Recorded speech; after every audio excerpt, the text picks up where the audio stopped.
Get ready to start jumping up and down like idiots. I may not be the world's greatest lover, but 17th place isn't half bad. It's Madamus of the Back Library, former Cosmic Defender turned archive curator, streaming throughout every week.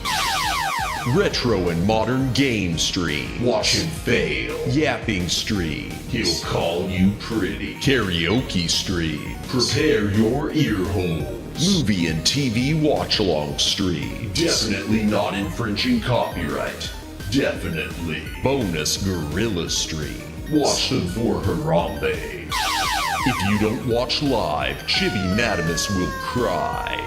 Is that not enough? If you don't watch live, the dinosaurs will go extinct again. Don't blame me, I did not authorize any of this. Plus, why watch Madamus of the Back Library for free when you can pay for it? I'd like to talk to you about our special financing options. YouTube channel memberships starting at one incredibly low price. Less than all your favorite prescription drugs. And Madamus will moan the name of anyone who becomes a member live. Wait, what? New schedule posted weekly on X and YouTube. Go read it. Back that up. What's this about moaning? All streams scheduled in Eastern Time, God's favorite time zone. When did I ever agree to moan every member's name? Always streaming horizontal, never vertical, just the way you like it. Quit changing the subject. Follow, subscribe, like, watch, do the things, have the fun. Okay, fine, as long as I'm getting paid. Madamus of the Back Library.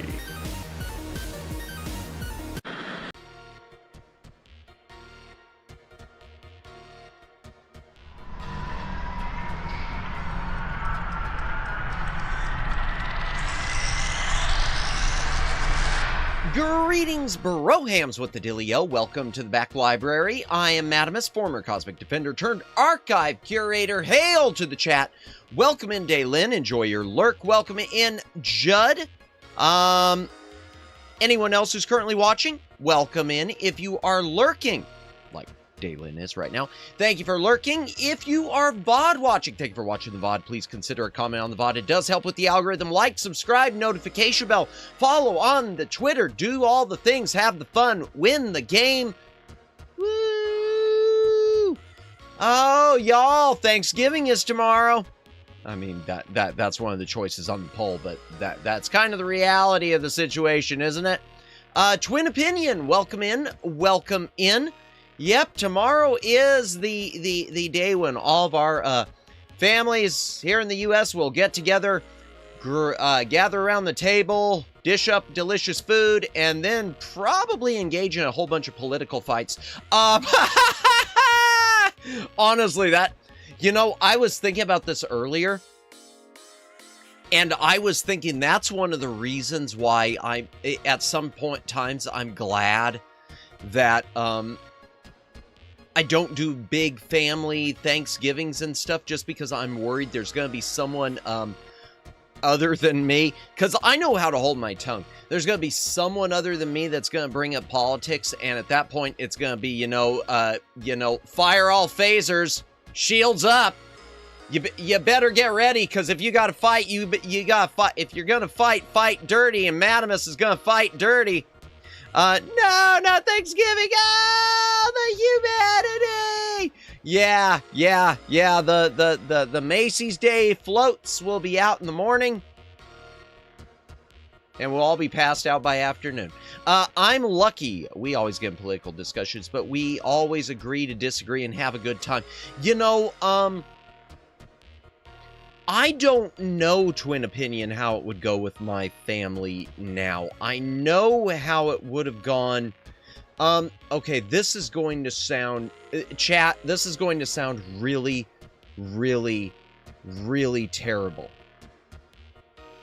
I think that most of the members of my family that would have probably been vehemently disagreeing, or the ones who would have brought things up, because y'all already can, sort of assume where my politics are, and this is not a political channel, but there are members of my family who would have had the opposite. And this is going to sound awful, but I think most of the members of my family who had the opposite, who would have been likely to start those discussions and turn them into fights, have kind of sort of passed away.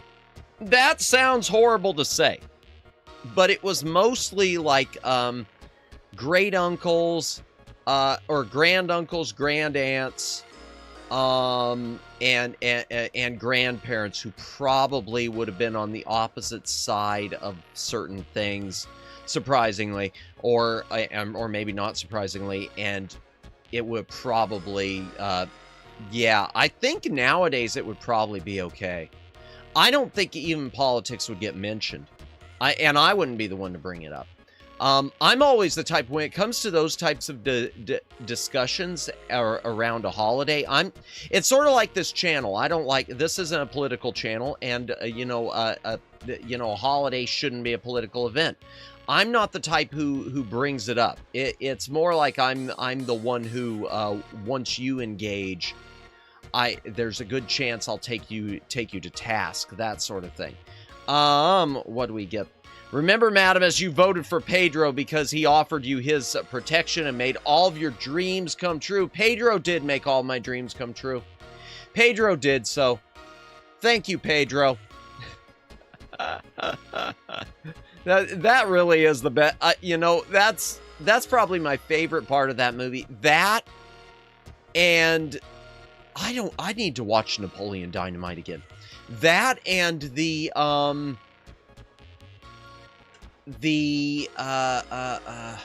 my gosh, it was just on the tip of my brain, and my brain just, the song Canned Heat. That movie introduced me to the song Canned Heat by Jamiroquai. I love that song. Pedro built a cake. Oh gosh. No, if anything, the truth is I'd be afraid that the truth is with my Thanksgiving, and this goes back to what I was talking about where I, revealed too much personal information a few days ago, but we'll do it again. Unfortunately, if it was a big Thanksgiving dinner, and I'm glad it isn't, if it was with more of my family than my immediate family, there's a good chance it would lead into all the inheritance discussions and crap like that. And I don't know why crap like that always comes out, but some of these people are just obsessed with it, and that would just lead to infighting and everything else.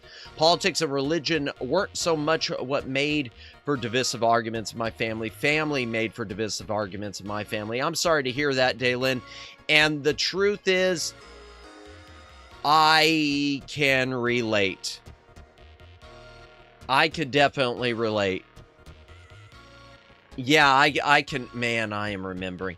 That's the thing, I always, it's just like with Christmas, the holidays, a lot of people get down during the holidays, and I've tried to, in my own mind, try to figure out what that is, and I know it's different for everyone. Some people, it's the lessened daylight brings on people being down this time of year. Sometimes it is the cold weather, even for people who enjoy the cold weather.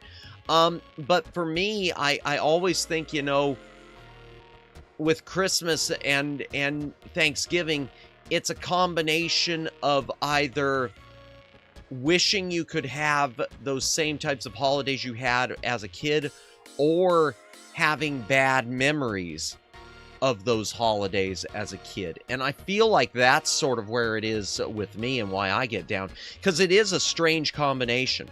And I don't know how it is for a lot of you, but it is, I have both. I have good memories, and then you get to the point where it's like, wow, why can't it be like that again? But then I also will have floods of bad holiday memories, which is awful. But it's true for, I think that maybe that is true for everyone. I don't know. Hopefully it isn't true for people in this chat. Hopefully all of y'all had, wonderful holidays, and we'll have wonderful holiday this year. And since we're doing a Yap stream tonight, I kind of was thinking, I feel bad. I had mentioned to our good friend, I'm glad she's apparently doing another, Tyrantrum, welcome in, welcome in. Beep, beep indeed. Hope you are having a good day, or night, whatever time zone you are in. We are just discussing Christmas and Thanksgiving and whatnot. But yeah, our good friend Lawnmower Girl, who y'all know I think the world, there are so many people I think the world of. I know she's doing another collab tonight with something on, she's doing a collab with something, someone on, the Twitch. I don't know if, I don't know when I'm going to have her on here, because I had, contacted her a while back and said something about, you know, doing a yapping stream, but then Halloween got in the way, and then I started, you know, I just got in the way of it. And I don't know why. I hate to be, like, insecure, but there is a part of me that's like, ooh, I hope it goes well. You know, you're always afraid to do collabs, even when you're, even when you know the person, you love the person, sometimes you get concerned because there's always a chance it won't go well, and you don't want, I don't know, a gaming collab versus a yapping collab. But I'm always more into the yapping than the gaming when it comes to the idea of collabs. So I don't know. Did you hear what my sister did? You know, she's sitting, oh boy. Oh boy. You know, she's sitting next to you with a sharp knife. I don't care, as long as you understand we won't be paying hospital bill. Go right ahead. Wow, yowzers. That was my family Thanksgiving. You know what? I can relate to that. It was always a case, and it was usually a case with my family too, where, there would always be, someone in my immediate, family, who just didn't want to do it, who just didn't want to go over there. And I think it's because he didn't like the rest of the extended family. It was my father. He didn't like the rest of the extended family. And I understand why. Because I've talked before, and it kind of makes me sad. Well, no, it does make me sad. So my nieces and nephews, I call them my nieces and nephews, they're not exactly, I don't know what the exact term is, but they're the kids of my, cousins. I had tried, you know, to be the cool uncle, and I remember I would send them DVDs and all sorts of stuff. It's things I was sort of, looking forward to, you know, switching them on to. But it wasn't a case of even them it was like the case of, and parents need to parent their own way, I know, like, there's some of them that were in the 6th grade, and suddenly I'm getting told that they don't think Labyrinth is appropriate for them. And I just, you know what, whatever. And it sort of got to a point, too, where the kids would send, you know, the little thank you note for the Christmas gifts. And suddenly that seemed to be drying up. So at that point, I hate to be this way, but I just kind of stopped. Because it was a case of, well, if you don't appreciate it, I shouldn't be bending over backwards. And the thing is, I don't ever hear from them. I don't ever hear from them. That was pretty much the only time I did hear from them, and yeah. So whatever. It sounds like I'm getting all depressed, but the truth is I'm not depressed right now. In fact, I'm feeling really, really good. I'm looking forward to this Yap stream, and I feel really good about this Christmas. I feel really good about this holiday. I know I'm going to be doing a lot of streaming during it. I don't have anything special planned other than to try to hit some more of the membership goals. But I'm feeling good about this holiday season. I feel really positive. I may not sound it when I make comments like this, but I really am. And some of the stuff we got in the work, I'm going to show you the boxes tonight. We got a couple of the Lego sets. The boot Lego sets are here. So I might start building one of those next week for our yapping stream. And I'll pull those out when we get into the Handcam. Probably later in the night. We'll start the night, as far as the Handcam, just going through the SNES cartridges, wrap those up. And after we wrap up the SNES cartridges, we will I don't know. We'll look at a few other things on the Handcam. I got a couple other big box PC things, including one thing that probably won't even fit on the camera. The Lego sets that we'll be doing some streams of. And we'll pull up some of the sales going on. There's some good stuff right now on Fanatical, who, you know, the truth is, when it comes to Fanatical, because y'all know I pitch them all the time, I would approach them for a sponsorship. The only thing that holds me back is, even though my sub count on YouTube is amazing, and thank you to everyone who subscribed, I appreciate and love you all, I do need to get my concurrent viewers up. Because that's a lot of times what they look at for sponsorships is your concurrent viewership numbers. And I think that's what a lot of people struggle with. Excuse me. And it does affect your ad revenue too. I know I was reading something about this earlier, that YouTube is really starting to kind of screw over smaller creators with ads. And I understand it. I do understand it, but I guess a lot of the better products don't get run on the smaller independent creator channels, and we get stuck with the AI slop. And I've seen some AI slop on my channel.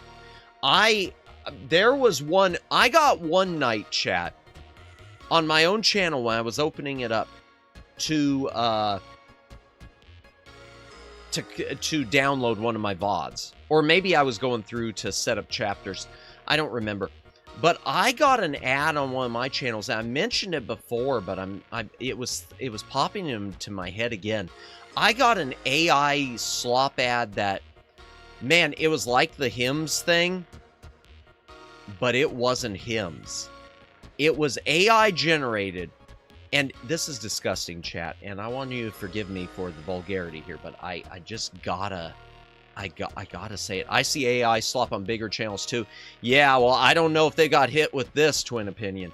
I mentioned this before, but I'm gonna mention it again. My apologies for the vulgarity of it, but it was some woman, and it was AI generated, and it was her talking about her husband's Ed.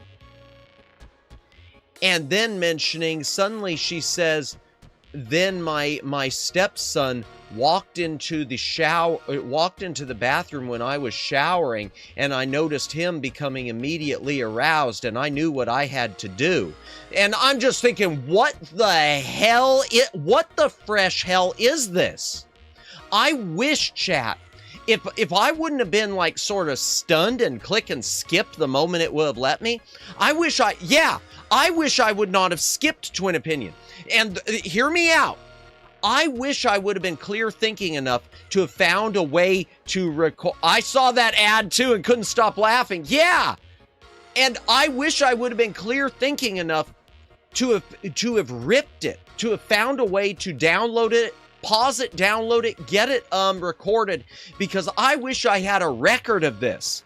This is like when I got that time on the when I was getting the whatever it was on Twitter, the femboy workout or whatever. I wish I would have been thinking clear enough to record this, because I don't want people to think that I'm just, you know, making this crap up. I would love, I mean, it's awful, but I would love to show it around. Just to, hey YouTube, this the type of ad you think fits for my hey YouTube, you think this fits? What was this the audience you think I'm catering to?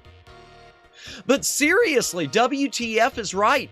It sounded more, it's like they had the AI. It's like the AI that they had write the thing couldn't tell the difference between a corn trope and a medication ad.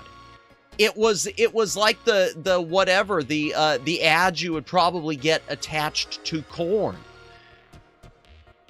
I don't. But the thing is too, as much as I laugh about it, it really is disgusting. It really is disgusting. For an ad like that, as much as I I joke, and we will do the the leaning in. There's a reason this channel is marked 18 plus. We'll lean into some of them, some stuff like that for the jokey jokes, like the short about, get the soft porn on the off the screen, not on the screen, off the screen. But for that to be an ad that gets through, I think the fact that that ad even got through, the fact that these ads even get through, it proves that there are no humans at the wheel of Google and YouTube. No one is, it's not a case of the inmates running the asylum. The AI is running the asylum. The AI is running the AI. And so the AI lets the AI put the AI through. It doesn't, nothing, no one, there's no one in charge if stuff like that's happening. And that, I think that is the bigger problem we have going forward. Just in general with technology, the biggest problem we have going forward, it isn't AI, and it isn't even AI slop. It's the people who are letting the slop through. I was in a different channel watching a video when I saw it, and I refer to it as the AI Andy Lele at, yeah, that's a good way to think of it. That's a good way to think of it. I mean, it really was the help me step bro, I'm stuck. Help me stepson, I'm stuck. Oh, even to even think about it, I just can't. Every little bit of that is just, yeah. Oh. I don't know. But I've been thinking about this a lot because you see, I keep seeing these different news stories pop up about like the #1 country song or something in America. It was AI generated, and now the #1 Christian song in America was AI generated. And it's I just don't know what to think anymore. Because I don't like Step Bro occurred later, but I already was referring to it as the AI Lele at, yeah, no, yeah, oh God. And the weird thing is, I'm so split on the AI thing. I do think we're at a point where, I mean, the idea of just banning all AI stuff is sort of out of the question. But I do have so many concerns, especially with it in when it comes to things like the arts and the creatives and and I consider advertising to be a creative endeavor. I don't like the gosh, I don't know. And it's hard for me because I mentioned Lawnmower Girl earlier. And I know Lawnmower Girl, she uses a lot of I know she relies a lot on AI stuff. And she does a lot of the generative AI stuff. And I don't fault her for it because I do think the generative AI in itself, I think beyond slop, it can be an art form. A different art form, but an art form. Because for me, the whole, I don't necessarily buy into the plagiarism, the plagiarism attack as much. And the reason I say that is because every single person, if every single person is the sum of their own experiences, every single artist, as unique as their style may be, that style was inspired by, oh, welcome back, Judd, welcome back. That style was inspired by a multitude of other styles. It was inspired by every little thing that they saw and that they liked, and they mentally, consciously or unconsciously, they took a piece of. Just like every story, I don't believe there's such a thing anymore as an original story. Every single story is an amalgamation of different stories that we've already heard, because everything's already, I hate to say everything's already been told, but it's already been told. So when it comes to, I don't know. So when it comes to generative AI, I'm not, unless it's unless it becomes slop, like ads like that. I guess I'm not fully against it. But at what point is a Sonic OC not a Sonic recolor? That's a fair point too, Daylin. That's a fair point too. In fact, it reminded me of something. It's something last night. So one of the new streamers, Sunny, with Lucid Multimedia. She's not a new streamer, but she recently was adopted into Lucid. And she did a thing on Twitter with reviewing people's PNGs, their profiles, their models. And I submitted mine, and I submitted it, and she misread what I had written, which is fine. That happened. I misread stuff all the time. She saw mine, and I'd put something on it when I submitted it that said, and no, it is not inspired by Team Rocket. Because I didn't even know what Team Rocket was until everyone started saying, hey, did you get that from Team Rocket? And she misread that to say it was Team Rocket inspired, and she was talking about how wonderful, how, great. Oh, that's so cute. Oh, and it's got the letter and the displays in the glasses, which I'm glad she noticed the displays. That was nice. So many people don't notice that. The displays in the glasses, and just like Team Rocket. And I was thinking to myself, well, I never saw Team Rocket, but and I didn't copy Team Rocket, but it was an amalgamation of other things I'd seen, which is what Team Rocket was, also an amalgamation of other things that were seen. So yeah, changes color to green. Original character, do not steal. Yeah. Oh, I know that, Daylin. Yeah, and you could say that too, Daylin. Another comparison other than the Sonic one is the My Little Pony ones. I'm curious, how about True Story? Movies said that all the time. Yeah, anytime a movie said, Judd, at least for me, anytime I see a movie that says based on a true story, my reaction is, oh, based?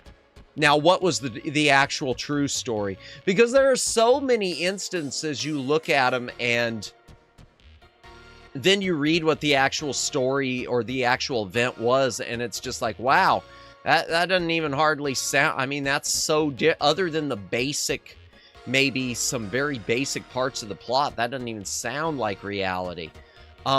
What's a good example? Gosh, there was some movie Ben Affleck was in, I can't remember the name of it now, but it's one where they definitely tweaked the story to make Hollywood, I guess, look like a bigger hero in it than they actually were. Yeah, I never trust when they say based on a true story. Or inspired by, especially inspired by. When it's inspired by true events, oh, no. That means someone read a headline somewhere. But they put that in the movie because, people read that and they, ooh, wow. Especially people who are into, ooh, this is based on a true story. Oh, this is going to be really interesting because it really happened. No, it didn't really happen, man. It didn't really happen.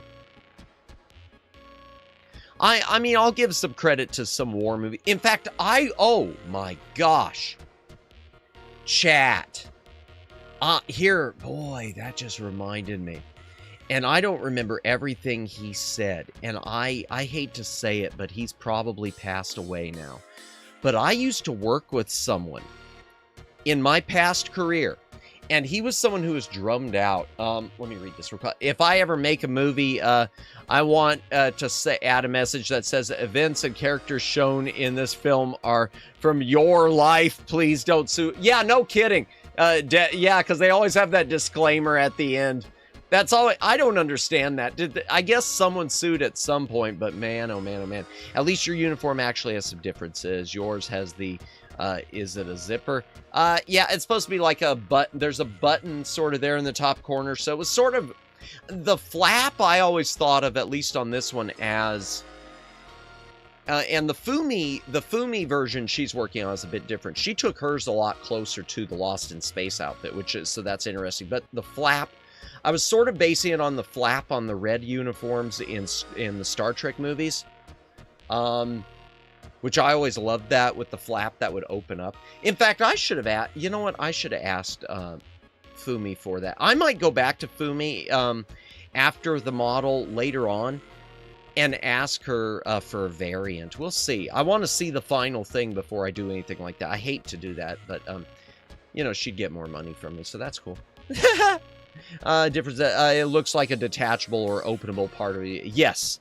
The colors are different for the collar, glasses, etc. Okay. Well, thank you. I appreciate that. Yeah, but she misread it, thought it was inspired, so. And that's fine. I don't mind that. I don't mind that. Or based on a false story. You know, twin opinion, I know I saw a movie like that at some point.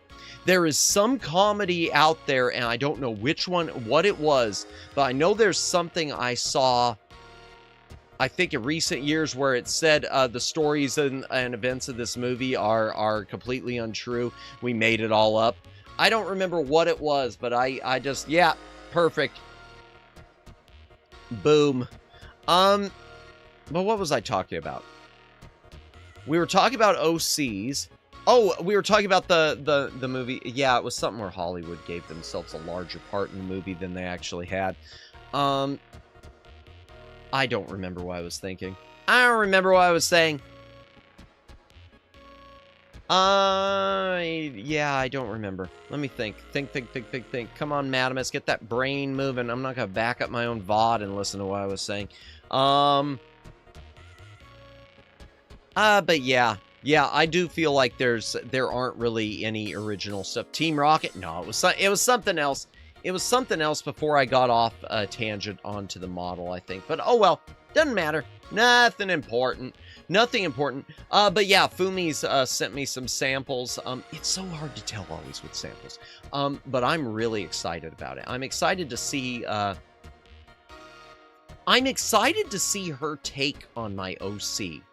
And that's one reason why I've already, like I said, I'm committed to using both models still, the new one and still pull out my old one sometimes, because I'm looking at it also as a take on my OC. And that, I don't know, I just feel like that. Good morning.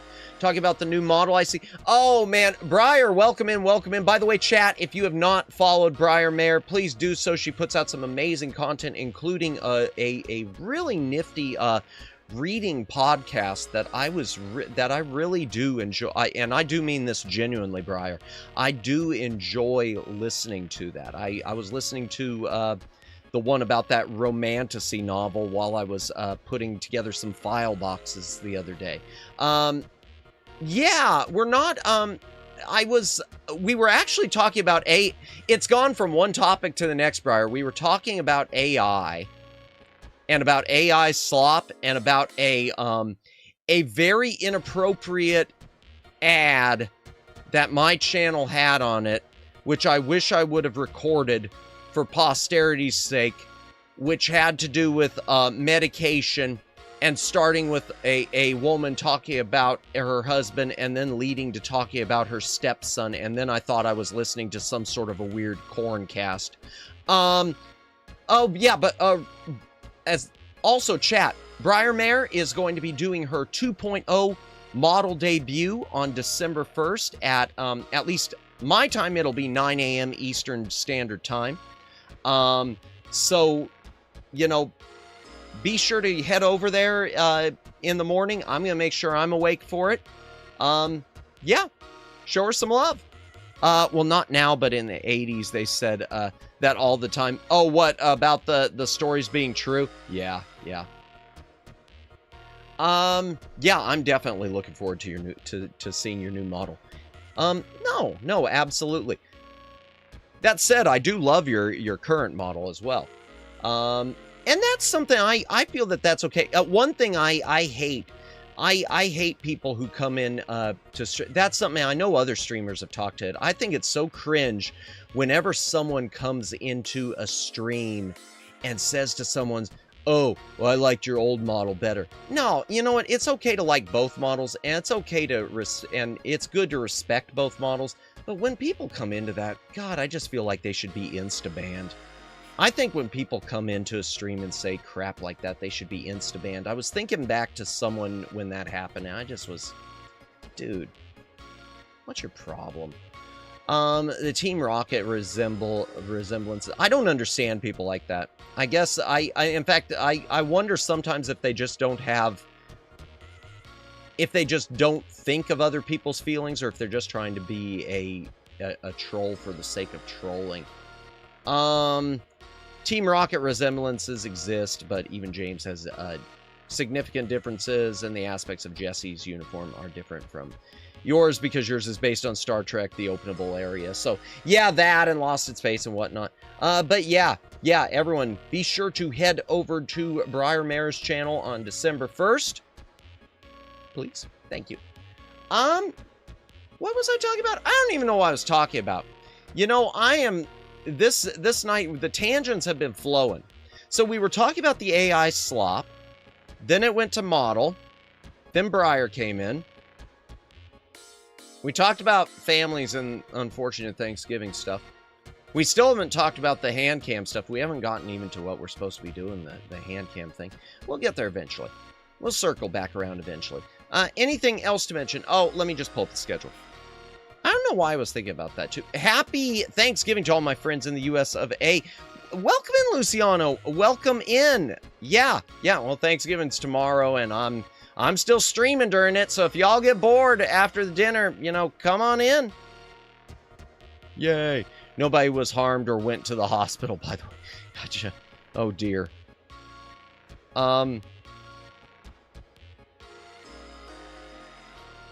Bomb mass. Oh dear, here come the bombs. Hydration break real quick, chat. If you got a drink, take a drink. Hydrate or dihydrate.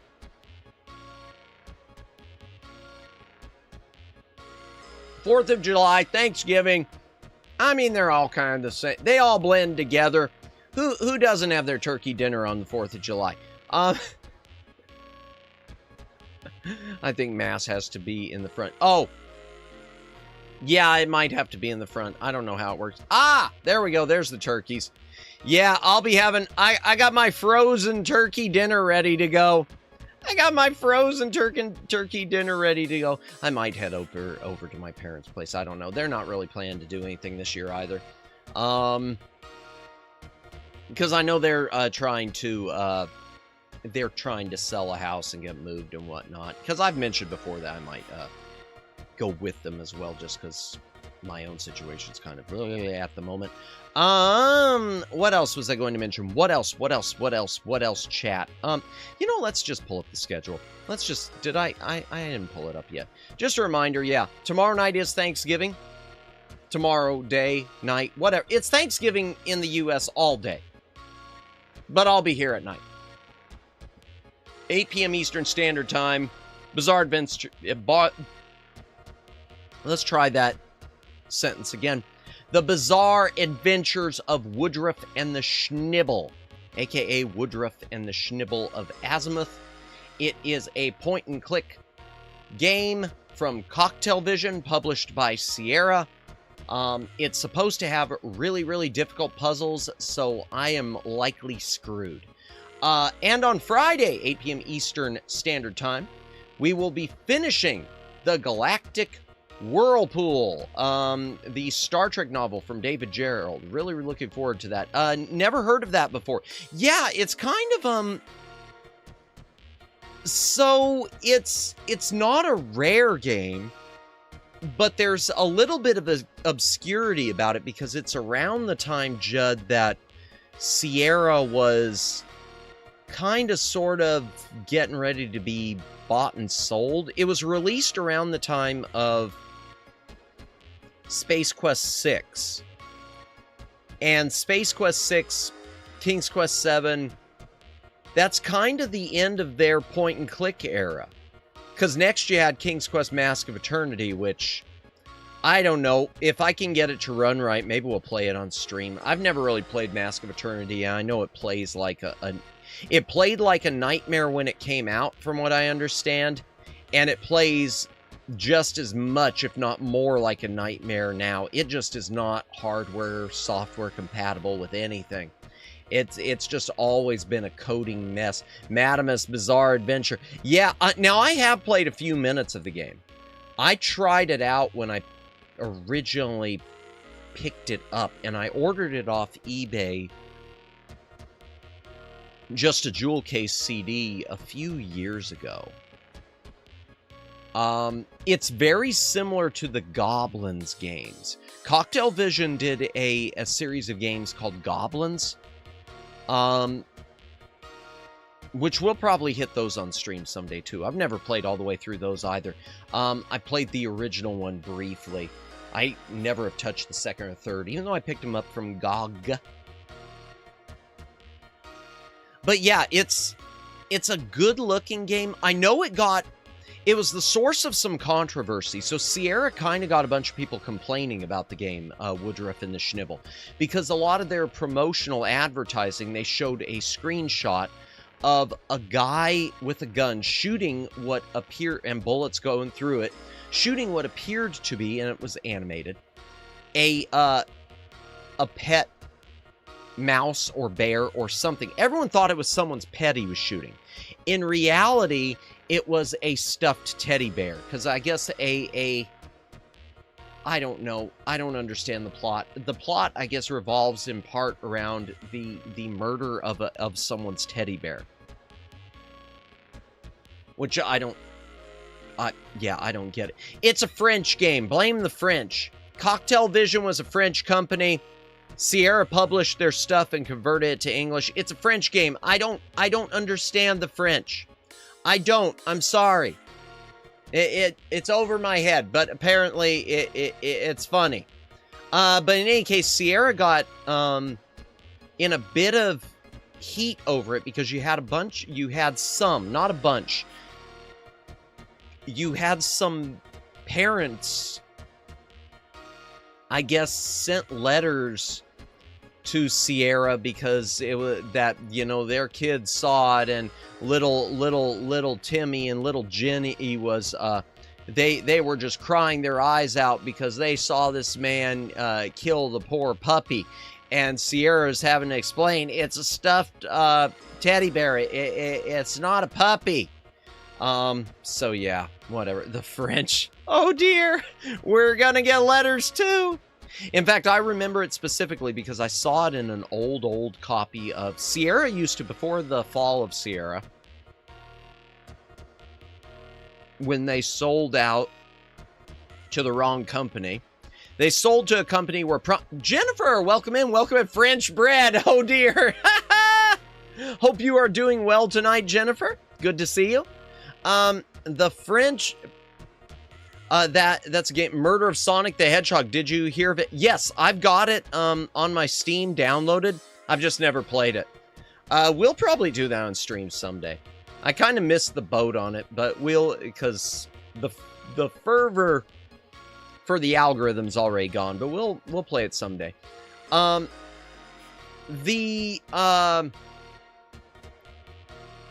So Sierra, it was an old... So Sierra, before they sold... How do I put it? Sierra sold... Because Twin Opinions talked about this too. Sierra sold to a company, a larger company, with a bunch of promises. Ken and Roberta Williams sold the company. I have that on Steam as well, even if I don't have a PC to play it on as this time. Hey, grab all the free games while you can. Save them to your library, because you never know. That's what... Yeah, I used to do that. So Ken and Roberta Williams sold the company, and they sold it. It wasn't just about the money. There were a bunch of promises that were made.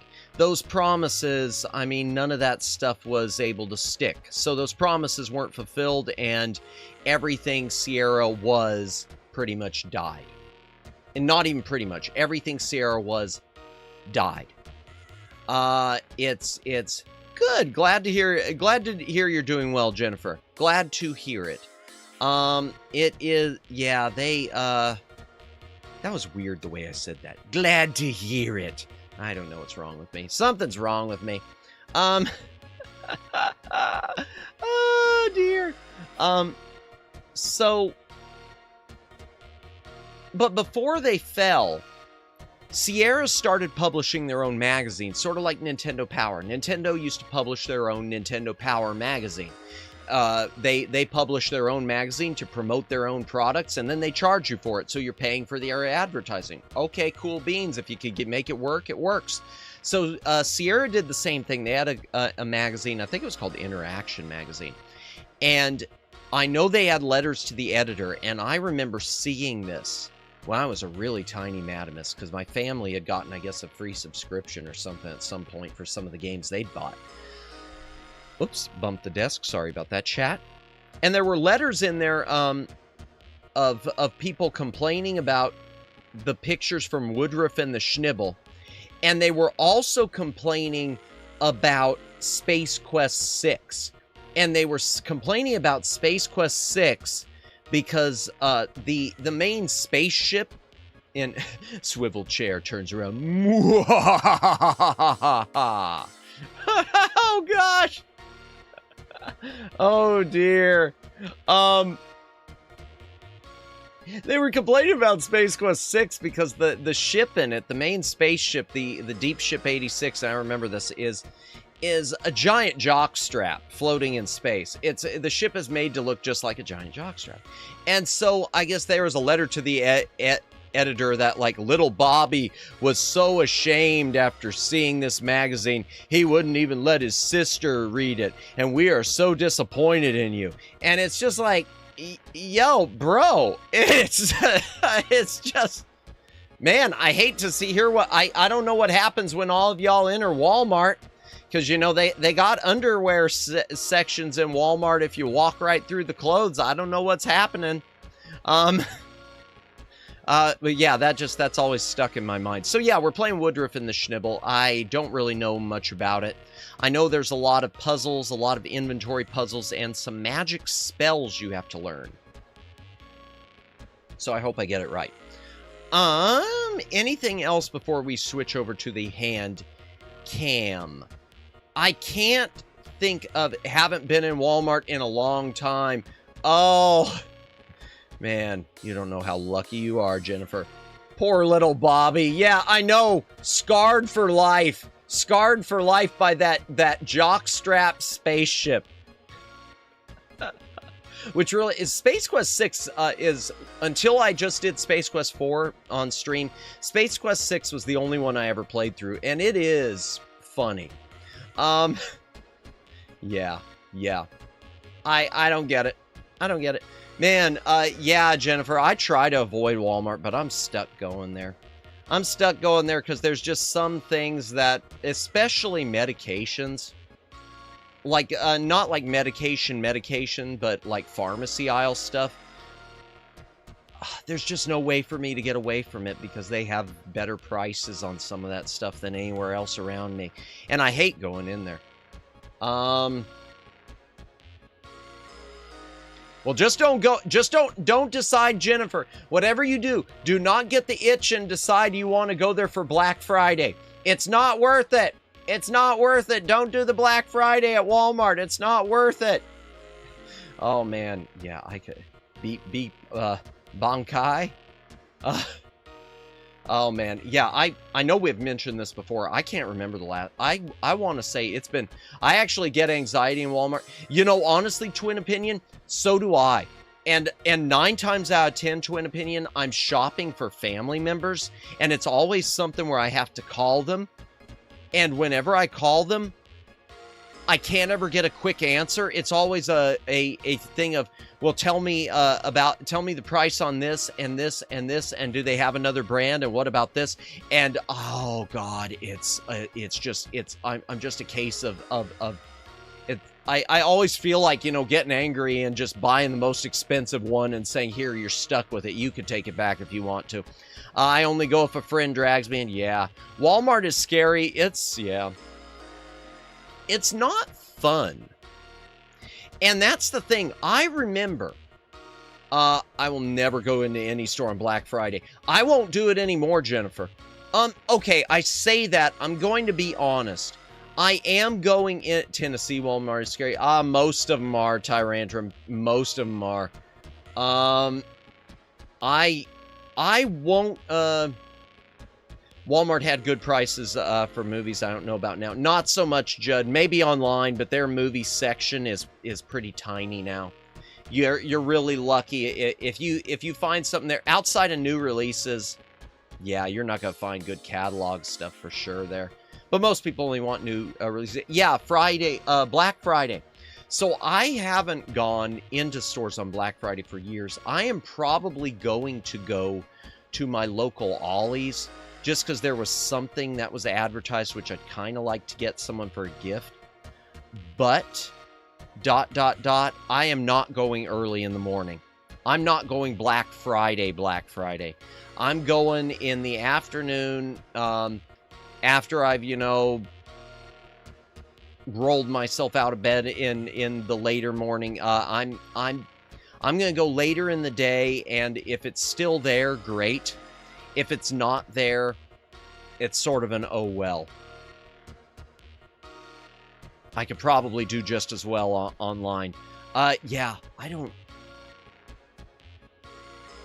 It's just not fun anymore. I mean, Black Friday, we've said before, Black Friday is not fun anymore. I used to kind of like Black Friday. Black Friday, sloppy seconds, kind of, sort of. And I remember it used to be that way even with me with Walmart, when they used to have a lot of movies for Black Friday. So there was a time online shopping for the win. Yeah, I wish I could do Walmart online, but I've told a lot of you before I'm kind of banned. Other than that, Steam also has Black Friday sales, but nothing interesting for me on there. Tell you what, Briar, I highly recommend, and we're going to look at him on here tonight. There's a website called Fanatical. In fact, I'm going to type it right now. There's a website called fanatical.com. They sell, they're a third-party Steam resale website. They have got bundles that easily best Humble Bundle. I swear by Fanatical. I wish I was sponsored by them. I talk about them so much. Fanatical has a lot of great great prices and great bundles. In fact, I think they even have that Little Friends, the puppy game. I think they've got it for like $1 right now in one of their bundles. Because some of their bundles are set up where it's like you pick off of a list. So it's like you pick 2 games for $1. If you pick 2, they come to $1 a piece. If you pick 4, they'll be 70 cents a piece. In fact, I'm going to check that. I want to check. Because I know I saw it. Maybe it was a while back. Cool, I'll check it out. Yeah, I don't know about as good due to the currency conversion. Steam uses local currency for me, which is hit or miss with price. Okay, yeah, I understand that. Yeah, and I don't know if there are any regional restrictions with Fanatical either. But it is worth taking a look at. And we're going to look through some of their bundles tonight because they got some stuff that I've already ordered and some stuff I really am thinking about. They got a Capcom bundle that that isn't that bad either. It's got the Resident Evil games for like $6 a pop. USD. True as Steam sales are their winter and summer sales. Yeah, that's true. Steam's going to have another sale coming up in the next few months.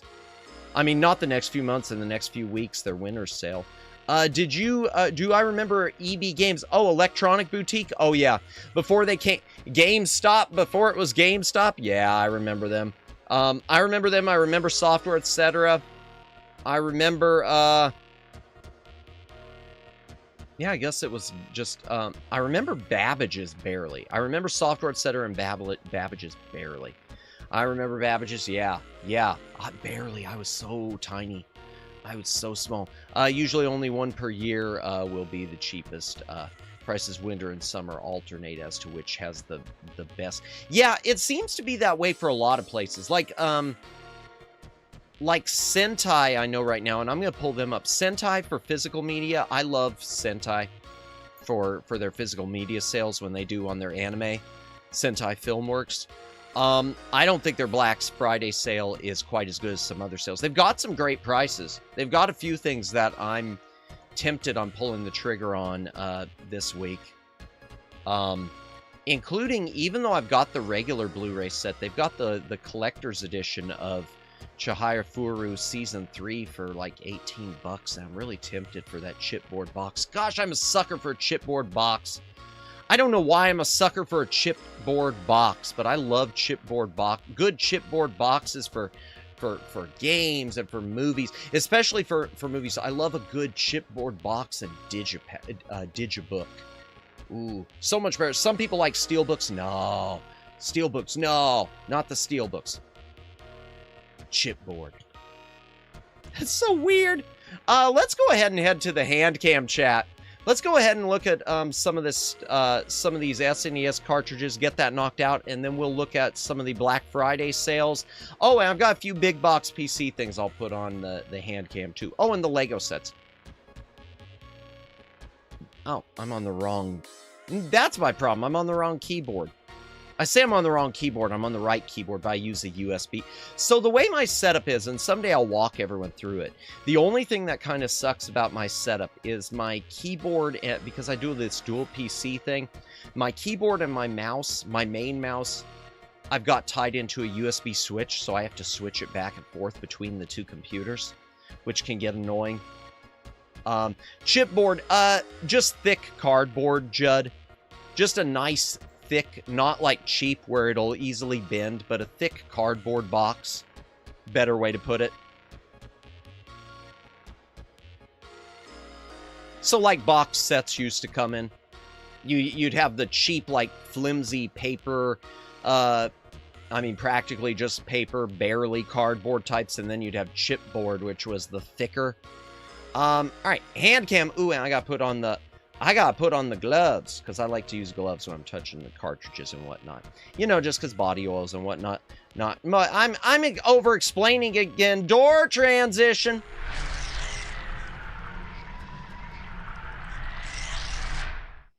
Oh. Alright, there's the Bossa Nova music. Okay, let me put on the gloves. Ooh, real hands. Yeah, that's the main reason I use these blue gloves, chat. The real main reason is I don't, because it does get warm in my streaming cubicle, and when you've been streaming for a while, you know, as you start to sweat, I don't want to ever get, like, fingerprints and you know, things like that on stuff that I keep nice on a shelf. Be it books or games or anything like that. It's like a very minor OCD-ish thing. Yeah, so we will look through some online shopping tonight. Not just the Fanatical. We'll pull up a few things on Amazon. Maybe some GOG. Naked hands on a Say-So stream, the audacity. I know. Oh boy. Striptease. No, why'd I do that? Oh my gosh, why did I do that? That was cringe. That was so cringe. That was one of the most cringe Sussimus. Yeah, that was one of the most cringe things I've ever done. Oh. I mean, maybe not really, but oh God. I don't know why I did that. Hydration break, chat. If you got a drink, take a drink. Hydrate or dehydrate. I clearly need a drink.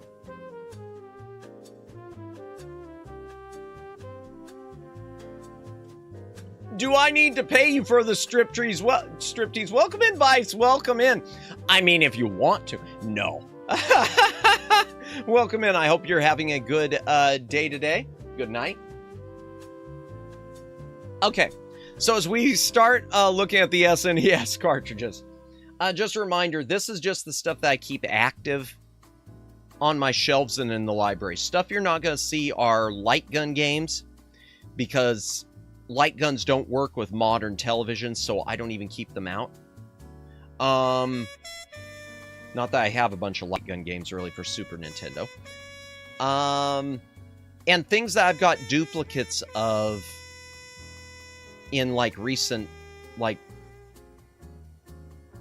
repurchased, not repurchased, what's the right term?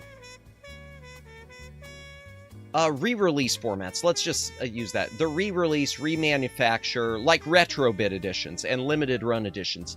There are a few things where I have boxed up the original cartridges, but I picked up the retro bit reissue or the limited run reissue, specifically things like Ghouls and Ghosts. Not Ghouls and Ghosts.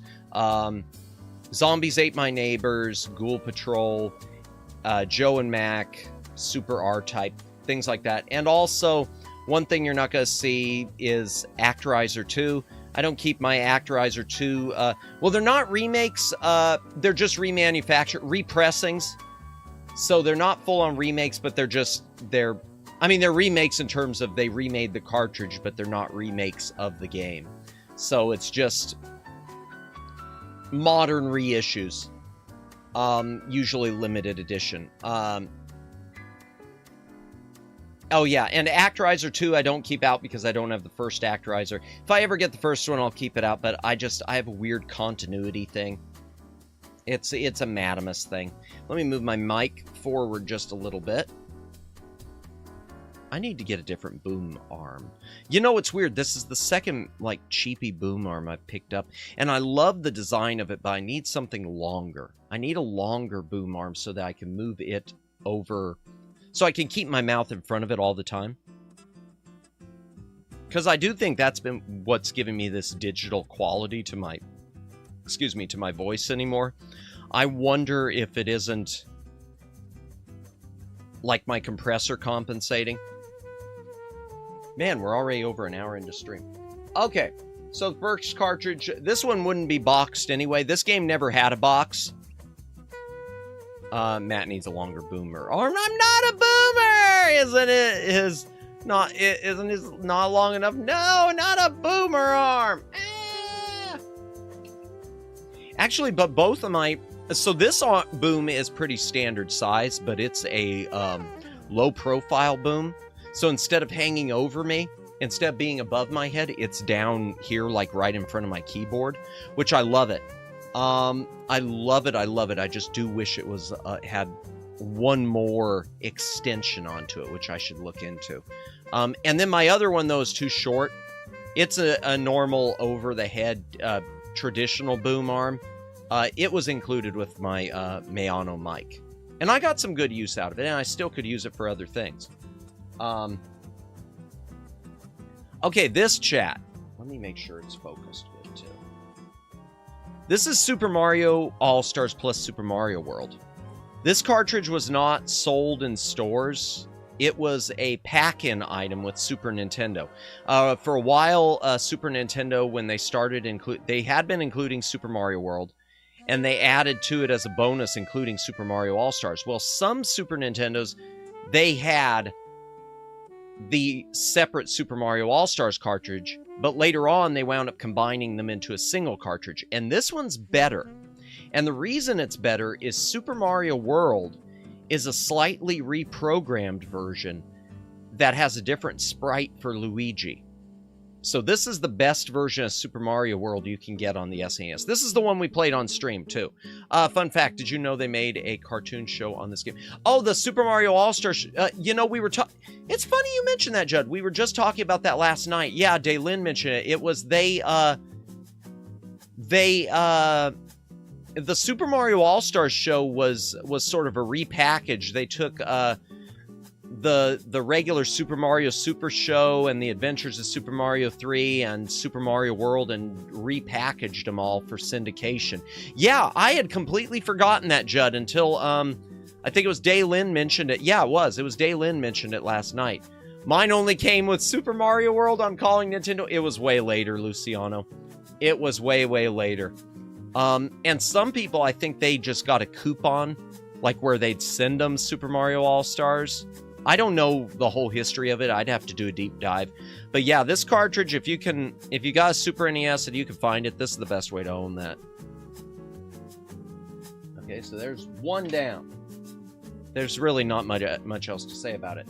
Okay, we talked about this before too. I haven't really played this one that much. Super Mario World 2, Yoshi's Island. The one where baby Mario cries all the time. This game visually is gorgeous. This is one of those games that, in my opinion, really shows the Super Nintendo hardware at its best. And that can be said for the other Super Mario games, too. Nintendo, when it came to their franchise stuff, they really knew how to handle it. And Super Mario World featured some slowdown too, which I forgive because it was their first game on the system. But yeah. Yoshi's Island is a gorgeous game. In fact, for those of you who haven't seen it, I'm going to pull up some screenshots. Just a moment. Let me switch to the other thing. I'll take off the green light for backseating. We don't need that. And I'm just gonna fade on over. Okay. Here, let me do some Moby games. Moby games. Oh wait, why don't I type it properly? Yoshi's Island. There we go. Screenshots. 8.6, that's a pretty high score.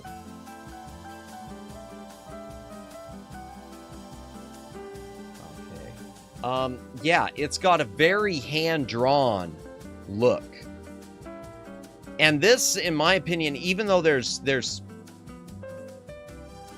outside of the pixels with it, this holds up so well today.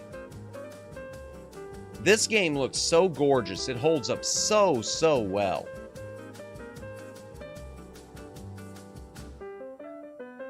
That's all I'm going to say on it, really. But like I said, it's something I need to play through someday. Where's the Handcam? There it is. All right. So yeah, I do need to play through that probably on stream someday. Well, it'll definitely be on stream. I'm not going to do it on my own. It's on the table there. Okay. Donkey Kong Country. Do I really need to say anything about this one? Okay. I haven't really played through it, though. I don't think... Actually, when I was a little... Scratch that chat. When I was a little Madamus, teeny tiny Madamus, okay, yay big, about the size of my chibi, I did play through this, but I never 100%ed it. I would like to play this someday on stream and try to 100% it like we did Super Mario World.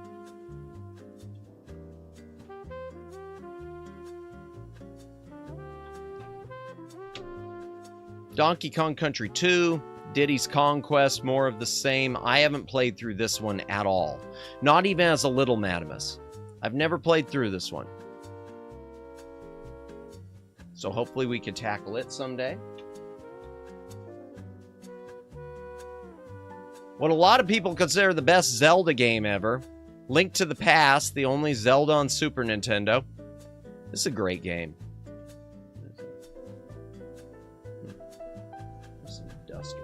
Driving me crazy. So this one, chat, I wish I had box for. This is one of the ones that my family had brand new. But the reason they had it brand new is because it was a pack-in item with the system. It was a pack-in with the, which I don't have the system anymore. It's one of, I can't even call it a regret. I regret selling it off when I did. It was packed in with the SNES Junior, they called it. There was a... So for those who aren't familiar... In fact, let's go to the other PC. Sorry, I can't help it. Wait, what? I missed the joke. I'm sorry, Judd. Oh, the game? Yeah, some people call it the best one. Yeah. And it is great. It is great. I do enjoy it a lot. Let me pull up the... Oops, wrong button.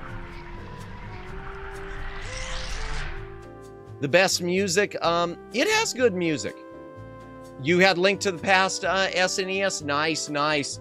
Yeah, it's such a good game. My family, like I said, they did have it new. SNES Junior. But it was a pack-in with the second design of Super Nintendo. So for those who have never seen it... File. This is the second design of the Super Nintendo. Oh, you just beat it a few weeks ago for the first time? Nice. I hate all the different SNES models. They all have such different video output qualities to them. At least the USA one just did. Yeah, and that's the reason that I sold this thing off. This is a French edition, it looks like. Or a Canadian edition. The SNES Junior, it looks nice on its surface. It's very compact, it's very clean. But it does not have S-video or RGB output. The video output on this thing is just straight composite. And to what you were mentioning, Twin Opinion, yeah, the Model 1 SNES, which is the one most people are familiar with, there are, I'm only bitter because my model is known for being a little smeary. I don't know which model mine is, Twin Opinion. I've got the old school SNES, but it looks really good with the RGB. So that's, the problem was the original SNES chat. There are like 2 or 3 different chipsets inside, for the video output, as Twin Opinion is referencing. And some of them have better video output than the others. But then the one with the best video output also has a problem. And it'll be, I guess one way to find out if I've got that model is to play the game. There's a version of it called the One Chip, which has, I guess, the best video output, but for whatever reason, Mickey Mania, the Timeless Adventures of Mickey Mouse, it gets all sorts of graphical glitches during levels where you're climbing a staircase. The colors are all like inverted and stuff. So I guess one way for us to find out which model I have is to play that. The only other way to find out, from what I understand, is to open up the console and look at the circuit board and see the serial number on it, unless I'm mistaken. And if I am mistaken, Twin Opinion, you can let me know. With the exception of your particular edition of All-Stars, I had separate carts for World and All-Stars. I literally had all the carts you displayed. Really nice. Nice. I guess they had one that came with a copy of... Okay, yeah, and see, mine, because I remember when I sold it, it was a Target exclusive that had the Zelda game. And that was one of the reasons my family, I remember, picked it up, was because at the time, you know, it was on clearance, and it was better than going out and trying to buy the Zelda game.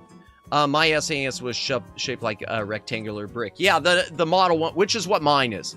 And that one has the best, it's better video output than this thing. This thing, not so hot. In fact, how do you identify it? Let's find out. How to identify SNES model. How to identify One Chip. Okay, the One Chip. To identify, okay. Yeah, see, you have to open it up.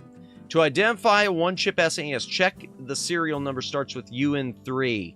Okay, then open the console and look at and see, look for the motherboard revision labeled SNES CPU One Chip. I don't know if mine's UN3 or not. I'll look for that sometime. But yeah, some games like the Lion King have debug menus that can help you identify the CPU and PB without opening the console. This method is less common, but can be useful. Ooh! Okay, so basically, instead of opening it up, I just need to finally get myself a copy of the Lion King. Because I don't have, I'll tell you right now, I don't have Lion King on SNES. I got it on Genesis, but I don't have it on SNES. Ah. That's interesting. Okay. Okay, I want to see this. What's this say? Indicators that your Super Nintendo is a rare One Chip. Release the Super... although, okay, how do I know? Okay, I'll have to look at that. The UN3. Disassemble it. That's... Oh, well, they just said the same thing. Okay, that doesn't help. Yeah, but the regular model is the one that could potentially be the one chip, Daylin, is the rectangular brick, which is what mine is. All right, let me go back to the hand cam. Long live the king. Yeah, I guess I'll have to do that. If I don't want to open it up, I'm going to have to pick up a copy of The Lion King or find another game that's got a debug menu. I'll look that up. But why wouldn't it just suggest that else? Chat, I got a feeling, I could be wrong on this. I don't trust that AI. That was an AI answer. I bet that's wrong. Because if that's the case, why is every other website out there telling you open up your console instead of first saying, if you have one of these games, you can pull up a debug menu? I think that's wrong. I think that's another broken AI answer, which would have me spending money, even though I wouldn't mind picking up Lion King. All right, as we continue with some of the franchise stuff on SNES, Super Metroid. The Metroid that is Super. I've played part of this. I've never played all the way through it. We've talked about that a few times on stream. We talked about it last night even. Super Metroid came up last night. In fact, there was comments made about learning the wall jump. Yeah, that was one thing I never could do when I was a teeny tiny Madamus Bean. But yeah, Super Metroid. Okay. I know, nothing rare or impressive yet, except maybe kind of the Mario All-Stars. This one you've mentioned a few times, Daylin. I'm going to take a hydration break, too. If you got a drink, take a drink, hydrate or dehydrate.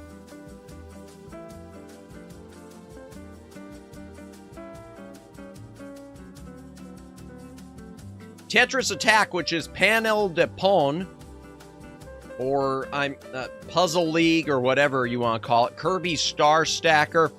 Same game. Except here they called it Tetris Attack. And what's weird about this, and what I don't understand, you look at this artwork, and I mean, it's just kind of okay. It's a fine artwork. The game itself is very Super Mario themed. It is very Super Mario themed. The backgrounds and characters and everything. And yet they chose to call it Tetris. And yet they chose to not have Mario stuff on the artwork. I think it would have sold better if they would have just gone ahead and made the Mario connection apparent. Oh, geez, I have Tetris Attack and Super Metroid as well. Nice. I feel like all these need clapping and cheering when introduced. This was one of my membership things, Vice. I had promised with my memberships, if we reached a certain number, I would go through the entire physical game library on stream. And so I'm trying to fulfill more of that. We've already done in past streams all the NES stuff, which the NES took forever, because that's kind of the bread and butter. We've done the Game Boy stuff, most of the big box PC stuff, except a few additions. So pretty much all that's left is SNES, GameCube, and Sega Genesis. I love Genesis. Lion King's one of the hardest games I think that's correct.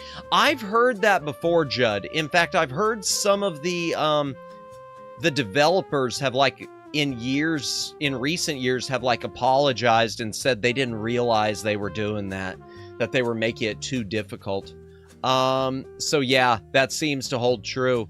Madamus, as unlikely as it is, the possibility exists that any games I used to have could have at some point previously or possibly in the future have made their way to you. Yeah, that's possible for anyone. Same for peripherals, consoles, etc. Probably more likely with games, because I don't usually buy a lot of used peripherals or consoles. The only used console I've bought is I have a Genesis 1, which I bought because I had been misinformed that it was the best quality one. And the truth is, the best quality one, Genesis, is arguably, okay, there's a debate always to be had, but I think the verdict is in that it's the Genesis 2 that was made by Majesco Sales. Majesco was kind of crap, but somehow their Genesis 2 wound up being the holy grail Genesis. If future isn't factored aside, that is. Yeah, no. Gotcha. I don't remember Tetris Attack, though. Hardly. So maybe I'll play that on stream. I want to do more of these Tetris and Tetris puzzle games. I've only done one Tetris so far, and that was the Tengen version. We did that for a New Year's special. Okay. F-Zero, if you don't know what F-Zero is, it's a racing game.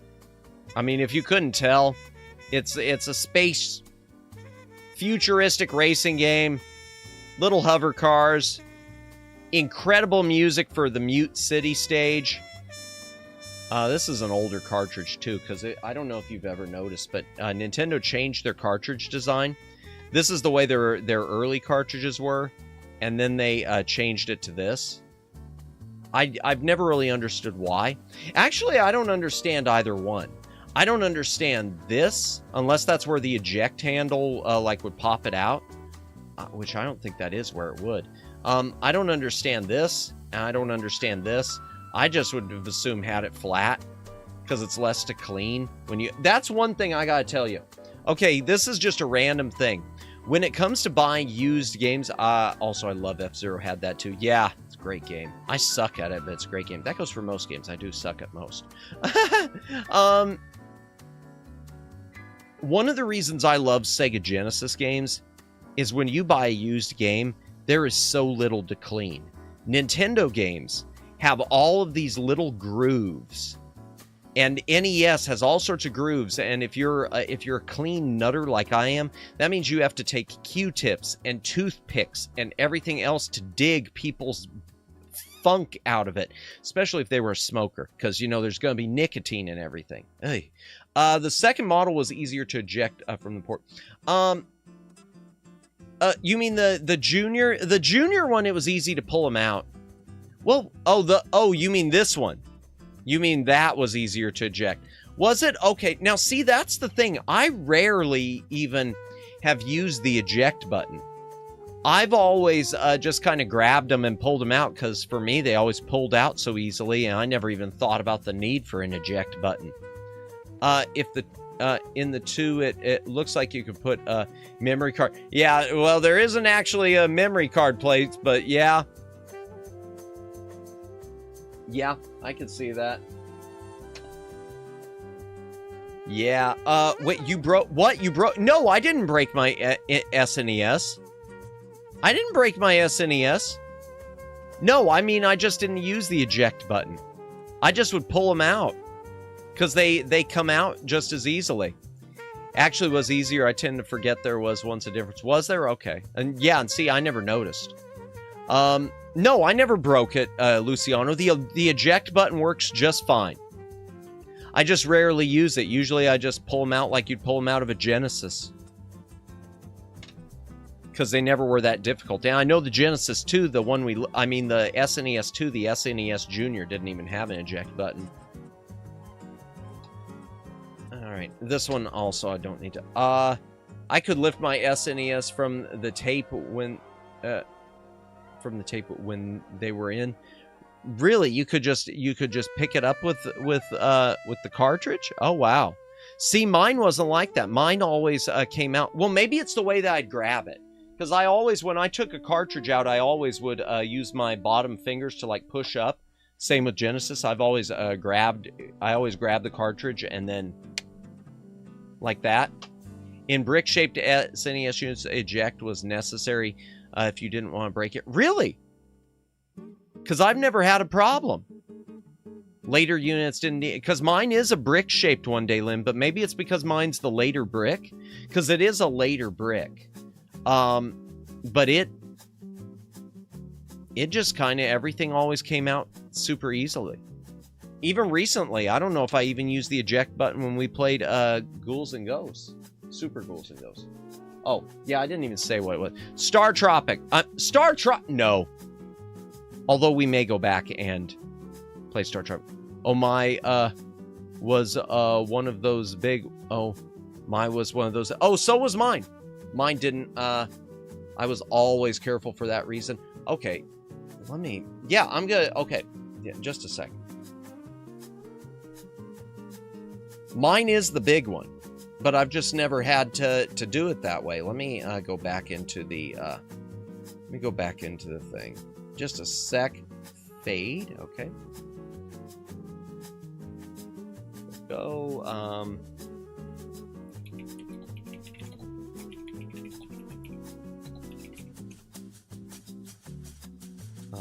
images, where is mine? Okay, so my SNES, so the Super Nintendo set that I've got, okay, mine doesn't look like that. Mine's got the picture on it, but it's a, yeah, okay, there. Someone's oh, well, there. I'll just open up this one.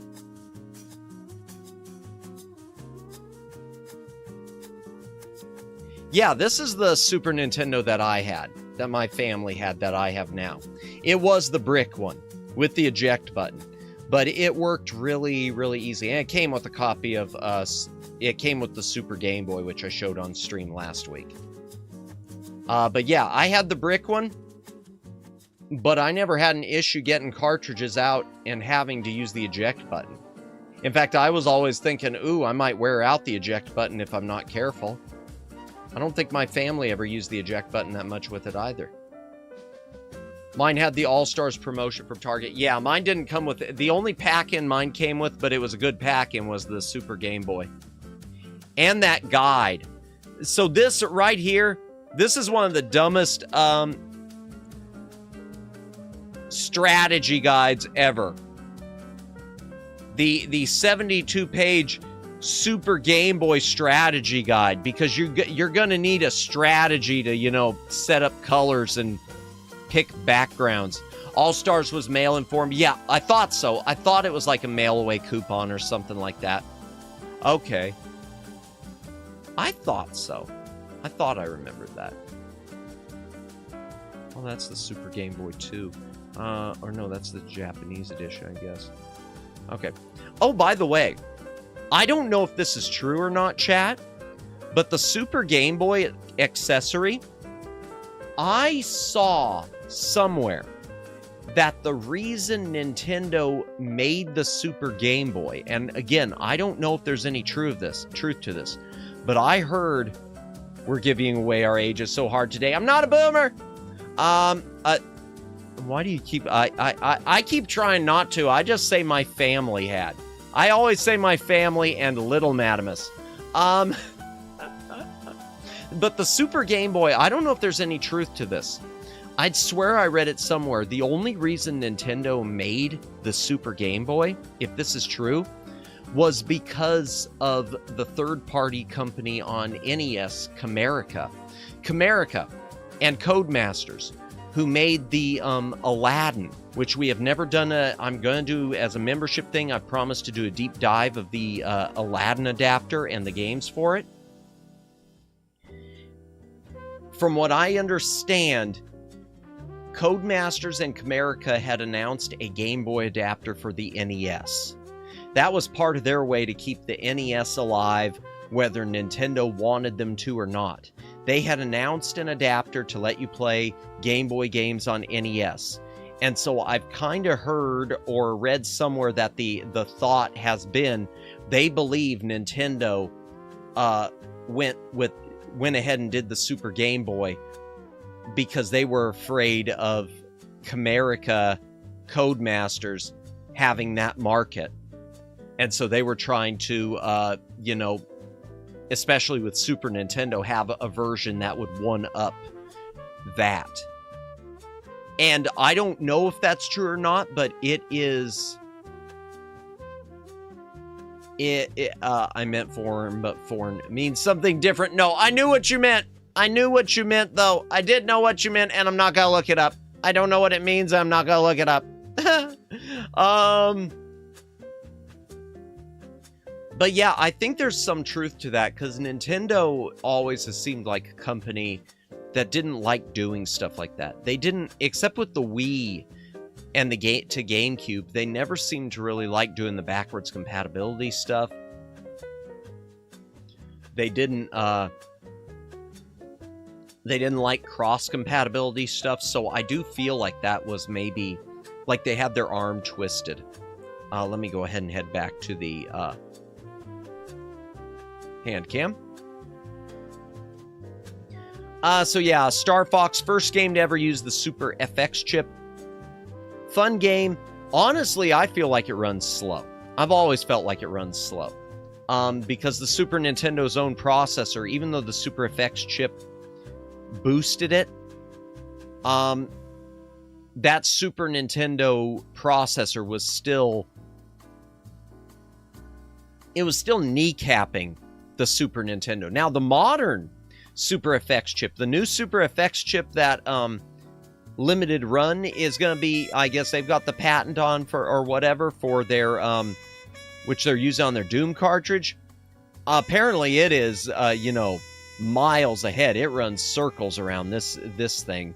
That's why if you watch any of the demo footage of the new Doom cartridge on Super Nintendo, it's smooth as butter. It's like playing the 32X one. That's one thing. You know, say what you will about 32X. The 32X Doom is missing tons of stuff, and therefore it sucks. In terms of actual frame rate for the game, it's great. Let me hydrate again, chat. If you got a drink, take a drink. Hydrate or dihydrate. I'll do that while I grab the next cartridge.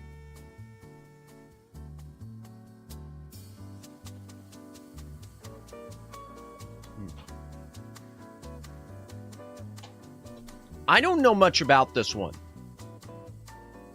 I don't think I've ever really played this one. I know the cars are like claymation looking. I want to say it runs really slow. It's Super FX also, and it runs sluggish. I want to pull up the screenshots on this one. This is one of those ones that I think I got on a discount when I was in the process of moving, and so I've never really played it. Let's take a look at it, shall we?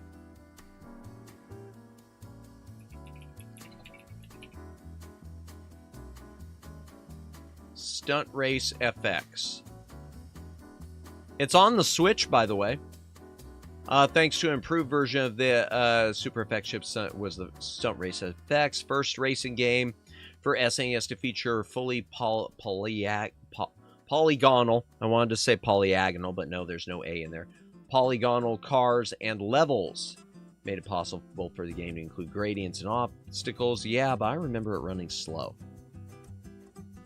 And this is one, by the way, that I cannot play on the Retron 5.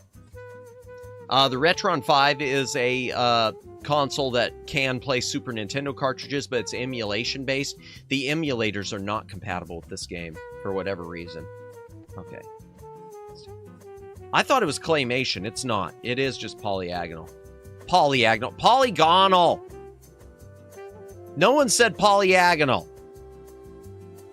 I said polyagonal. I like that. I wish that was a word. That needs to be a word, because I like that better than polygonal. Polyagonal sounds so much better. We're changing the language, kids. Well, I mean, it's just a racing game. It would have been impressive for the time, I'm sure, but it is just... Oh boy, Super FX logo right there. Let's rub that in. Yes, it almost has blast processing, because Super FX chip. That cart was not owned by me. Never played it either. Yeah, this is a recent... Like I said, this is a more recent acquisition for me. Yeah, I don't know the win or why. I don't know the win or why on this. I feel like it's something maybe I did pick it up when I was younger just because Super FX.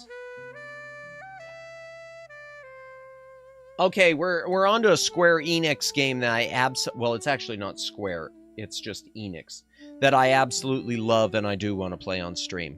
This is Illusion of Gaia.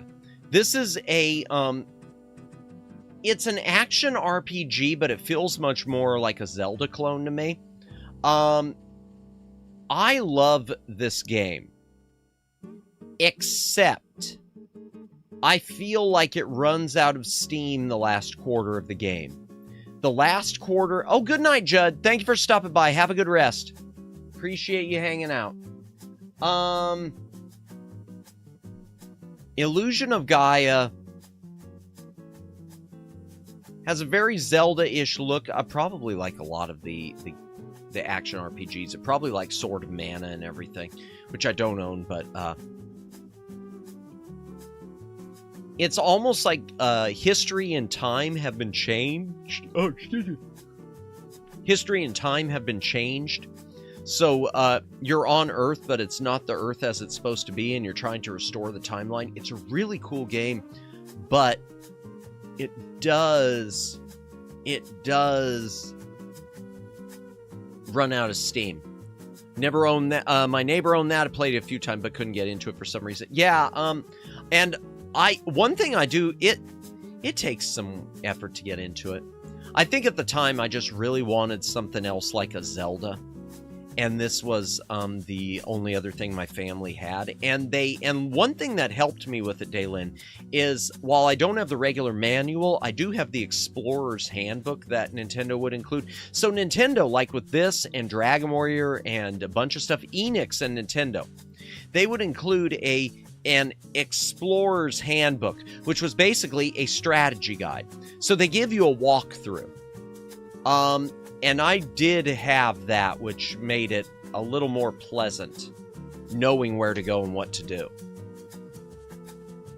But it's a fun game. It's a fun game. I like it. I can understand not being able to get into it, but I like it. Next one's one that I finally got into. I wanted to like as a little Madamus. I didn't play through this until years later, and I played through it on an emulator, and I did a bunch of save scumming, and there's a reason for that. So this is from Enix. This is called Robotrek. Robotrek is a turn-based RPG, but you do your battle with robot avatars. You're basically a kid, but you're doing your battle with these robot avatars. I might pull up some screenshots, even though it's not super impressive. The problem with Robotrek is it is extremely slow and grindy, and the battles take forever. And that's one of the reasons why I was save scumming it, because I wanted to make sure I could get leveled up as quickly as possible, and get the battles right. It's there's a lot of battles, and there's a lot of I think there's random encounters in it, and it's a game that if it moved faster, it'd be excellent, but it doesn't.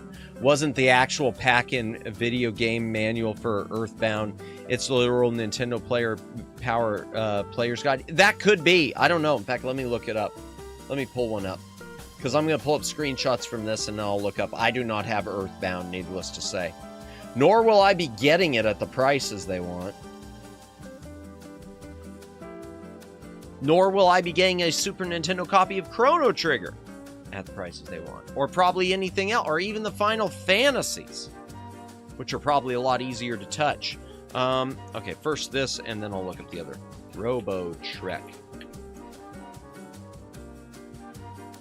7.3. It's got a pretty high rating. 7.3.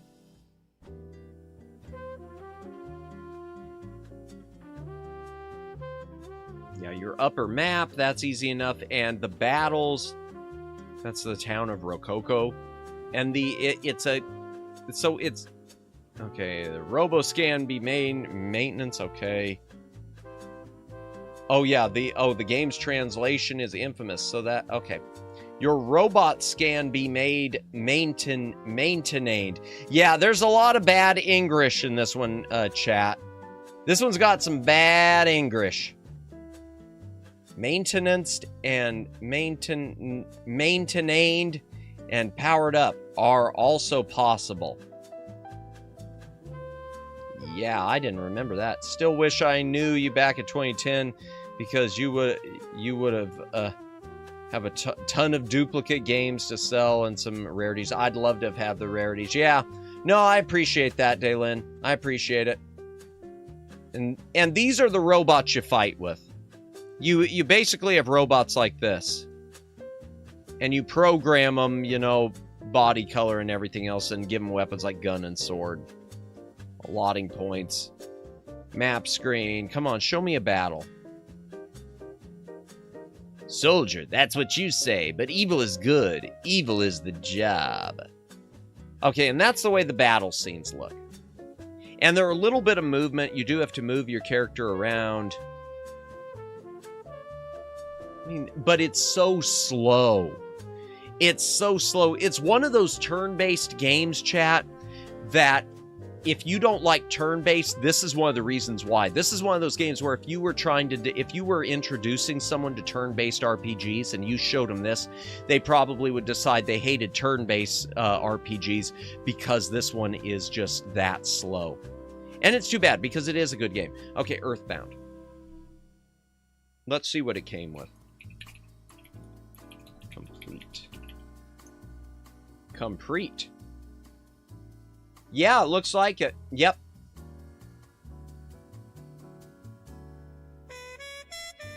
I mean, that's it. The player's guide, no cardboard. Okay, that one didn't have even cardboard inserts. Okay. Let me find a bit. Yeah. Okay, there's a better one. Yeah. Yeah, no, you're right, Daylin. It came with the game posters and then just gave you the player's guide for the, wow. Huh. That's different. That's different.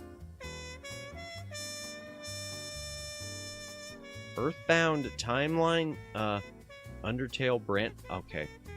No. I'm not going down that rabbit hole. I'm not going down that rabbit hole. And my last Enix game, and then I'm gonna have to go grab some more cartridges.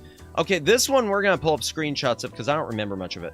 This one, Earthbound used cart was only was $300 when I got Mega Man X3 in 2000. Jeez, even that is crazy. But then again, I know some of the ones that I passed.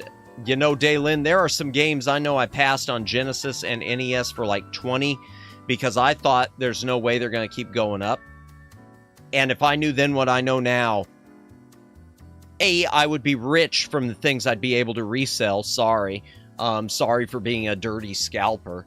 I'm not a scalper, but you know what I mean. I'm not an actual scalper, but you know what I mean. But B, yeah, so much stuff I would have loved to have played on stream. And just in general, in life. Brainlord, which is always such a hard title to even read on the label. The label's really... Oh, well, you can read it better on the top. Brainlord. Or Brian Lord. Let me open up the screenshots of this. This is more of like an action RPG puzzle game. This one is not turn-based. It's more of a real-time action and puzzle game thing. I remember getting really, really stuck. And the lottery numbers when it reached the $1 billion range in Mega Millions and Powerball 2. Yeah, isn't Powerball in the billions right now? I don't ever play Powerball because I know I'm throwing it billion with a B. Yeah. Well, it's like the Dr. Evil joke. It's like it's like the constant jokes with Dr. Evil with not knowing how much money is with the $1 million. Yeah. Both reached billions previously. Yeah. And right now it's billion. I know that. I know it's in the billions right now, the current Powerball. Because, of course, I watch my local news. I don't know why I hate my local news. I hate all local news. I really do. Y'all have no idea how much I despise local news. That said, you know, if anyone from a local network wants to hire me for my voice, that's fine. I will be red light district for you. I will sell myself to you, but y'all have no idea. At least once each, more than once for at least one, if not both. Yeah, I know Powerball gets up there. Okay. Let's go to the gaming HD. RGB fade. Okay, I was going to pull up Brainlord screenshots because I don't even remember what this one looked like. I don't remember what Brian Lord looks like. But we'll have to play it on stream someday. 7.1, it's got a high ranking too. Yeah, it says it's role-playing and puzzle elements is for sure, because that's what I remember, was getting stuck with the puzzles.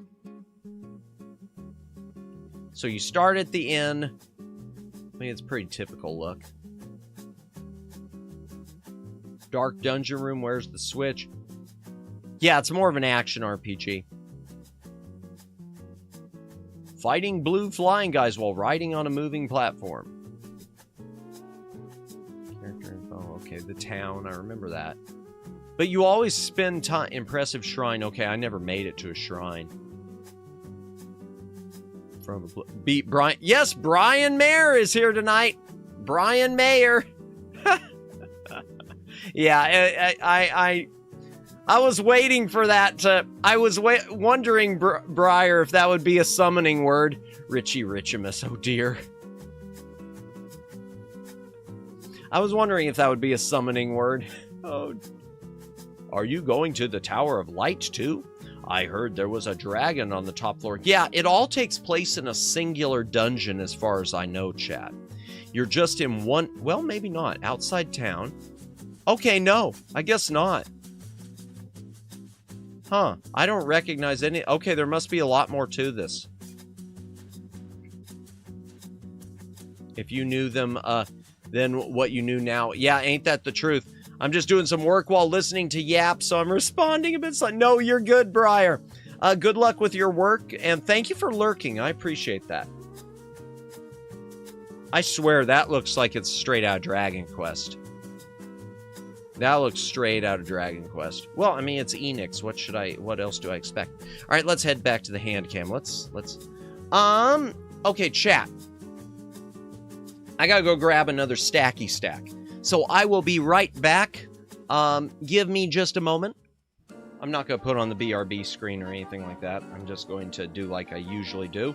Let me get a hydration break too. If you got a drink, take a drink. Hydrate or dihydrate.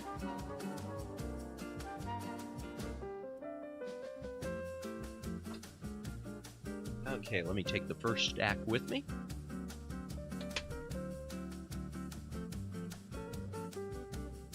This was a mistake. This was a mistake.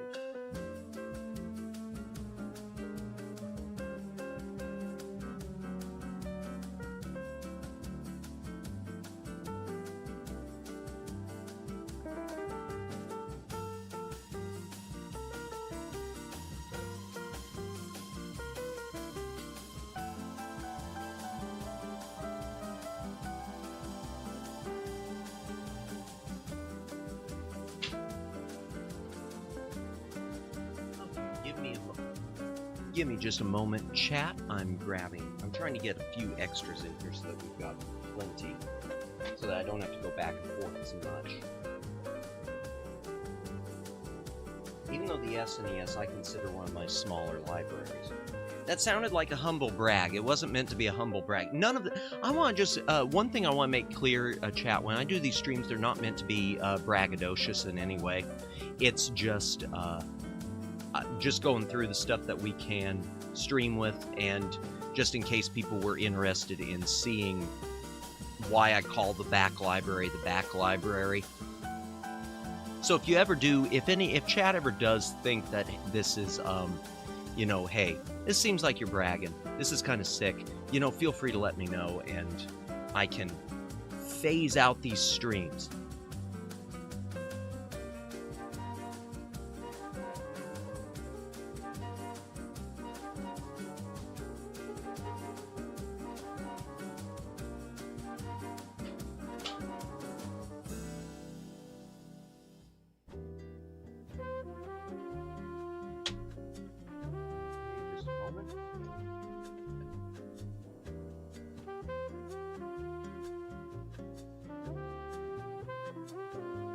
Okay, let me grab my headset again and fix my model because he's doing weird. Okay, there. His head kind of gets stuck sometimes. Okay, even though it's supposed to automatically reset my model, but it doesn't always seem to do it. I don't know. I do wonder, that's another thing too, when I do get the new 3D model, I'm tempted to use some different software and just see if maybe it can do some of the 3D stuff, but without like full body sensors a little better. Because I know there are some that do like hand tracking, but I also feel like that looks less like a 2D model. And I've always tried to, this is one of the things I even told Fumi, I try to have it have a 2D look and a live 2D look as much as possible. Which is why I went for with this one. So it's basically a poor man's live 2D. Yeah. Okay. We played it the other day. I don't like the artwork on this one. But Super Ghouls and Ghosts. This is the one from the other night, which, by the way, chat, for those of you who saw that stream, and for those of you who missed it, I am going to be revisiting this game. And the next time I play it, we're going to try to do the whole thing. The thing is, you have to play through the game twice. You play through it once, you get to the final boss, and then the princess, like, appears and says, "Oh no, I left my special power bracelet back in the first level, so you need to start over." Yeah, thanks. That helps. So yeah. Super Ghouls and Ghosts. And I do want to someday tackle the other games in this series. Some are on PC. There's a Capcom arcade collection on PC. Also, there's NES version of Ghosts and Goblins, and there's the Sega Genesis Ghouls and Ghosts, which is not the same game. I mean, you see Super Ghouls and Ghosts, and you think, oh, well, this is a super version of Ghouls and Ghosts. It isn't. This is the third game in the series. That reminds me. Oh my gosh, I was reminded after we did the Ghouls and Ghosts stream. The NES game's questionable. The thing is, Twin Opinion, I don't hate it. I don't hate it. It's got so many visual glitches and bugs, but I can't hate it. There's something endearing about it. And I think what it is, Twin Opinion, is that I do enjoy the game itself.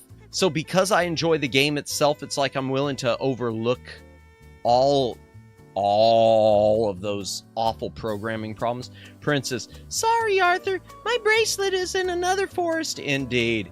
Yeah, I enjoy it too. It's just a technical mess. Yeah, I wish there was a better version on NES. Yeah. And of course, the reason... Well, why didn't we ever get Ghouls and Ghosts on NES? Well, that's easy because Nintendo had this... So for if any of you are ever wondering about some questions like that, one of the reasons, if you've ever wondered, chat, why NES would get certain things from third-party companies, but there wouldn't be a version on, say, the Genesis or Master System, and vice versa, the reason is Nintendo of America had a really awful contract, and it basically made it where third-party companies were not allowed to release the same title game on their system that was on another system or vice versa. So like Capcom was not allowed to, let's take DuckTales. DuckTales, big NES Disney classic. Capcom was not allowed to make was not allowed to release it on NES and have a 16-bit version on Genesis. Nintendo made sure that everything had to be exclusive. And that's one of the reasons Nintendo was cutthroat back then. They've kind of gone back to their old ways in recent times. Yeah, that's unfortunate. It's unfortunate too. Well, the whole Pokemon lawsuit is, I think, the best example of that you can point to right now as far as a modern thing. As far as something that's prevalent in the news is that Pokemon Pal World lawsuit. Did I say website or lawsuit? I meant lawsuit if I said website. Brain, not brain. Yeah, in fact, that's one of the reasons that Strider... I mean, the NES version of Strider, which is a completely different game than the arcade game, other than the characters, it wasn't released on NES until like 1990 because there was already a Sega Genesis version and a Sega Master System version. And that's also the reason that you got some weird renaming. Capcom put out Street Fighter 2010, The Final Fight, which is awful, on NES. But then they were worried about releasing the arcade game Street Fighter on a console. So the TurboGrafx 16, when Street Fighter was released to the TurboGrafx, they retitled it Fighting Street because they were worried that calling it Street Fighter, Nintendo would come back and you know, sue them for breach of contract, or, you know, cut them off from releasing anything in the future. Nintendo was really just, Nintendo did not make life easy for folks.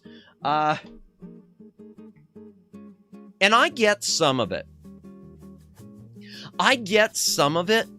But some of it I think was too far.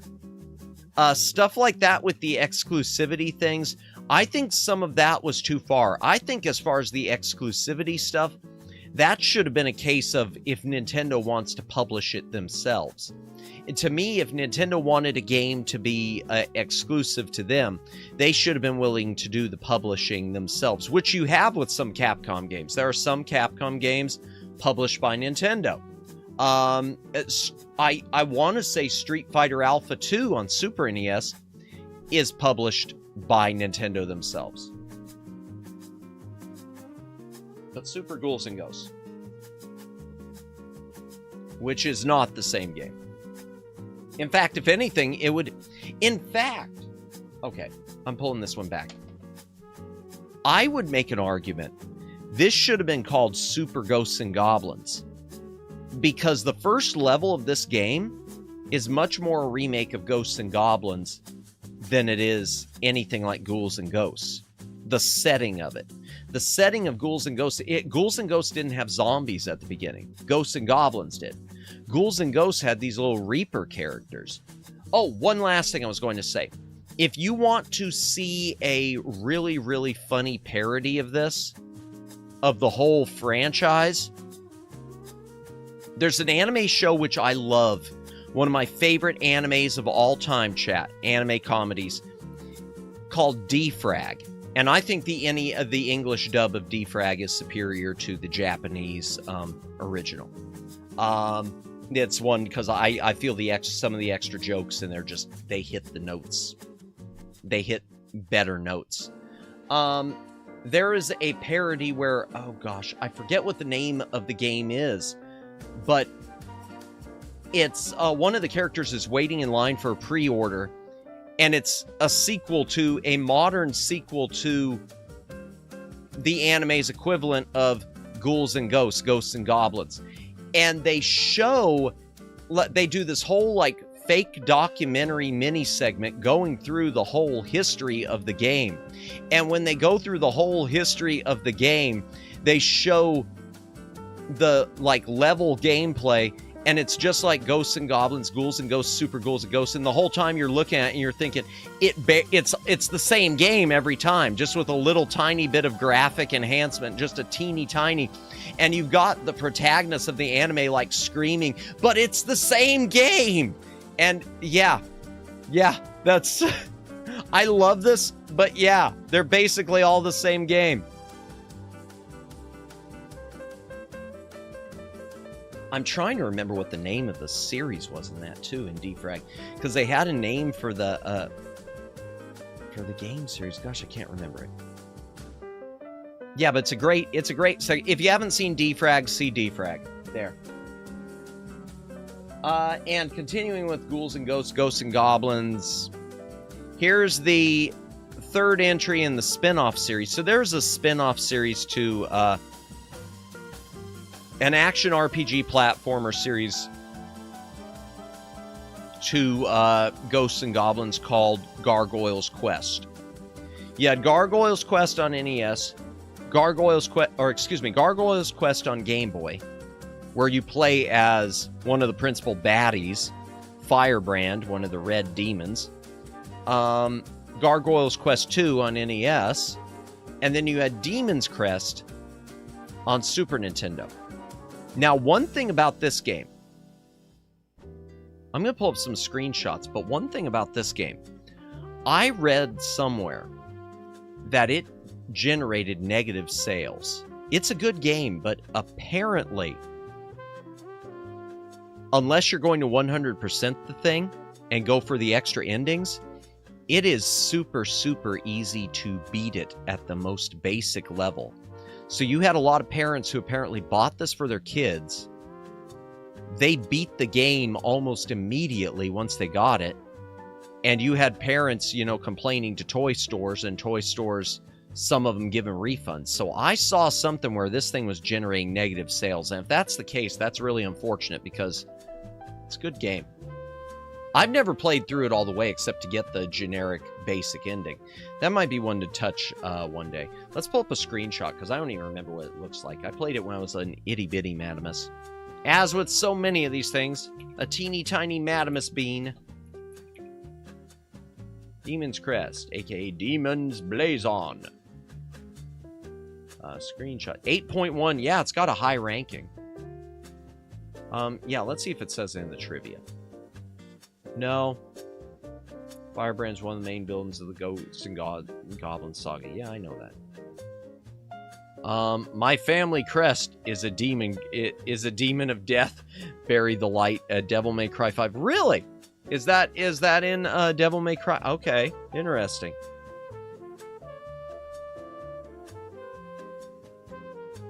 Okay, now that's cool. I love a giant boss. That's one thing I used to love in 16-bit games. Nowadays it's passé, but and Mega Man on NES even was one of the first to really do this, having giant bosses. I saw the movie Zootopia 2. How was it, Ethan? Welcome in, Ethan. Welcome in, and welcome in, Omegs. Hope you're both having a fantastic evening. I've never seen the original Zootopia, but I hope you enjoyed it, Ethan. Let me see that. It was good? Good, I'm glad to hear it. I always get worried with sequels. Virgil's theme, if I recall correctly. Ah, okay. I don't know Virgil. Well, good, I'm glad to hear it. Yeah, I've never seen Zootopia, and I get worried about these sequels. In fact, I read somewhere they're talking about, I guess Universal's looking now into doing a bunch of spin-offs to Wicked. I have never seen Wicked, but if I mean, that was a death knell right there. The idea that they're going to take Wicked and let's do a whole bunch of spin-offs. Oh, good. Let's Disney Star Wars this thing and just let's completely kill it for future generations. Hey, Matt in chat. Welcome in, Flash viewer. Welcome in. I hope you are having a fantastic night. We're just going through my SNES library. Right now, we're talking about Demon's Crest. But good to see you. Good to see everyone. Reward extra health point. Okay. But Demon's Crest is a spin-off to Ghosts and Goblins, Ghouls and Ghosts. It's the third Gargoyles Quest game. And I don't even... I know I played it, but I don't remember it. It's got a good look, though. It's a late release on SNES, I want to say. In fact, here, what year was it released? 94? Okay. That's not super late. AKA Firebrand. Yeah, the character Firebrand, yes. In fact, they made a point to say that with the, in their trivia. The only trivia they've got is that Firebrand is one of the main villains in the Ghosts and Goblins saga. Oh, thank you. I thought you'd have more useful trivia for me, Moby Games. OG Zootopia was a fun watch. Is it? Okay. I'll have to look that up. Oh, by the way, Omegs, I did look up that Echo, Generations you mentioned on Steam. Yeah, that looks cool. I'm going to keep my eyes on that for when it maybe when it drops a little bit more, but that does look really, really good. And I saw that there's a sequel coming out to it too. So thank you for switching me on to that. That looks like that would be up my alley to stream. Let me head back to the Handcam chat.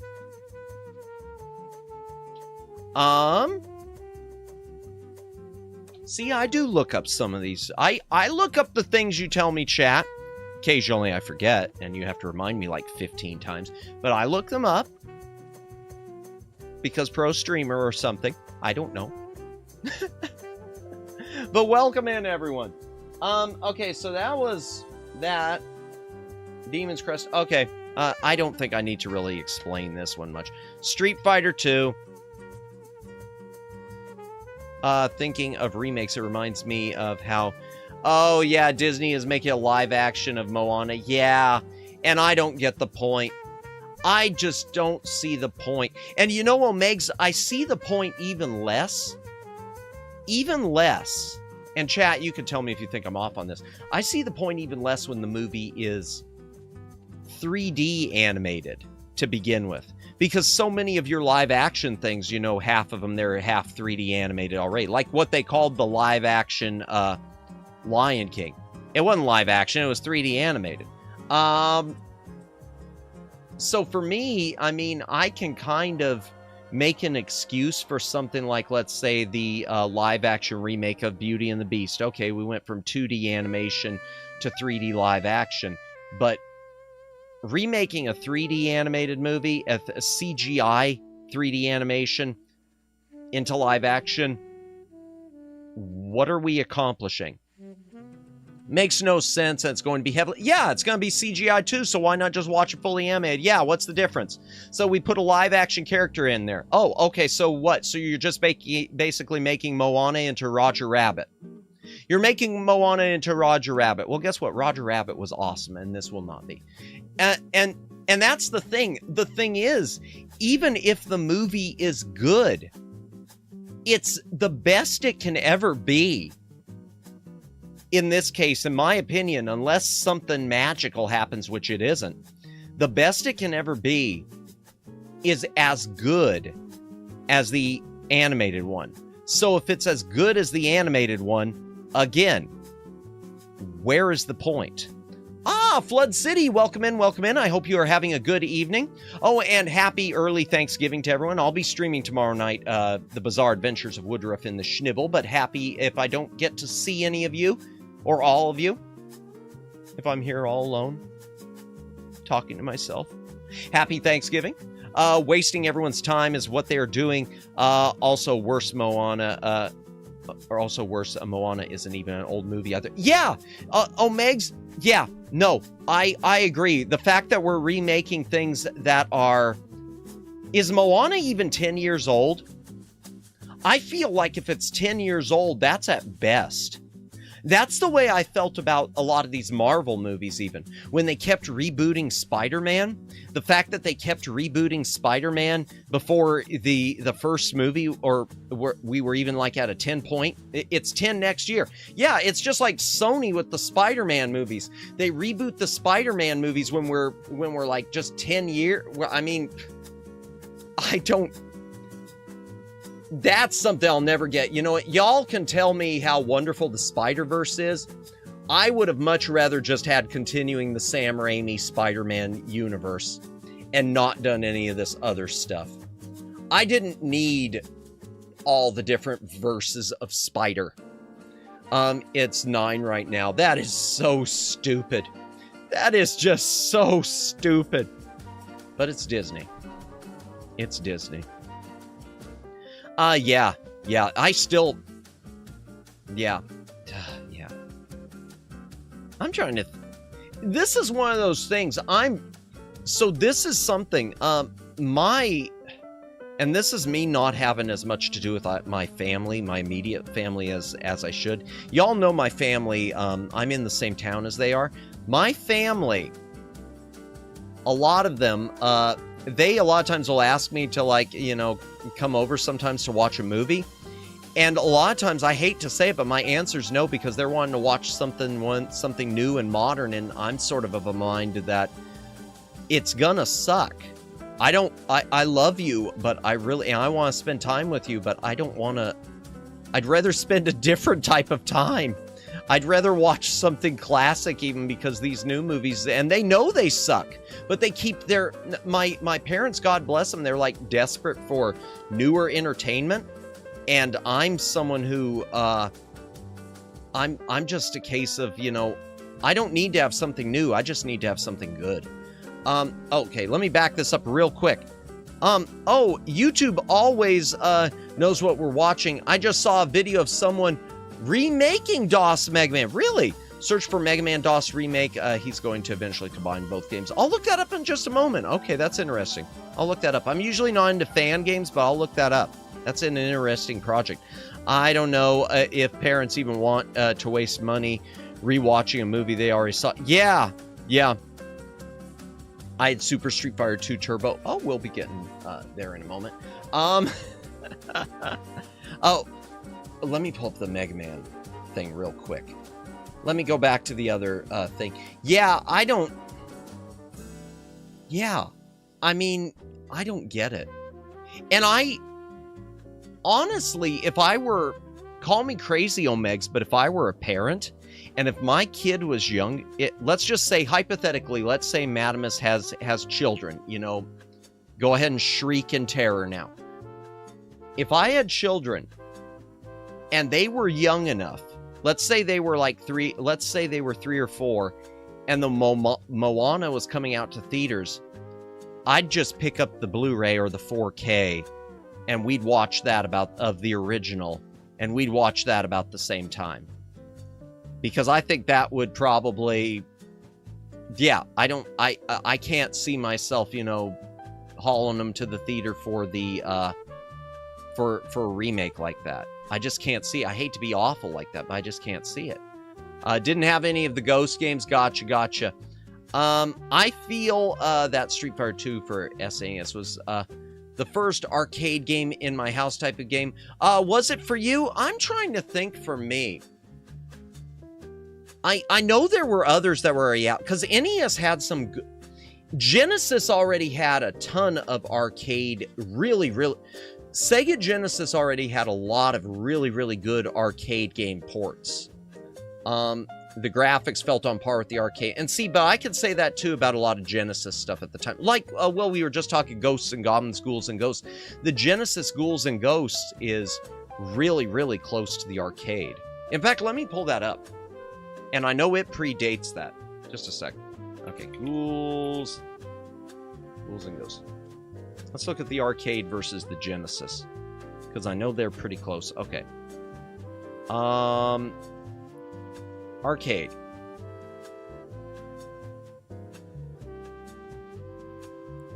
Okay. There's the arcade. This is the arcade version of Ghouls and Ghosts. Okay, so this is the one that was in the arcade. Ghouls and Ghosts and Goblins, yes. Okay, Ghouls and Ghosts arcade. Because I do feel Genesis was really pretty good about that. Let me see. Genesis. And here's the Genesis one. Yeah, I gotta say, because Genesis did a good job with a lot of the arcade stuff.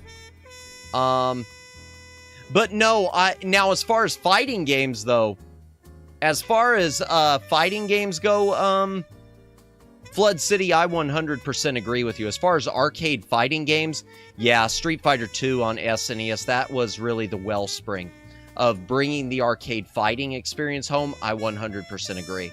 100% agree. The graphics felt on par. Yeah. And the Genesis version of that, you can't say that about. The Genesis version, I think, plays really well. The sound's kind of wonky, but yeah, no. I as far as fighting games of that time, yeah, 100%. 100. And let me look up the Mega Man DOS 2. Speaking of old games, y'all see the amazing UI called IISU for emulators. No, I'll look that up too. This thing is going to make the Steam machine the go-to emulation device. Let me look that up too. Okay, I got 2 things to look up. Mega Man DOS remake.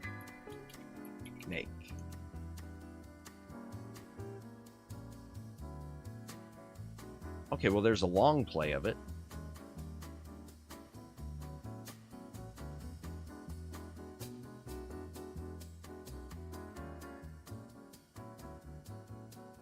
Huh. Okay. I wonder which version it is, because there's different versions of it. Let me look that up. Let me go back to what you had said, Flood City. Mega Man DOS remake.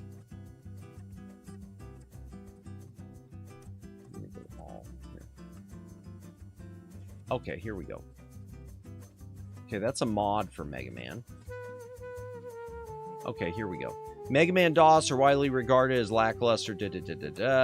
In this Mega Man DOS remake, we plan to be faithful to the originals while expanding upon the core elements that Steven Rosner envisioned for his games.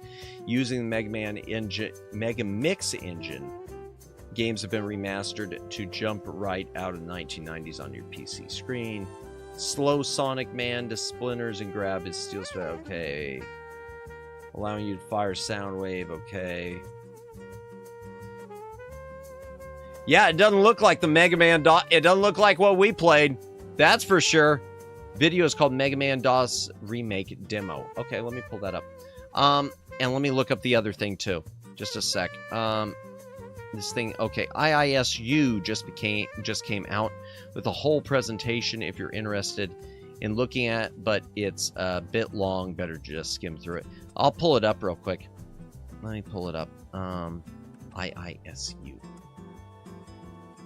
So much stuff. Start with that. Okay. Introducing it. Okay. I'm going to mute this just because I don't trust them.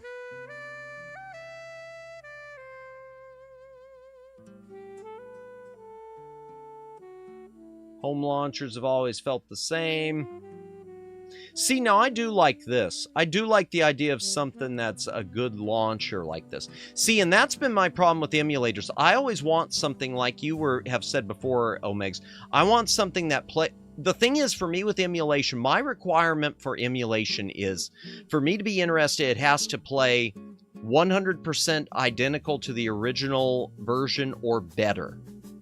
And I want to have a nice presentation like this, where I am able to, where it looks like a professional system. I don't want to feel like I'm typing it in on a computer and loading files.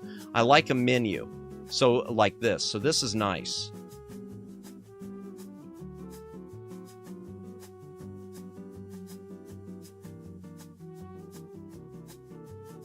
Full presentation coming soon. Okay, okay, Discord. Okay.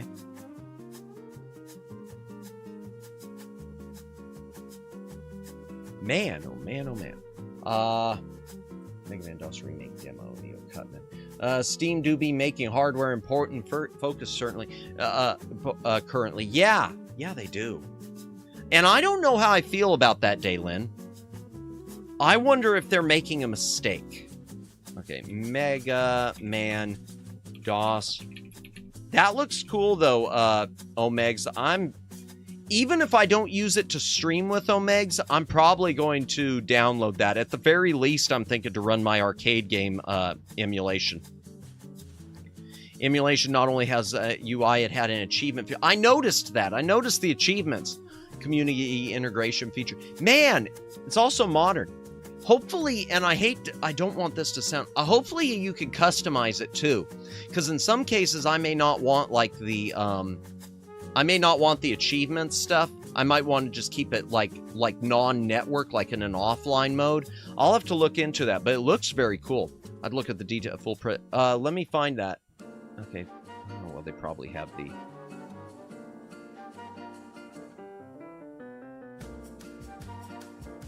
Okay, here. Okay, let me do this first. Cutman demo. Let me pull this up first.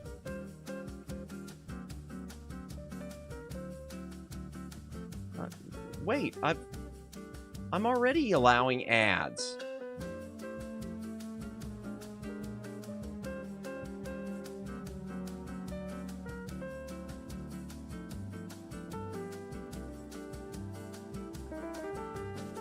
Okay, let me find this real quick. Hold on. Neo Cutman. Neo Cutman.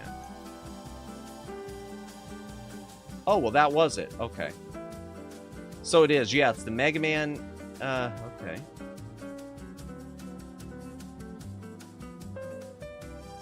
Let me mute this for a second.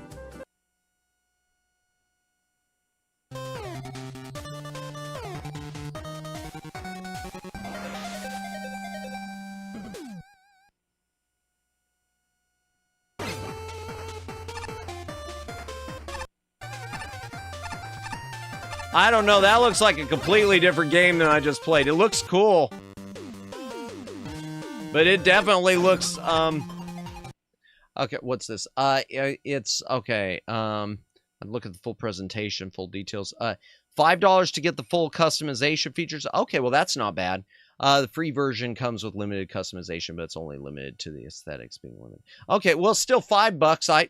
The truth is, Omegs, if it's good, I don't mind springing $5 for it, just out of support, you know? Help them keep doing it. IISU. But that looks cool. Thanks for showing me that, Flood City. It definitely looks like a 100% different game more than a remake, though. It doesn't look like it definitely is. Yeah. A genius made a meme character into a... Wait, no? Okay. ISF full presentation. There it is.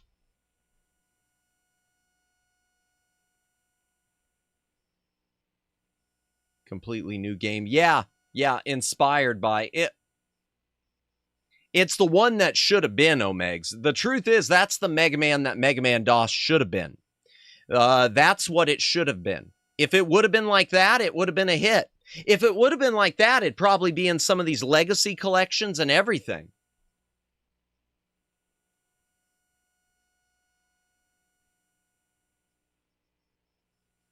Swap Doodle. Can be instant links to any game in your library or purely cosmetic decorations. Some widgets have specific functions like reminding you what you recently played, a random pick from your favorites, and even games you haven't touched in a while. Menu, while only keeping the bare minimum right in front of you.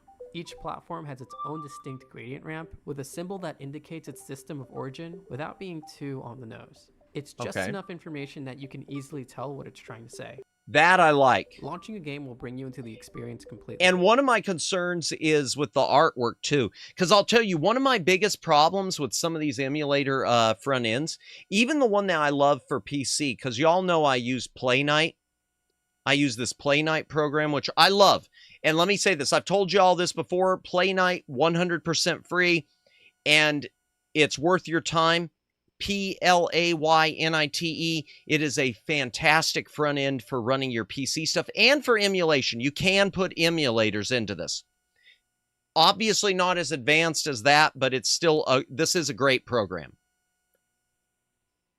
And very low impact. Giving the UI. But when it comes to downloading the artwork and stuff, it'll download it in the wrong resolution.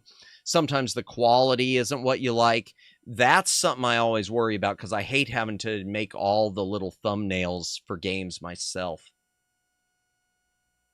I want to streamline media browsing without ever having to leave the app, similar to how it's done in the XMB. Browsing through your local MP3 and WAV files would be like browsing any other content on ISU, with the ability to have them playing in the background while you navigate through the rest of the UI. Okay, that's nice. ISU's UI include instant messaging. Really? What better way to spend your time playing an intense game than to see your friends encourage you on screen? On the download page, you'll be able to view every bit of information regarding the content you're downloading. That could, from what I know, that could be useful for some. From what I know, they said you set up a folder and it puts the image automatically for the UI slot in that game. Okay. Show you comments given by users who've already tried it out. I'm looking at that thing where it said about having your friends encourage you while you're playing the game. I wonder, I'm wondering about, you know, like OBS and YouTube integrations, and I wonder if there'd be some way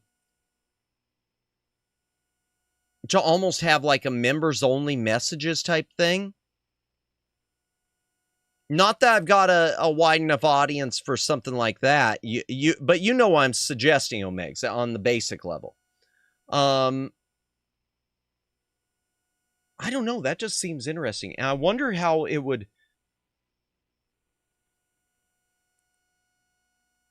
I'll tell you what I wish, Omegs. And I don't know if it's got anything.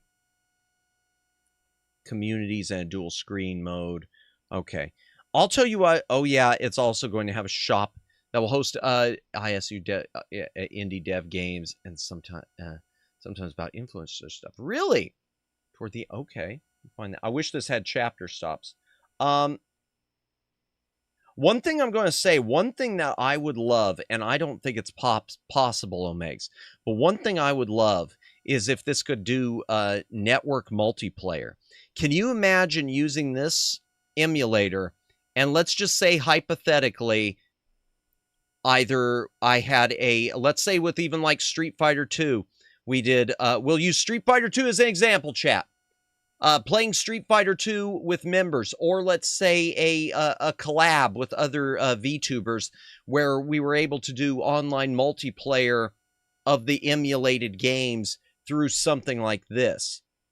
That would be incredible. I don't know. I'm sure the logistics for that would be insane, but that would be incredible.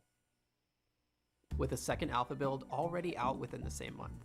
Other front isn't necessarily part of the larger implementations, like web page layout too, as time goes on. I'd like to take a quick second to thank my supporters. You guys are the reason that it's before this. Compact, maybe this will become how IndyCart gets its feet off the ground. See, and that would Super IndyCarts would be great. Can you imagine if something like this could add that sort of multiplayer integration for games, and then Super IndyCarts was on that? Oh my gosh. That'd be perfect. YouTube and Twitch would be standing with the hammers. Yep.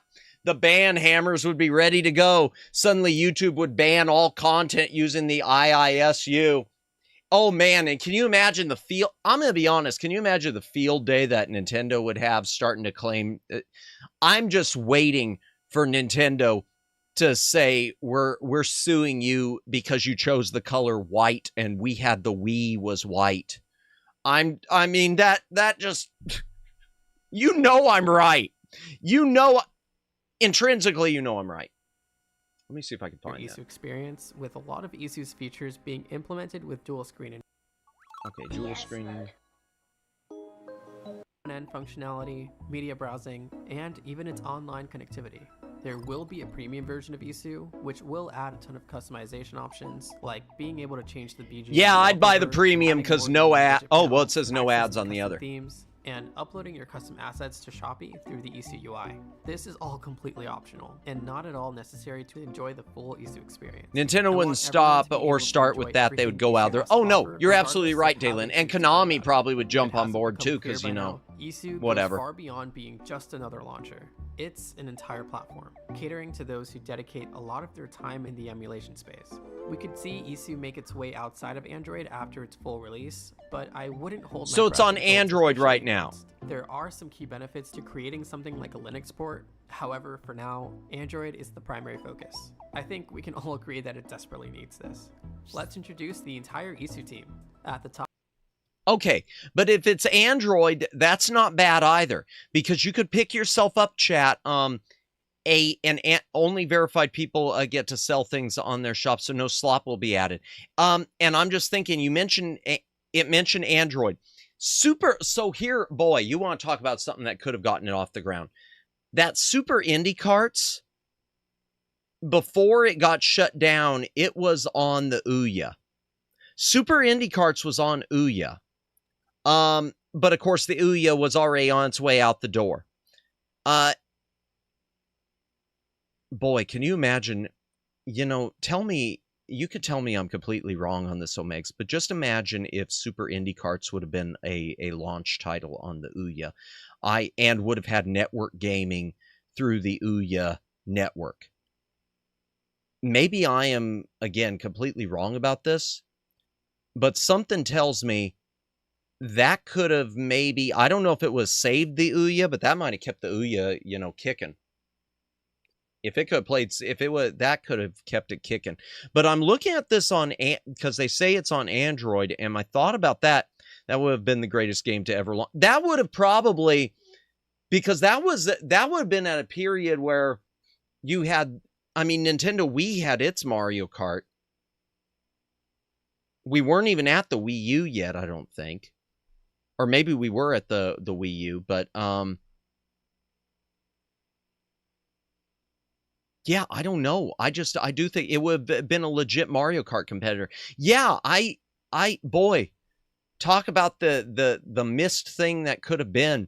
And imagine if, let's just say, if the company behind Ouya would have had the foresight where they would have offered to pour resources into that. If they would have had the foresight to see, hey, this is what we need to get the thing going, you know, just to get it for the launch. Yeah, but oh well, we can speculate about stuff like that forever. The only thing let me turn the BGM back on.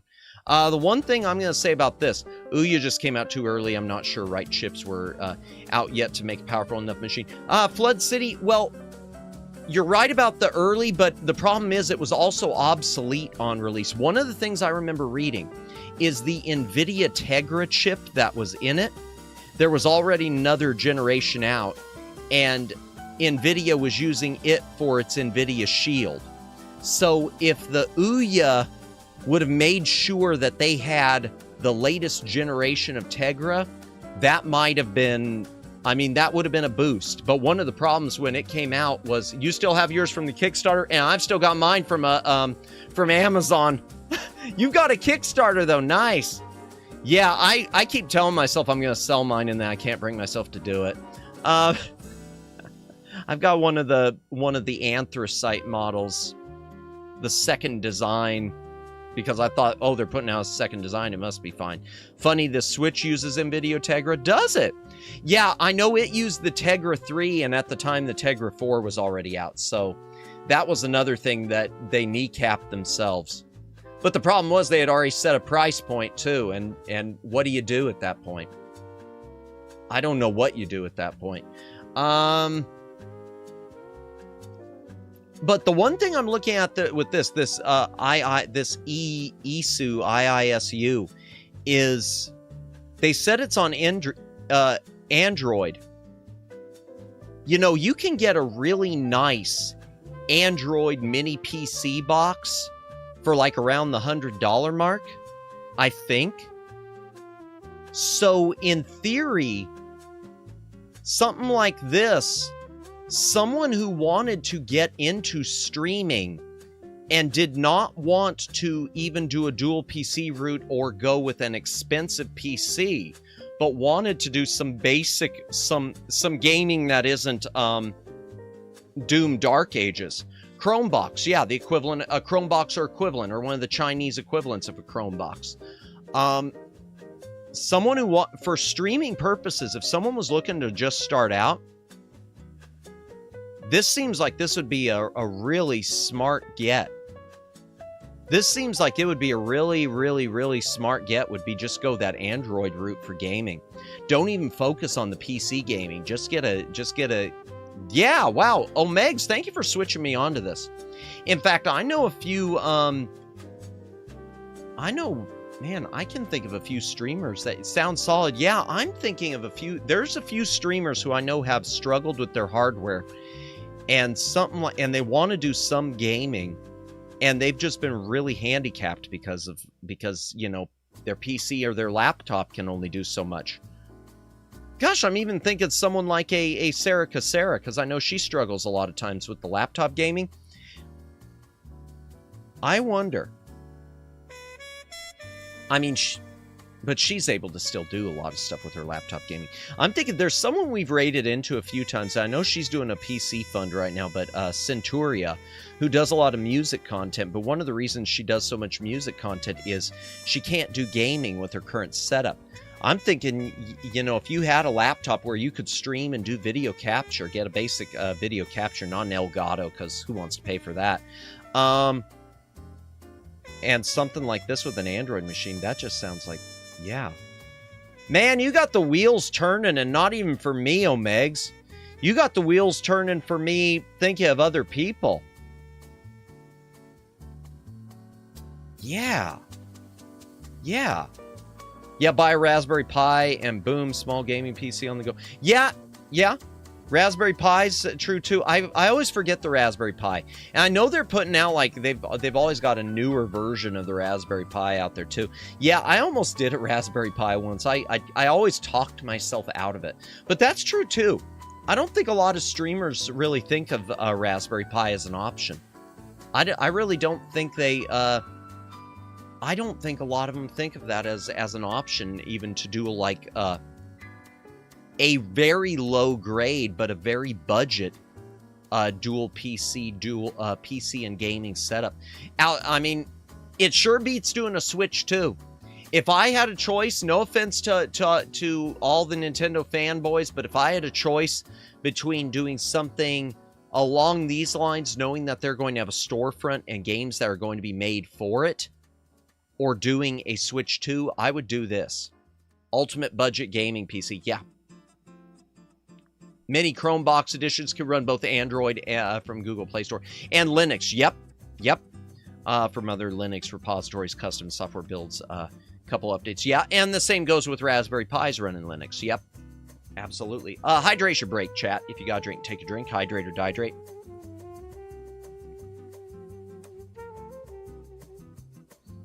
You know, it's so weird. Here I am with my super scuff model. It is a great point, Daylin. Here I am with my super scuff model. I'm only a year into streaming, and the main thing I'm always looking at, I feel, is ideas for other people who want to get into the game and feel like they can't afford it. You know, it's funny how that works. It really is funny how that works. I'm not a do-gooder, chat. I'm not a do-gooder. And yet this is the way I always think. Maybe I am secretly a do-gooder. I don't know. Yeah, I don't know. I feel like, yeah. I say that and then and then at the same time I always keep in my mind that thing that Nyara once said about how there is no VTuber community. It's just dog eat dog. It's all, every person is for themselves. There is no kumbaya here. Oh my gosh, I don't even know what we're doing anymore. What's your hourly rate for consultations? Man, no one would want to pay me. You'd want a refund. Man, people would want a refund. Oh my gosh, people would want a refund. It's like the other night I went into Lauren's stream, and he's always paying me compliments and everything, and I just had to say, no man, I'm the fraud. You're the one that people should be subscribing to. Not gonna lie, Matt, if you're able to come up with a good idea for cheap gaming PC for streaming, becoming a successful video, easily 100K views. You know what, Omegs, I am going to keep that idea. Thank you for suggesting that.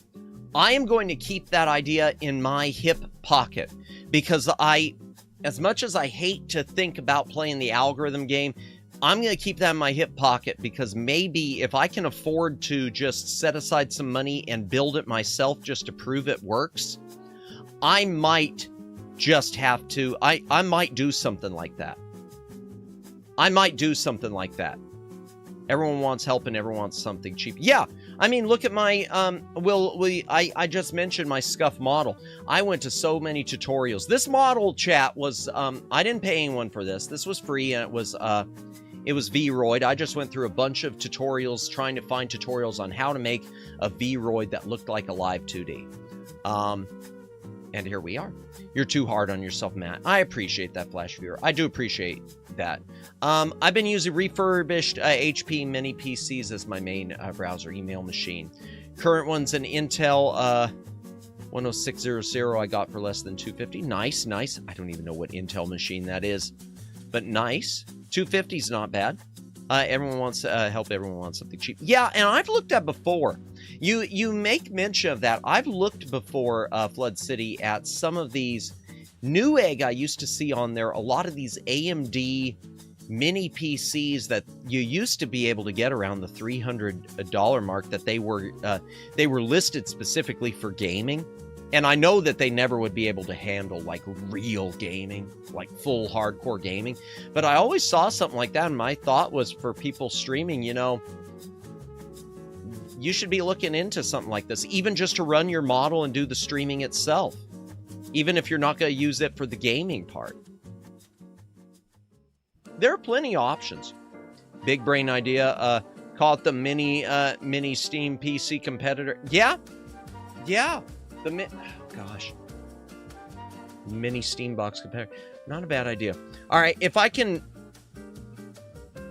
I'm going to think it through, Omegs.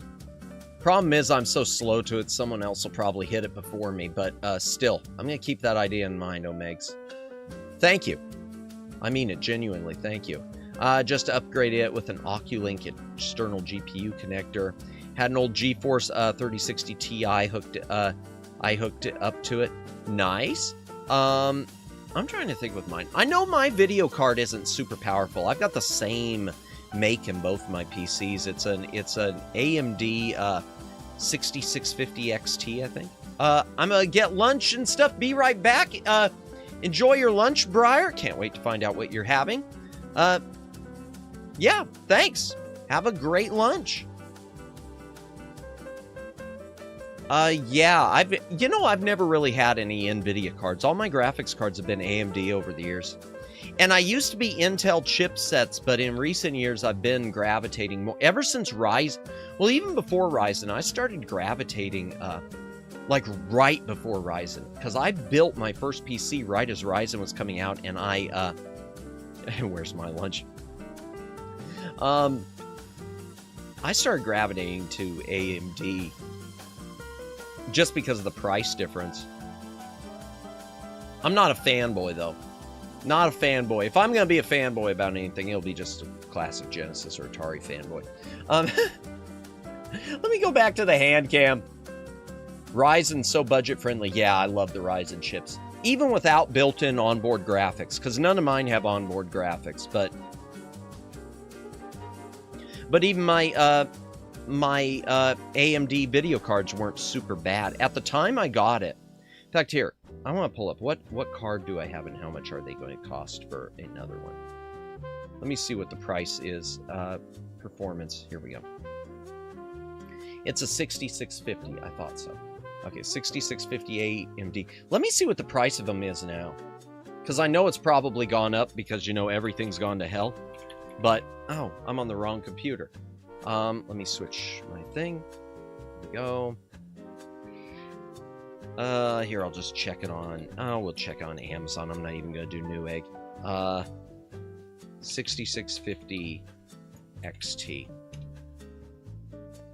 Oh, man. Yeah, they're more than... Oh, darn it. So I can tell you, when I bought my graphics cards, they were about 200, and now they are about 300. Everything's just gone up so much. The 6650 XT, when I got it, it was... Oh, darn. I hate this. I hate it. Yeah. They've gone way up. Everything's such a mess right now. RAM especially. RAM is nuts. Y'all have seen the prices of RAM. They're getting like 200, 300%. I mean, the RAM, my DDR4 RAM, the chips I've got now that I paid 30 for are now 34 are now going for like 90 to 100. AMD CPU plus GPU works best for SteamOS v3 beta. Nice, nice. That's good to know. PC setups can last for so long these days. Unless you're doing 4K, there's no need to keep upgrading. Yeah, no, and see, I'm not... Even for streaming as a VTuber, I don't feel the need... That's the thing. I don't feel the need to upgrade to do 4K streams. Because how many people... Seriously, how many people watch VTubers and are like, oh, man, this is so hard to watch. I wish this was 4K. How many of y'all watch that and that's what you think? Oh, wow. I didn't even go back. Okay. There we go. RAM is killer right now. They say it will last well into next year. Yeah, because of the AI boom. Oh, something else to blame AI for. I wasn't even on the right screen. Yeah. All right. Street Fighter 2. There it is. So that's Street Fighter 2 NES. Now, last time when we looked at the box copies, I did show that I've got Street Fighter 2 Turbo. Need 4K VTuber screaming. No one could even tell the difference. No one could even tell the difference, Omegs. You know what I should do? I should upscale it to 4K and see if anyone notices. I should up-res it, see if anyone notices. Okay, so we already showed Street Fighter 2 Turbo, and here's the last of the Street Fighter 2 games on Super Nintendo, the Street Fighter 2 trilogy. Super Street Fighter 2. And let me tell you, the Sega Genesis version of this one's better. It's got better animations. There's some other stuff on it that's generally better. Genesis just got better on this one. I can see the wrinkled pixels on it. They're not wrinkled. Ah! I must have 8K at full res minimum at all times and can accept nothing less. Time to cancel, Madamus. See, I'm the guy who still thinks, I mean, like I've said before, even with home video, if a company is making me choose between a Blu-ray and a 4K, unless for a new release, I'm not talking about like I'm not talking about a catalog where the 4K is a new remaster and the Blu-ray you're stuck with an older master. But if both of them have the new 4K master, the new remaster, I'll get the Blu-ray disc. If I have to choose between the two, I choose the Blu-ray because it's more compatible with everything across the board. And I'm just still not sold on 4K. Yeah, so Super Street Fighter 2. Oh, we got another. Oh. This is a game I love, and this is a game I hate the Super NES copy of. Hate it. Hate it. Final Fight. Final Fight is a great game in arcades. The Sega CD version, if you can find it, is also great. A lot of 4K releases also have Blu-ray disc. Yeah, my big complaint, but you're right about that, Flood City, but it is starting to get more and more where some companies are making you choose. And sometimes the choosing doesn't make any sense. Like, for instance, Paramount with their reissues of the Star Trek movies, of the original Star Trek movies. Movies 2 through 6 all include both the Blu-ray and the 4K disc, but the motion picture, you have to buy them both separate. I don't understand that. And I love the motion picture, but I don't get it. And releases from Arrow. If y'all are into Arrow, which is a third-party company, they're putting out amazing. They got that new Ninja Turtles movie remaster coming out in like a month. You have to choose between the 4K and the Blu-ray. And so I chose the Blu-ray.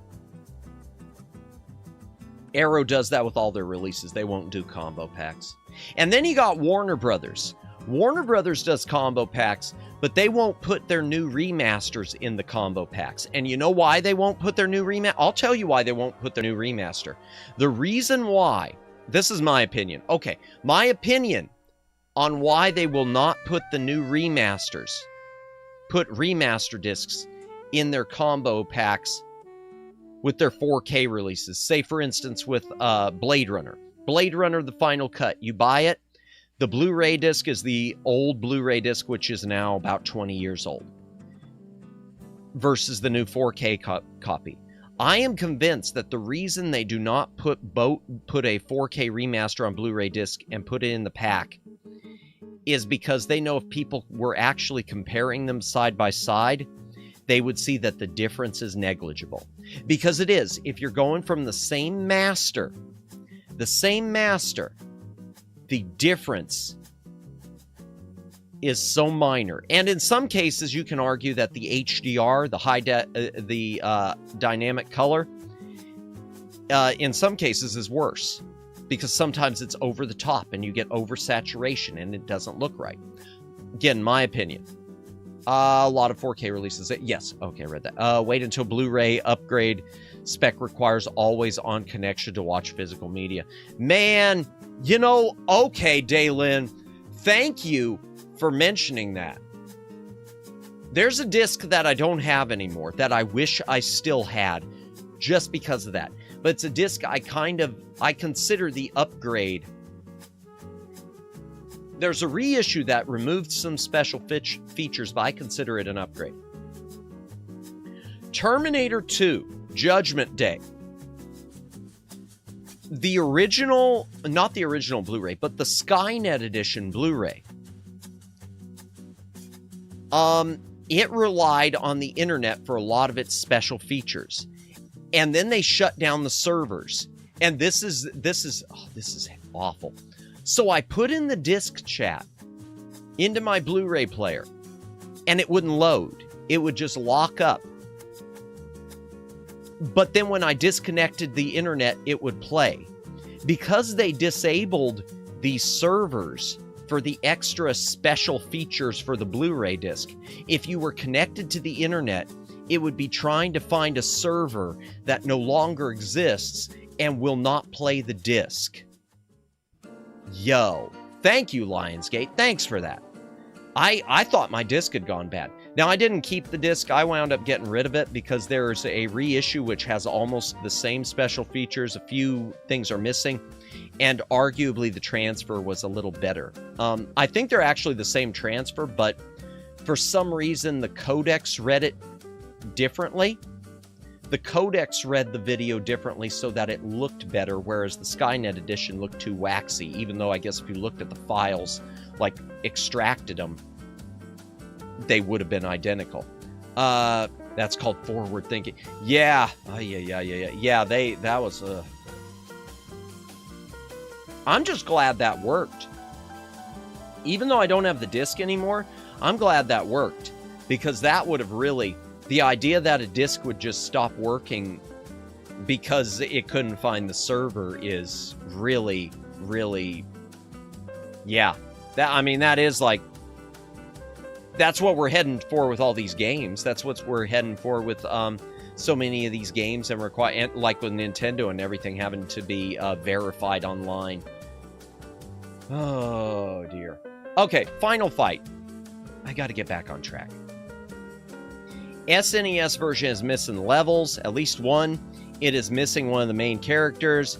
The music doesn't sound good. It does not have 2-player or 3-player mode. The arcade was up to 3 players simultaneous. SNES is 1 player. Yeah, it's just not a good bet. Coming soon to your refrigerator, washer, and dryer. I think it was Samsung, chat.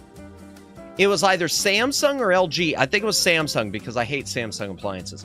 Apparently, their smart refrigerator with the screen on the front, they are now going to start pumping ads into it, whether you want it or not.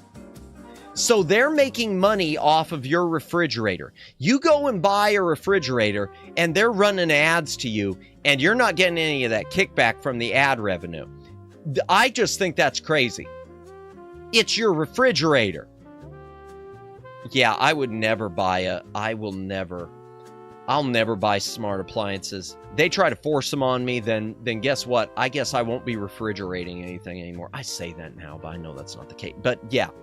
I think something like that, honestly, Flood City, I think some of these smart requirements, the requirement of you to have appliances connected to a network, I think that's going to lead to some lawsuits at some point, and I don't think the manufacturers are going to come out on the winning side of it. Call me crazy. I don't think it's going to be like Nintendo winning all their lawsuits. But yeah, this version of Final Fight's terrible. They did a reissue, which is also terrible. There's a reissue of this called Final Fight Guy. All it does is replaces, I think it replaces the Cody character with Guy, who's the character who's missing from this one. Now, Capcom, if they would have been, I wish I had that reissue too. It's really hard to find. What Capcom should have done was put out like a Final Fight special edition, and that would have sold pretty well too. An edition that added the missing level, added 2-player support, and added the missing main character. I don't think they could actually, I don't know if they could have put 2-player support. The reason it doesn't have 2-player support, chat, as far as I know, is because of the sprite limitation on Super Nintendo. Now, the sequels to this, which were exclusive to Super Nintendo, they were able to, program the number of characters on screen from the get-go, so the sprite limitation wouldn't have been an issue. But, yeah, I believe the reason it's not 2 players simultaneous is because the sprite limitations of the Super Nintendo. Nintendo hardware had limitations on SNES. Wasn't more of the adultish content added back into the Guy edition? I don't know. I haven't heard that, Flood City. I know there was more of it on the Sega CD. I know the Sega CD is the best one. Let me look it up, in fact. Here, just a minute. Let me go ahead and head to the other. Oh, actually, before I look that up, I'll go ahead and just hit this. Speaking of the sequels, Final Fight 2. Mayor Mike Hagar's back, plus I think his daughter and some other dude. There's also, this game's pretty good. There's also a Final Fight 3. It's more difficult to find. I don't have it. But Final Fight 2 is more fun. The original Final Fight is the best one. But as far as Super NES goes, Final Fight 2 easily trumps Final Fight. Okay. Let me go look that up. Let's look up the censorship. Fade. I'm going to have to start speeding up with these because it's already 11 p.m. Oh my gosh, it's 11! We've already been streaming for... Holy Hannah, we've already been streaming for 3 hours. Okay. Final Fight Guy. Oh, I can't spell final, apparently. Finay Fight! Fight Guy Censorship. Final Fight Censorship. Alright, let's just look up this. I'm not going to look it up on there. For fine, maybe well, please. Okay.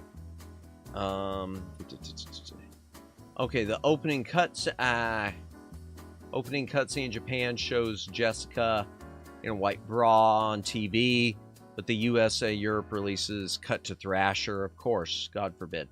A nude statue.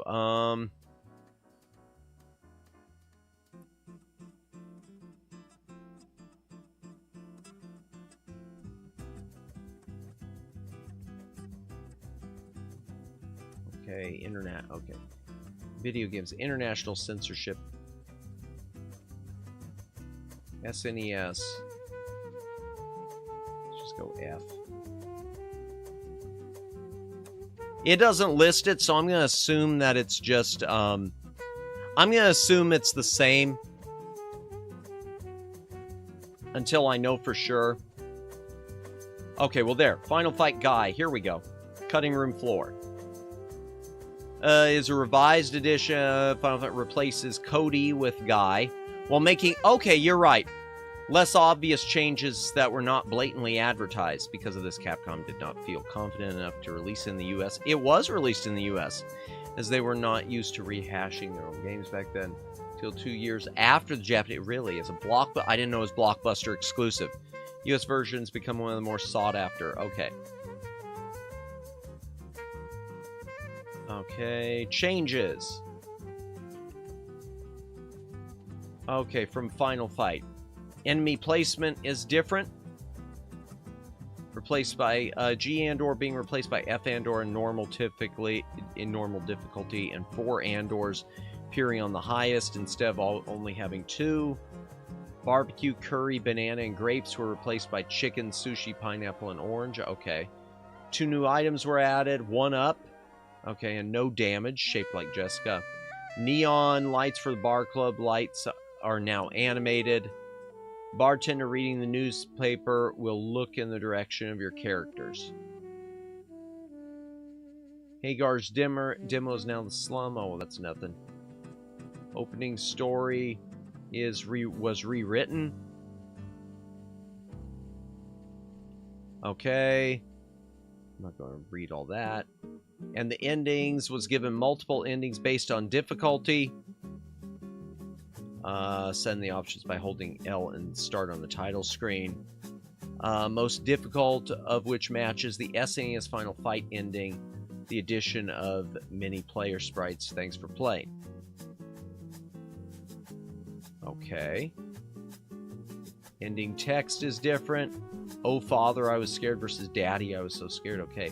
Ending cutscene graphic was expanded and redrawn, replacing Cody with Guy. Okay. Bay Area bonuses. Barking dogs gives each of the barking dogs gives a bonus.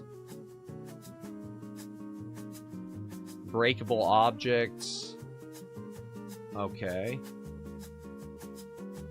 So it doesn't look like there's censorship changes, but there was some stuff added and changed. Back? Welcome back, Judd. Alright, yeah, I didn't know there was that many changes to it, Flood City. Even if they're not, Oh my gosh, chat! I I read all this and I didn't even put it on the screen, did I? I read all of that and I didn't even put it on the screen, did I? Man, I am the streamer of all time. I am the streamer of all time, chat.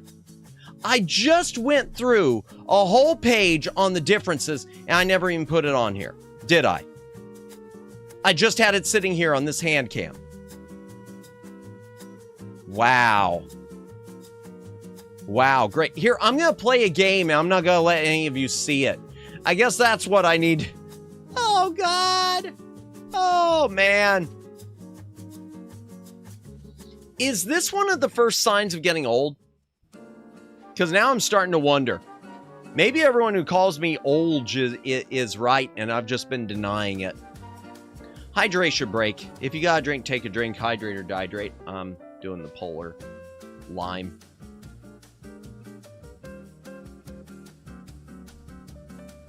All right. What's next? I need to play this on stream. I've never played all the way through this. The Magical Quest, starring Mickey Mouse. This is a really cool game. This is a really good Disney game from Capcom. Capcom almost always knocked Disney games out of the park. Magical Quest is great. And there's a sequel to Magical Quest. Really hard to read here. The Great Circus Mystery. The Great Circus Mystery, you can play as Minnie, but not nearly as good as the first. It's just missing that spark, and it's short. There is one level in this that's different from the Genesis version. This one had a Genesis version. Magical Quest was SNES exclusive. The Genesis has, there's one stage changed during the haunted house section. But they're both about, you know, apples for apples on that. The mean streamer for all time. Just kidding. It's okay, just make a mistake. Yeah. Oh, no, I know I made a mistake, but I am bad about that, Judd. Okay, I'm not going to show screenshots of that one. I'll show screenshots when we get to something really interesting. Okay, and this is kind of... I have never played through this either. This was a recent pickup for me.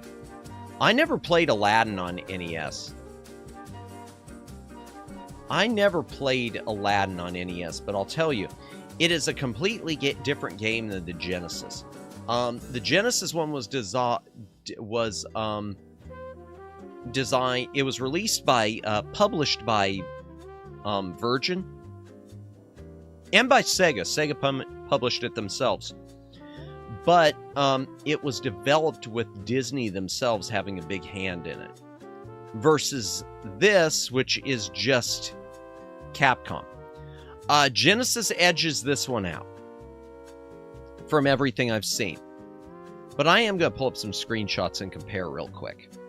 We'll do that real quick, okay, chat? And this time, I'll make sure I get onto the right screen. Yay! All right, Moby Games. We'll do 2 tabs with this one, too. Aladdin, the game, not the add-on deck. Okay. There's that. That's the Super Nintendo. And Aladdin will pull up the other one here, chat.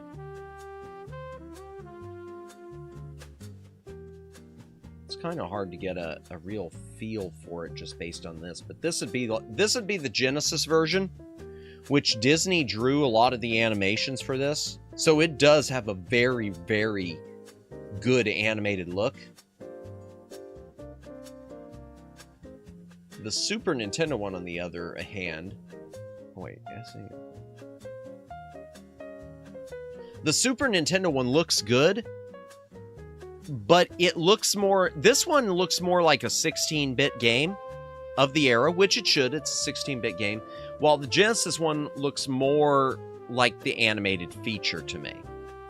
The Capcom one looks good, but the Capcom one looks more video game look versus trying to be like an animated feature look.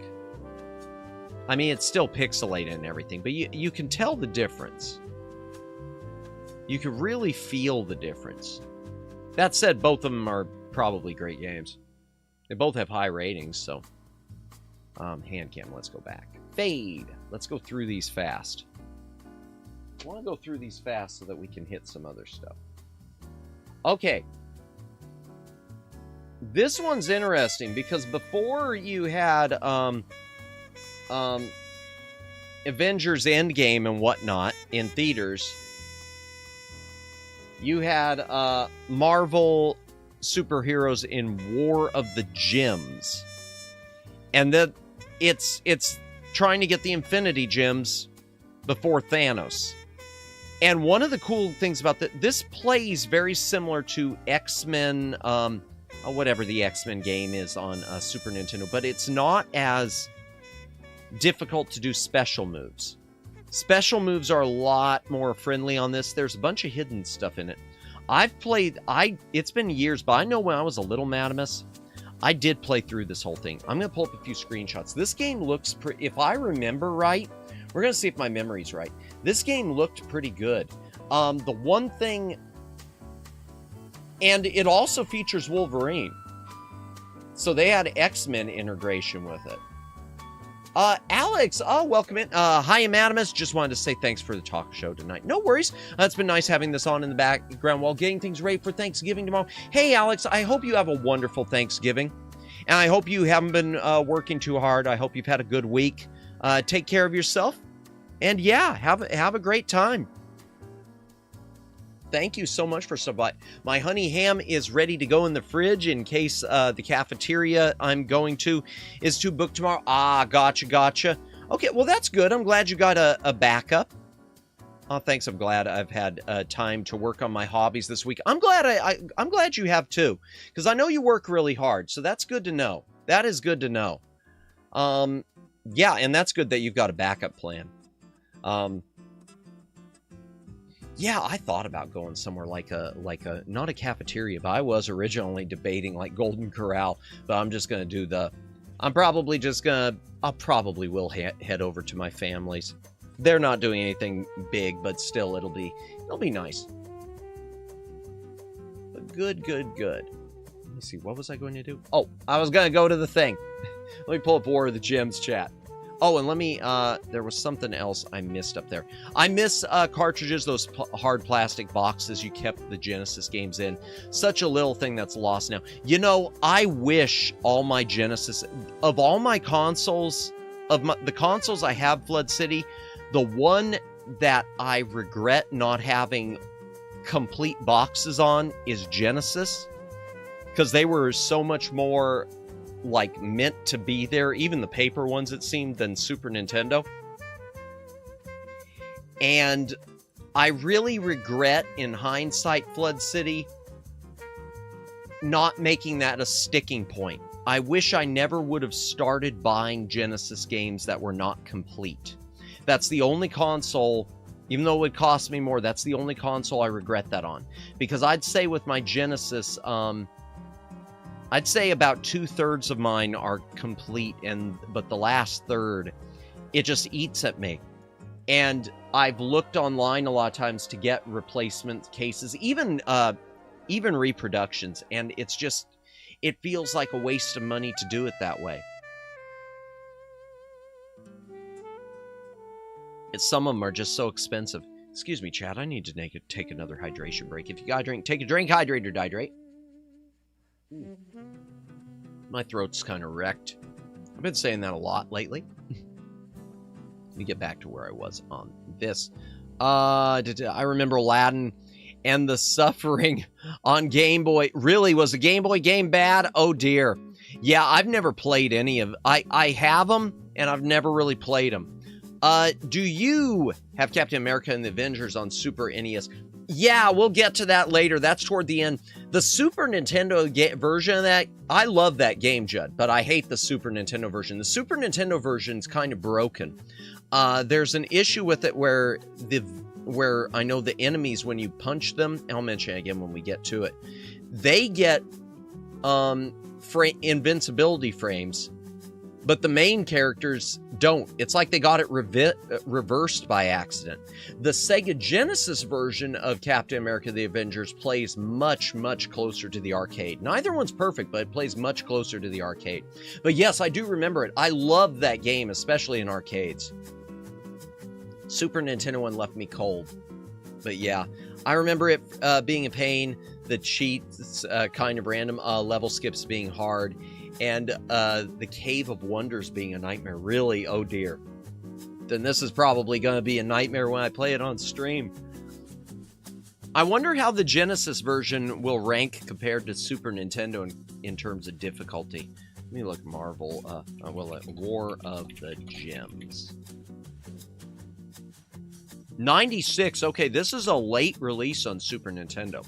7.0, I'll give it that. I think it's good. Oh, it had password. Okay, that's why I was able to play it as a little Madamus. Because I was going to say, I never thought I played through it in one shot. Ah, welcome in. It's Mahese, correct? Welcome in. Welcome in. The only time I'm into laughing, joking games was when I played Maximum Carnage. Oh, man, I've never played the Super Nintendo I've never played the Super Nintendo version of that. I've only played the Genesis version. Welcome in, welcome in. I hope you are having a good day. Yeah, I'm just looking through some of the old, we're going through my SNES cartridges tonight. It was one of our membership goal promises was for me to go through my physical library on stream. So we're finishing up the, it's a good game for the LJN standard. Yeah, that's why, yeah, it's hard to believe LJN's even attached to that. That and the other one, separation anxiety. It's so hard to believe that LJN's even strapped to those because they're fun and playable. Let me see. Just seeing your carts is taking me back to the early 90s. And renting some of these games, we didn't have Blockbuster for a long time. Our local rental place was called Mr. Willie's. And see, I remember when I was, again, teeny, tiny Madamus. I remember the rental place that, the place that still had rentals in my town was a grocery store. I'll buy you for $1. Wait, even a broken clock is right twice a day. Wait, what was I right about or wrong about? Oh, LJN, yeah. I'll buy you for $1. Wait, you're gonna buy, wait, what? I don't know what's going on. I don't know what's, unless this is an I'll buy that for $1. I don't know what's going on. I don't know why that's being said. What did I do, Omex? Oh dear. Yeah, the local rental place. Did I say something? I'm so worried now. The local rental place was a grocery store, and they even still had NES cartridges. The place, I remember they still had some NES cartridges until like early 2000s, which is crazy. Yeah. Oh, wow. That's a memory. Yeah, what were you referencing, Omegs? Man, I wish I get to see a DOS computer old as a computer using floppy disk. I wish, if I knew then what I know now, I would have made sure my family's old PCs, or at least one of the later older PCs they had, because they did have like an older Windows PC, which I grew up with, which had DOS. It had DOS 6.0 or DOS 7.0. When you said brutal carnage, it reminded me of that quote. Oh, okay. Gotcha. Oh, okay. Yeah. Oh, like from RoboCop? Because I remember in RoboCop, I'll buy that for $1. I love that bit. Yeah, if I knew then what I know now, I would have, made sure that my parents held on to one of their DOS PCs. Especially because I can tell you, when I was, and this is when I was super, super tiny, so I barely remember it. I know that a PC they had when I was growing up, it still had the not the 3.5 inch, but it even had the 5.25 inch floppy disk drive. And those are so difficult to get a good one in working order now. And it is so much work then, even if you've got one that works, to get it to work with modern Windows and modern PCs. The hardware, the software just won't accept it.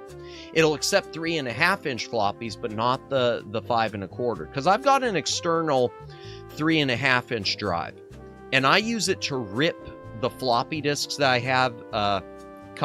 Some like in my big box collection, I use it to rip those, and then I just read the disk images from my hard drive. But yeah, total carnage. Yeah, when you said brutal, I gotcha. Okay, my first family computer was at 386. Wow, my parents wanted my sisters and I to learn about computers. 3.5 was the A drive, and 5.25 was the B. I remember those letters for that. So yeah, I wish. But yeah, Mahese, that I really wish. If I knew then what I know now. All right, let me open up screenshots. Yeah, because this one, War of the Gems, I remember looking pretty good. Yeah, you could play Spider, and it says player select, but I think you had to do each of them. I think each one had different sets of levels. Maybe I'm wrong on that. Okay, because that's training mode. Well, there we go. Yeah, there we go. Hulk fighting evil She-Hulk doubles in the Amazon. There were all these evil clones you had to fight. I remember that.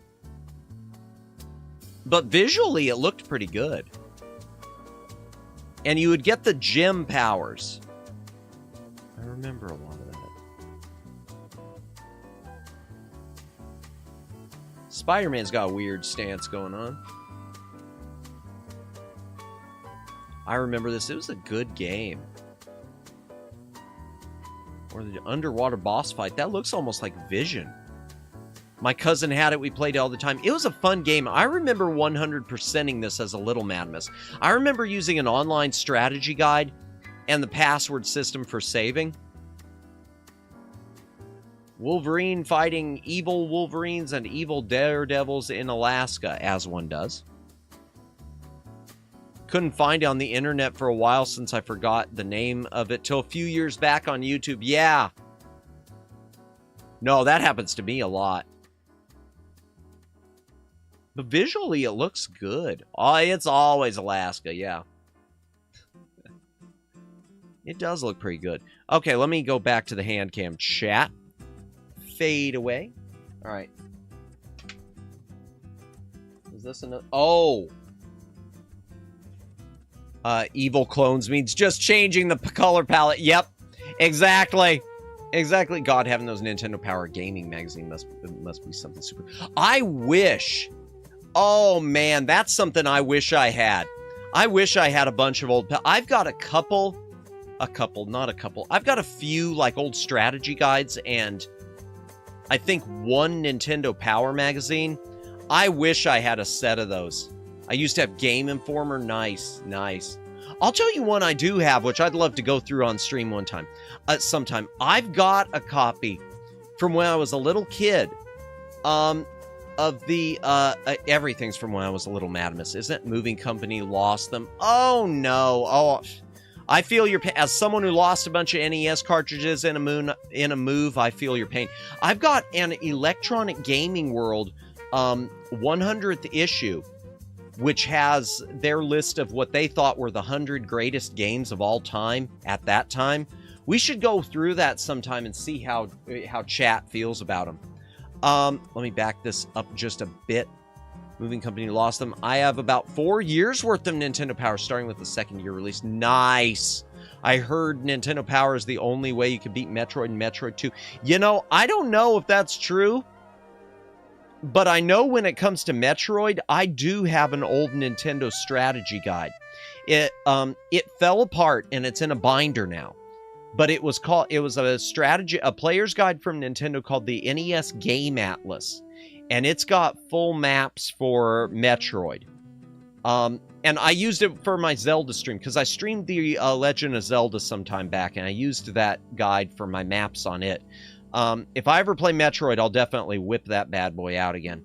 I agreed. Maybe we can go through some old game magazines. I'd like to. Or new one. I know Walmart still... Do they? I didn't even know if there still were new ones. I know most game journalists, you know, I mean, they're the ones out there saying the new Assassin's Creed is amazing. So, shill much. Internet Archive has a lot of magazine collections you can download. You know, that's not a bad idea. As much as I'd like to have physical ones on screen, we might just do that. We might go through Nintendo Power Magazine digitally. That's not a bad idea. Good idea, Flood. Thank you.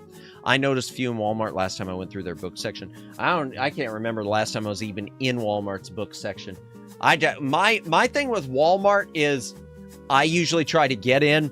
I focus like a laser on whatever's on my list and I get out before anyone sees me. I don't want the zombies to capture me. That'd be real fun. We'll look into that.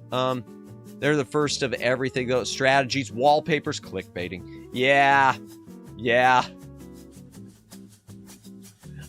I remember one thing about a Power magazine. And I remember hearing this somewhere. And I don't remember it if I ever read it. But there was an article. They had a review of and a strategy section for LJN again. Bill and Ted.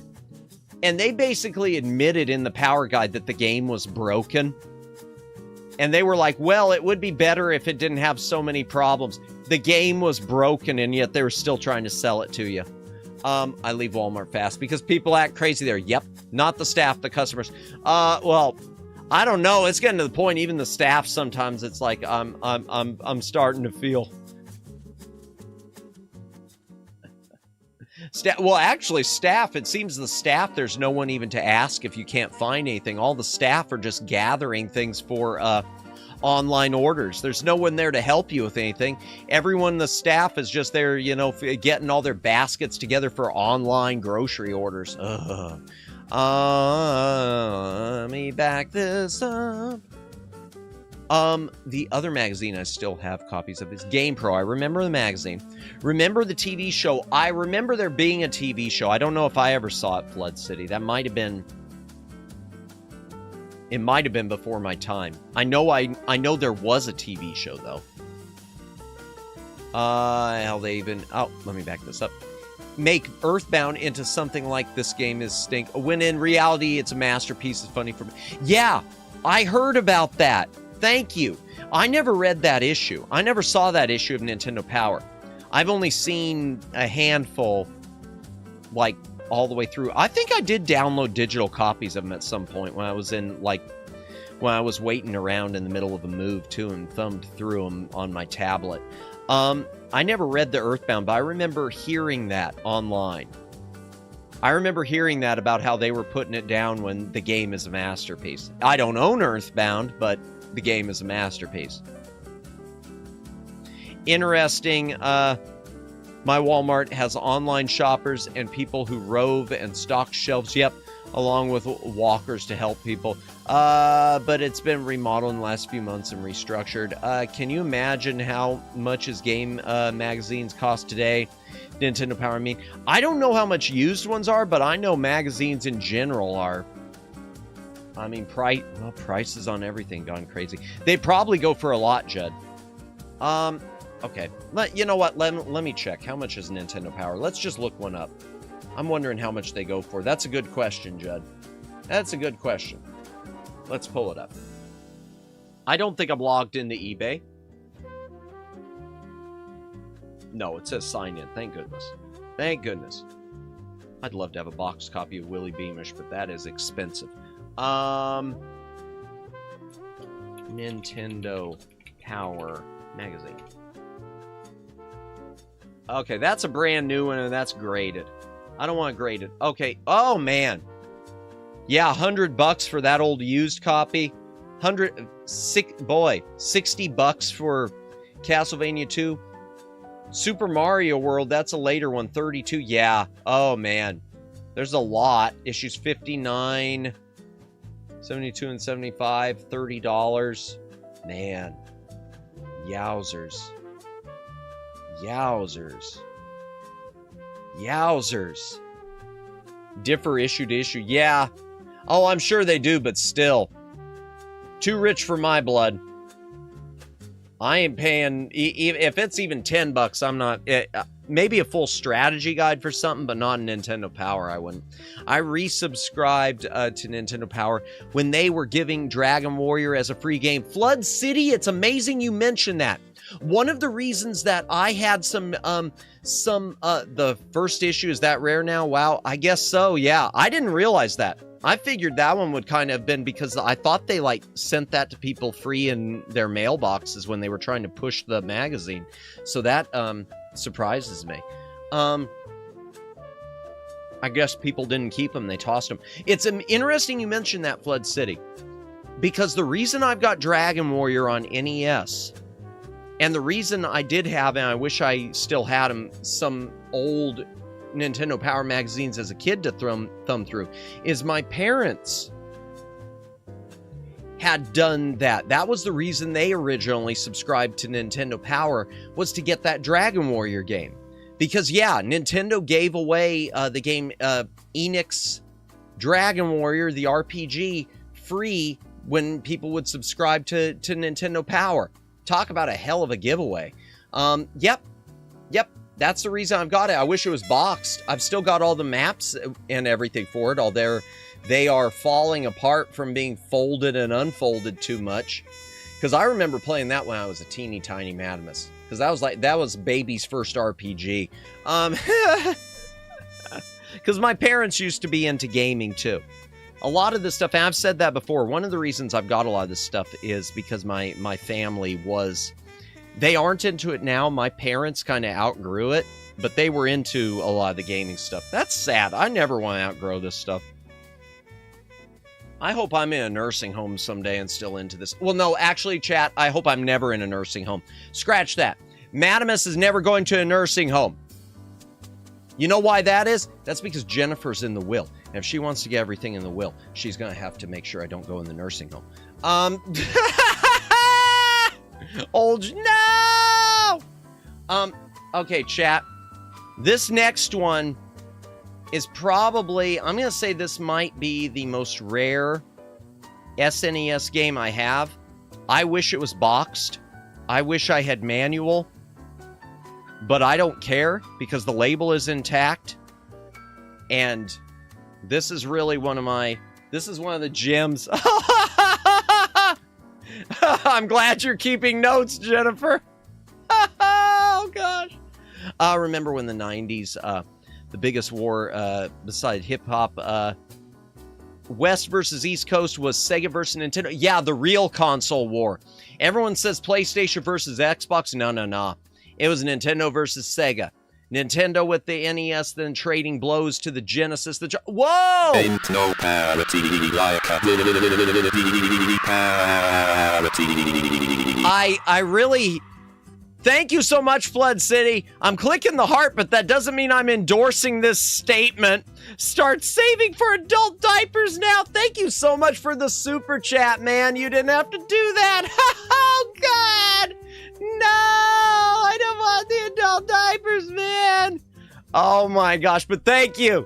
Thank you. That heart is not an endorsement. That does not mean I agree with your statement. No. That means I like your money. Oh, thank you. Thank you so much. I really appreciate that, man. Oh, wow. Excuse me. All right, pièce de la résistance. Hydration break. If you've got a drink, take a drink. Hydrate or dihydrate. This is my gym.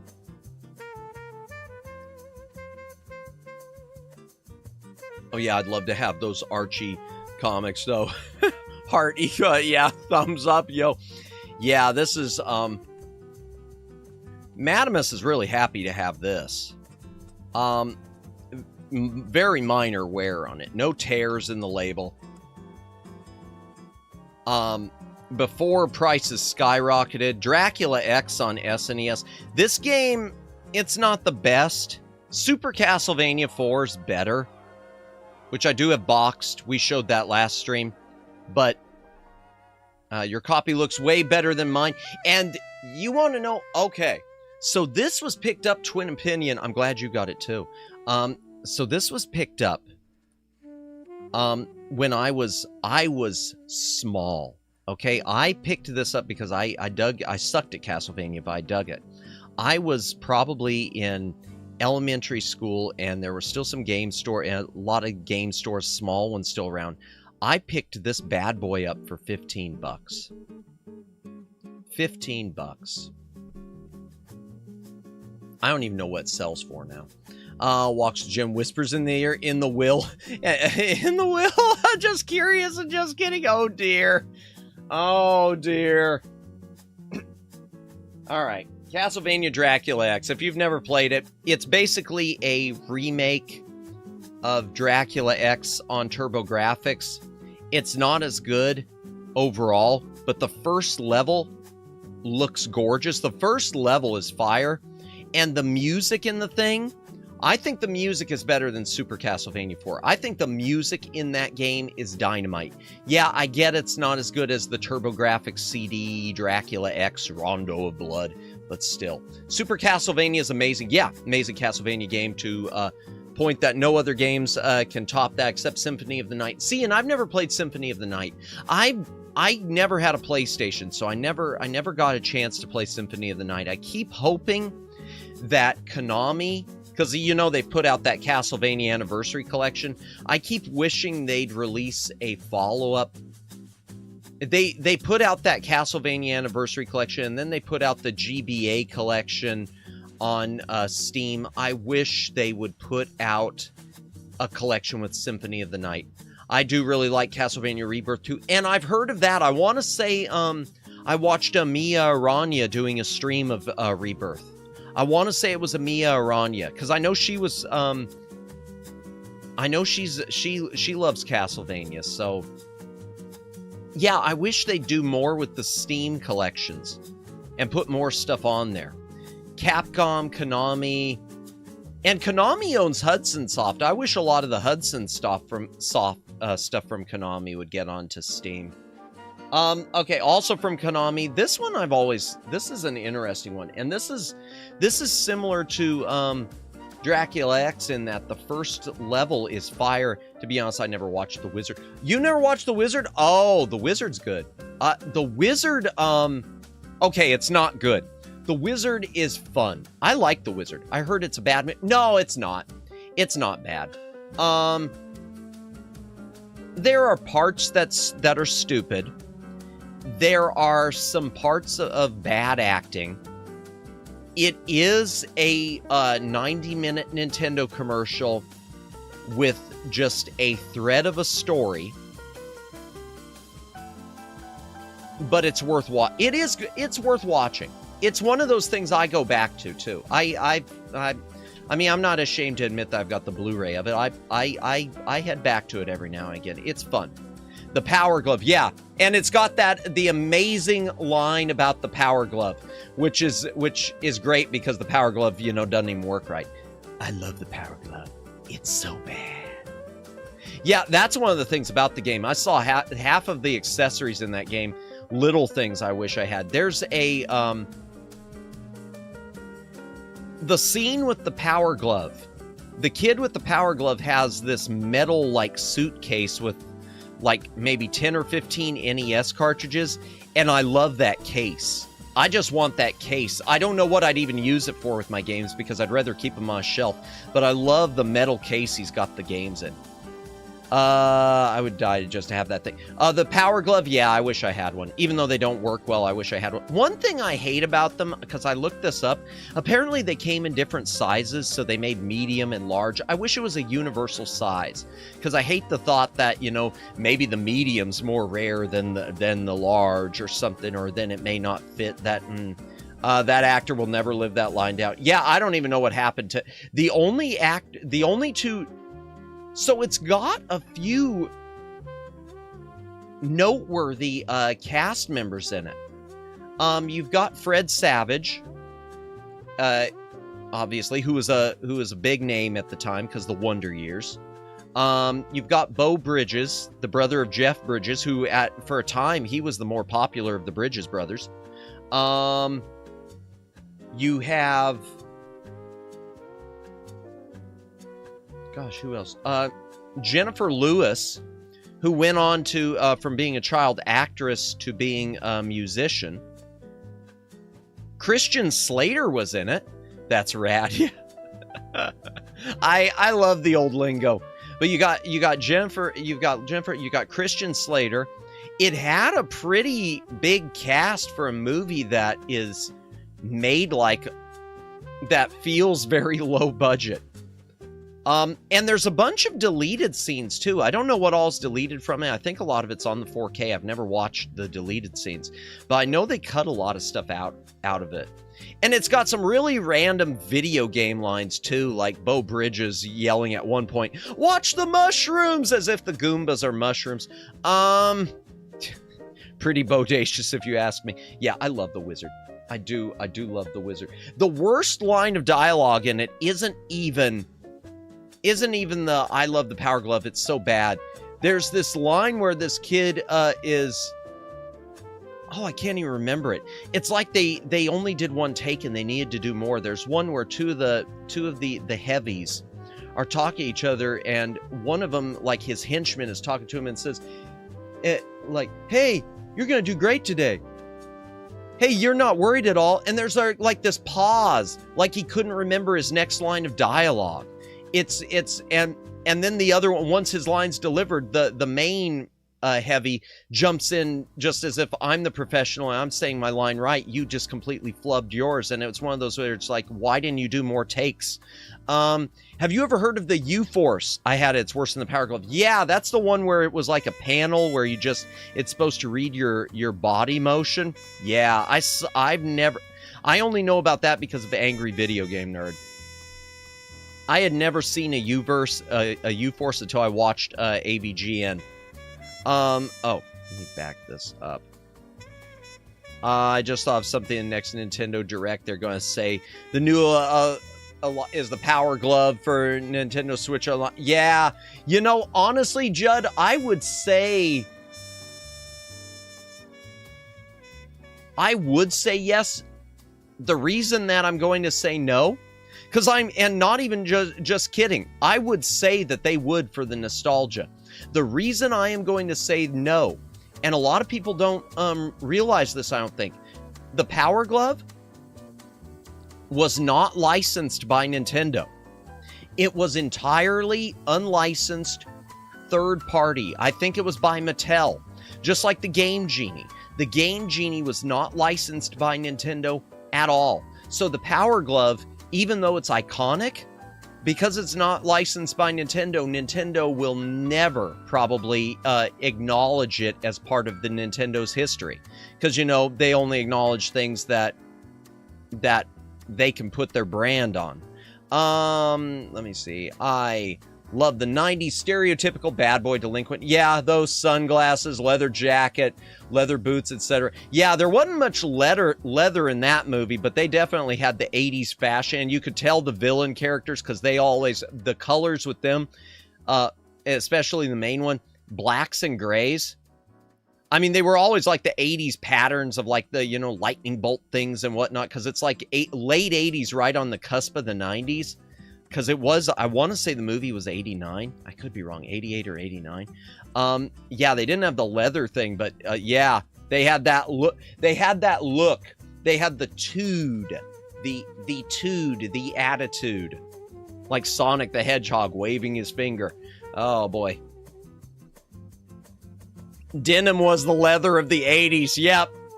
I like denim.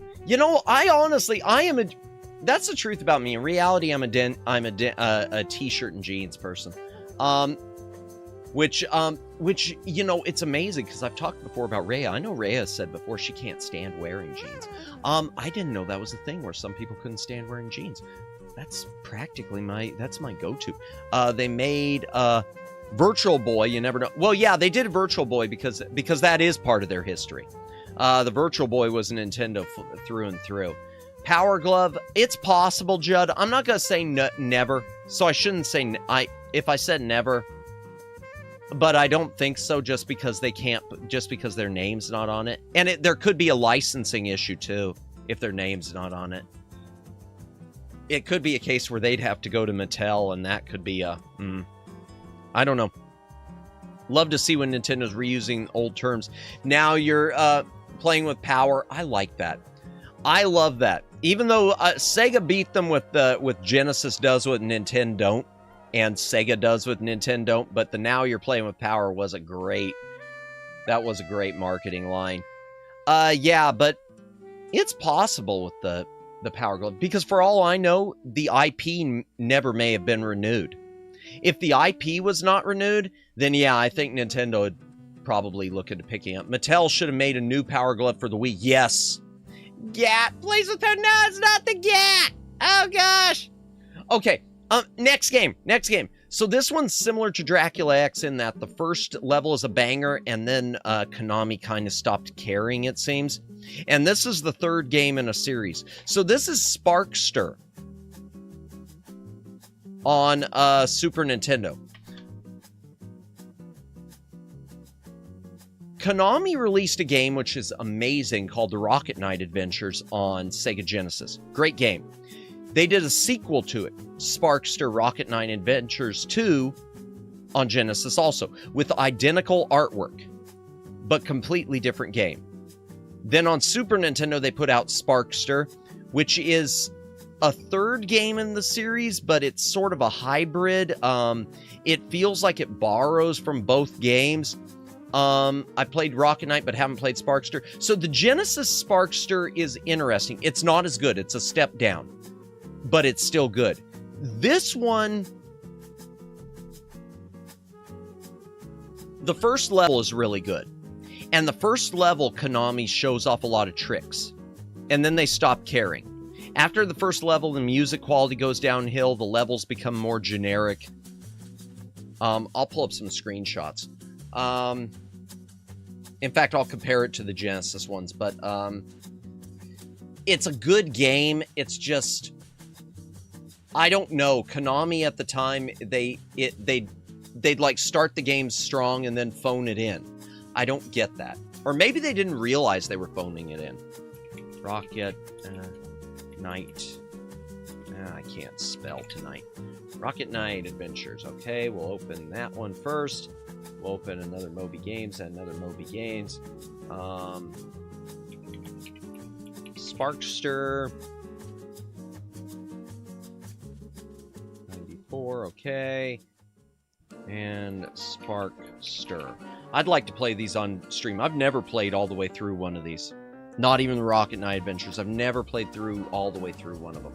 But Rocket Knight Adventures on Genesis, 8.0, that's a good score, because I'd agree with that. Was a really Pig Storm the Castle. It's a really fun game. You're an opossum with a jetpack. And you add the glasses. Okay. And they had some really cool effects on the Genesis, too, like with the fire there for the heat. And it did have some vertical shooter levels. Then you had Sparkster on Genesis, 7.6. There's the artwork. And again, just to show you, there's the artwork on Super Nintendo. So they are the same artwork, but completely different game.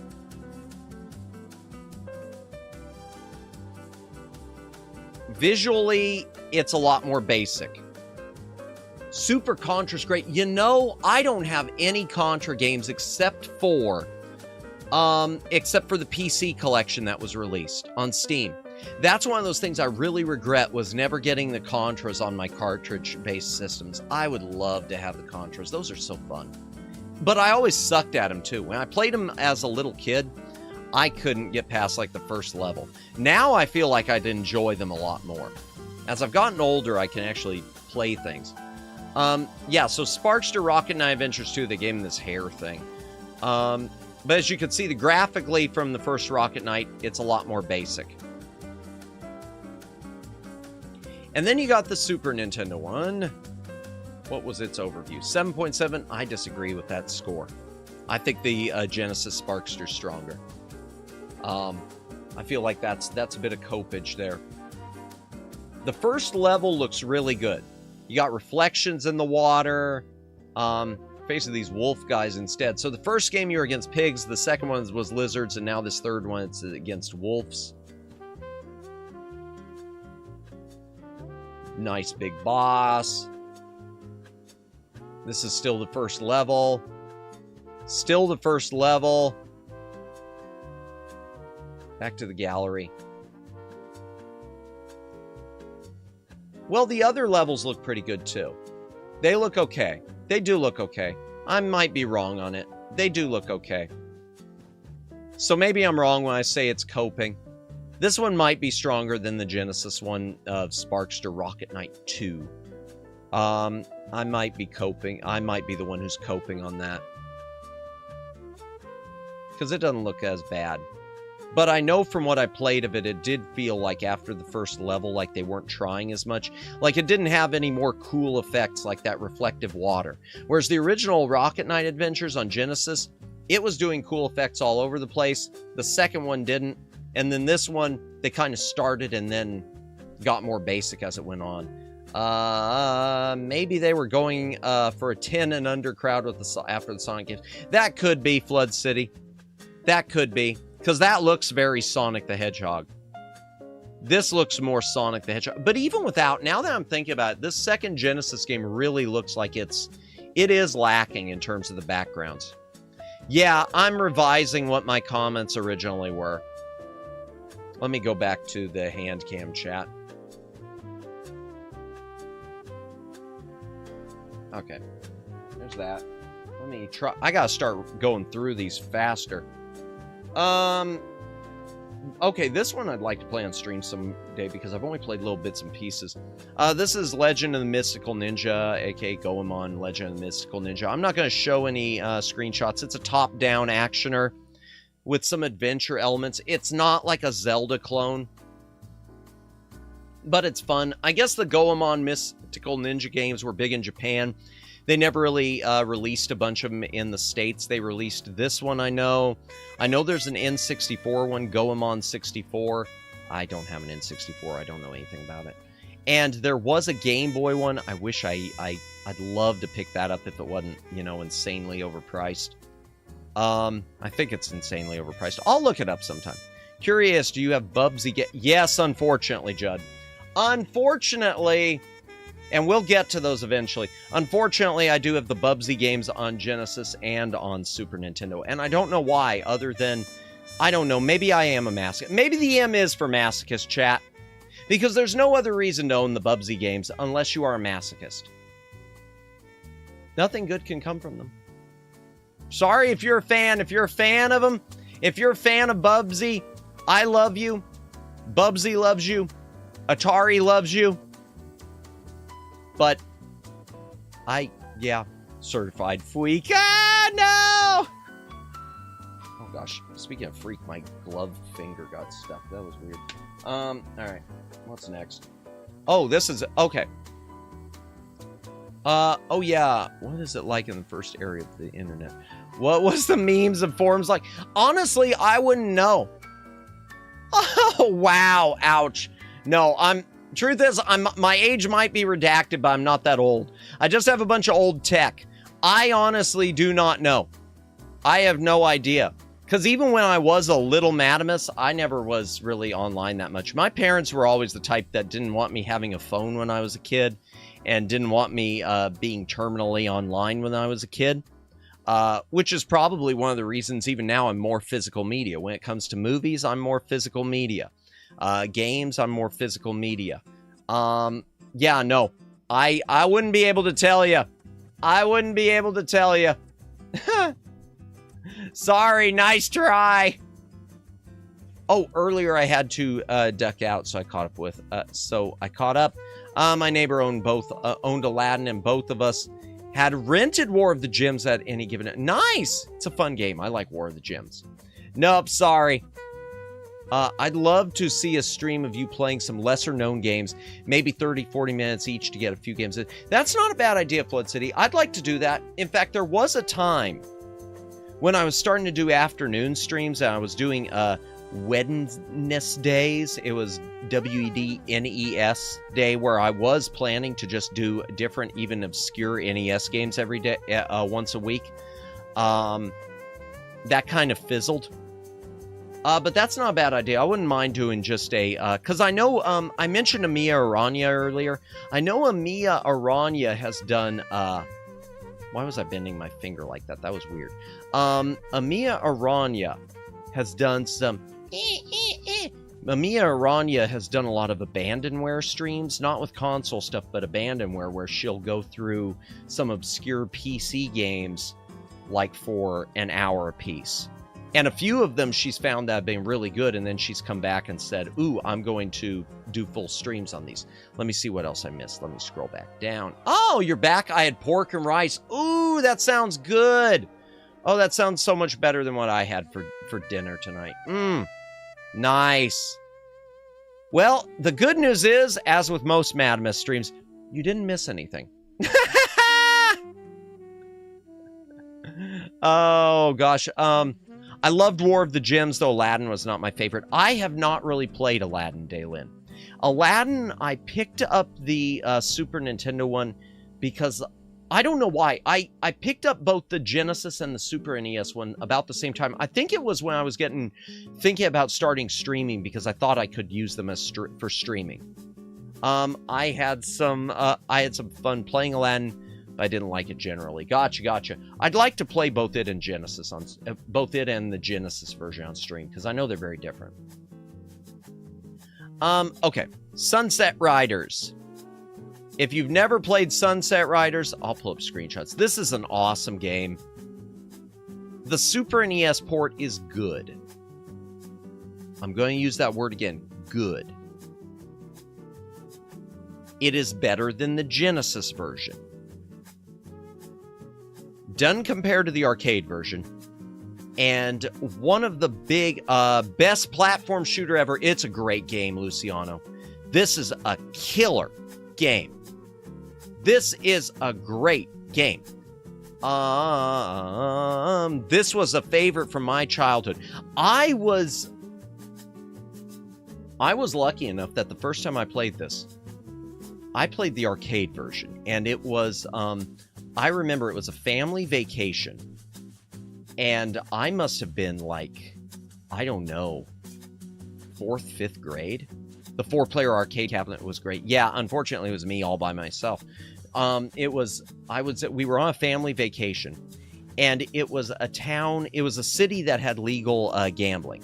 So it was like Vegas, but it wasn't Vegas. It was like one of these Western-style boom towns where they had gambling. So my parents went into the casino part, and they left me in the little arcade room. And the arcade room had it's sort of a combination old and new, but they had Sunset Riders, and I must have pumped every quarter I had into Sunset Riders. Aladdin as an SNES game, but loved the movie. Genesis was fun Aladdin game. Yeah, the movie's good. I do like the movie, even though despite the controversy, I like the movie. Sunset Riders and the Starship. Oh, Saber Rider. Okay, I know what you're talking about. Saber Rider and the Star Sheriffs. Yeah. No, that isn't this. No, this is just a straight Western, Judd. I know which one you're talking. I can't believe I know. The reason I know that one, Judd, is because I picked up the Blu-ray from Discotheque, because there's a Blu-ray complete series of Saber Rider. I think I've only watched like the first episode. I've never watched the whole thing, because it definitely wasn't something I grew up with, unfortunately. I need to check it out more if I get more time. Okay, so the Super NES version, chat. Let me open some screenshots, too. I forgot it was a series. Well, that was. Saber Rider was. This isn't the same thing. Sunset Riders was not a series. Saber Rider was a series. And Saber Rider was a retooling like Voltron. The original, the original, oh my gosh, I can't believe I remember this. I remember it just because the Blu-rays. Saber is what I meant. Yeah, I remember it just because the Blu-rays, because they've got a Blu-ray out of the original Japanese version. The Japanese series that was Saber Rider was Space Musketeer Bismarck. I don't know where that name comes from, but that's the name of it. Here, I'm going to the screenshots. Okay, so... Fade. Let me just open, in case no one's ever seen Sunset Riders.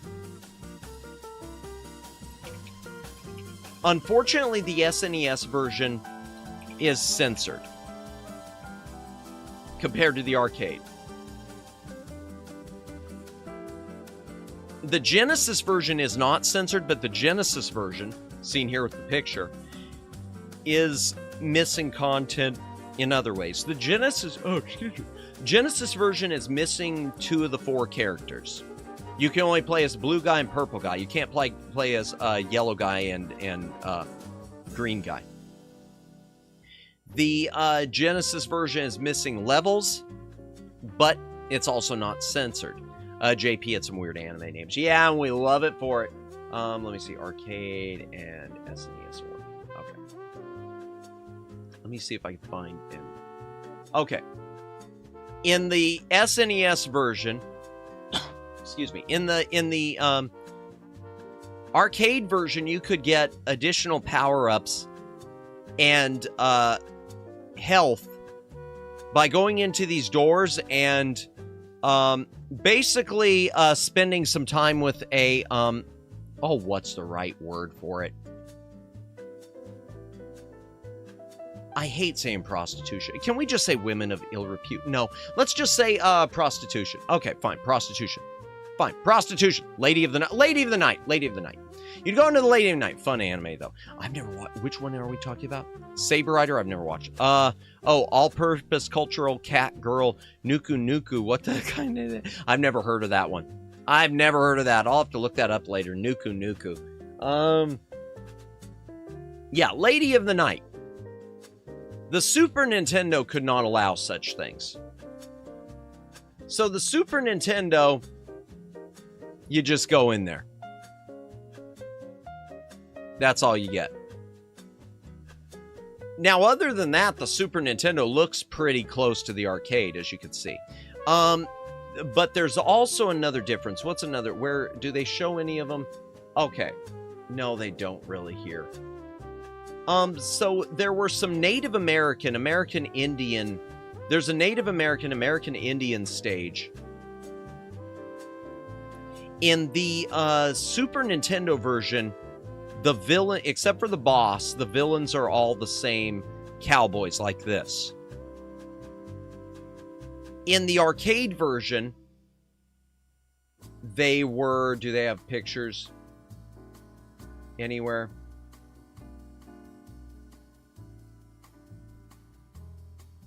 Yeah. In the arcade well, you can't tell what it is even. You can't make it out hardly. Oh, well, there, you can tell. In the arcade version, they were actually tribal warriors. Super Nintendo censored that. They also changed the name of the villain. In the arcade, he was called Chief Scalp'em. In the Super Nintendo, they renamed him to Chief Wigwam for whatever reason. Speaking of the SNES, that big SNES zapper is cool, but it's trash. The Super Scope. Oh, yeah, we talked about this because last time I showed off my box stuff. I never had the Super Scope. My family had, I'd called it the Ghetto Scope. It was a third-party light gun. You can't use it with modern TVs, but it was a third-party one. And I think it was modeled after the Justifier, which was for Lethal Enforcers. It was a revolver pistol instead of the giant scope. And it was wired. You didn't have to use any batteries with it. Didn't have a sensor bar or anything like that. Yeah, I had the ghetto, the Ghetto Scope. I did not have the Super Scope. I had the Super Scope. Yeah, I wish I would have. Super Scope's on. So you don't have it now? I do, but it's boxed up. I'm sure I do, but I don't keep it on hand since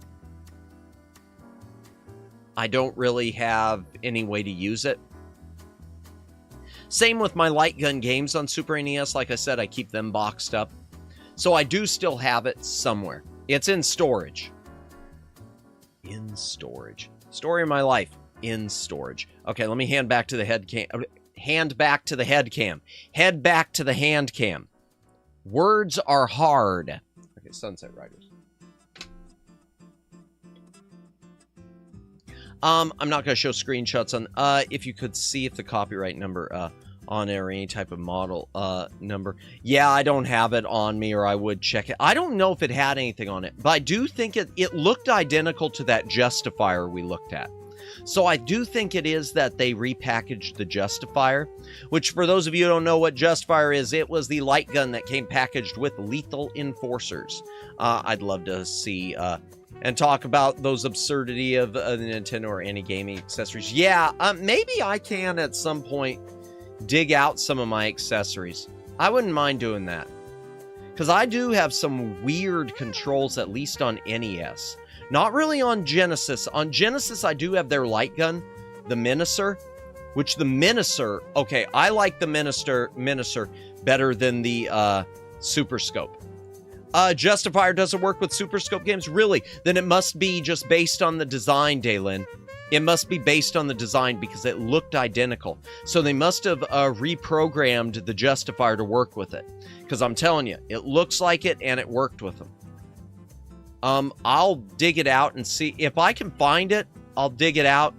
And if I can find the paperwork on it, I'll dig it out. Heck, there was a zapper. Looked like a literal bang bang. Yeah, I don't know if I've got that. I've got the Nintendo zapper, the red one, with the clicky sound on the trigger. Which I guess the Nintendo zappers were about only 1 out of every 3 worked correctly, I've read now, which that explains everyone's problems in Duck Hunt, myself included, probably. Even though I think a lot of it was because my parents only had like one, which I've still got, one older CRT TV. And it could have been something with the TV, too. So I'm trying to see if I can find something. Oh, excuse me. Trying to find, well, I'm telling you, Daylin, this worked with them because I played Yoshi Safari with it and the Super Scope 6 cartridge with it. I'm telling you, it was Super Scope compatible, what I had. Trying to see if I can find something that works with Super Scope games. Because the internet says no. I'll find it. Okay, only other controller I had was NES Max. Oh yeah, I've got a Max. I hate that control. A lot of people hate the D-pad, but I never had an issue. The turbo buttons more than made up for. I loved the turbo buttons and I hated the D-pad. It was it's funny how that works. It's almost like I felt like Nintendo was punishing you for wanting turbo buttons. That's why I'm trying to find anything on. Let me look up real quick. Let me see if I can find it on eBay or something. Just a minute. Justifier's a Konami revolver set? Yes. And it was made for Lethal Enforcers, but I had a third-party one that looked identical to it, but it did work with the Super Scope games. And I still have. I say had. I have it. It's just I don't have it. Let me look on eBay. SNES light gun. No, it wasn't. It was red. Okay, official. Okay. Hold on. Let's try new. No. Well, there's X Gunner. No, that's main. Okay, no.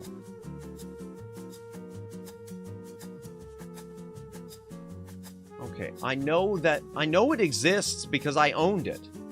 I'm telling you, I owned it. There. No, wasn't this. It looks just like that, though. And it was different with the connection because it had a Genesis style connection and adapter that plugged into it, because I remember trying it with my Genesis and it never worked. Yeah. Oh, welcome in, Cabbases. Welcome in. It sounds like I walked in on an interesting discussion. So what it is, Cabbases, I don't have it on me. It's packed up. But I have a light gun that is third party for the Super Nintendo. It looks identical to the Justifier, but it works with all Super Scope games. It is orange. I think it's orange. I don't think it's blue. And it works with all Justifier games. I mean, with all Super Scope games. That sounds it. Yeah, I wish I wish I had the box for the sucker. Okay. I know, and I know I've seen it online before, too. Because when I bought it, it was bundled with Yoshi Safari, a Canadian copy of, it was a Canadian copy of Yoshi Safari because it's French and English on the cover. But I remember when my family purchased it because it was at a Walmart where they were just closing these things out. I guess they found them in the back. Because it was bundled, and this is when I was small, it was bundled with, they had 3 options, bundled with Yoshi Safari, bundled with, be right back, okay, Judd, bundled with, Metal Falcon, I guess is what the other one was, and bundled with Battle Clash. Something called Super Stunner 6? No, that wouldn't be it. It wasn't that. It looked like a Justifier. It looked just like a Justifier. Okay. Let's go duck. SNES Light Gun Yoshi's Safari Bundle.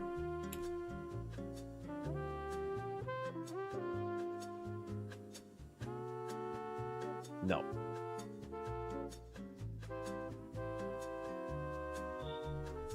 I know I'm not nuts. It's called Shooter Series. It might be Shooter Series. Let me look that up. Let's see. Let me open a second. Let's see. Yes, let's try that. Okay, Shooter Series. Let me see. Yes! Thank you! That's it. That is it. And it's got a Walmart tag on it, too. Thank you. Yes, this is what I had. Have. It's in storage. I'm not crazy. Thank you so much. In fact, is that eBay? No, it's price charting. In fact, there. Now let's try it. There. Let's try it on here. Yes. Shooter Series. Bingo. Oh.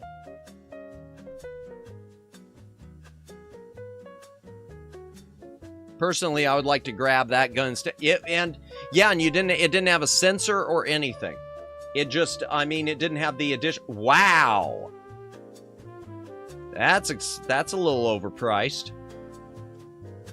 I wish I had the box. I wonder if I've got the box. I don't think I've got the. I'm going to go through my storage. I don't know. I might have the box.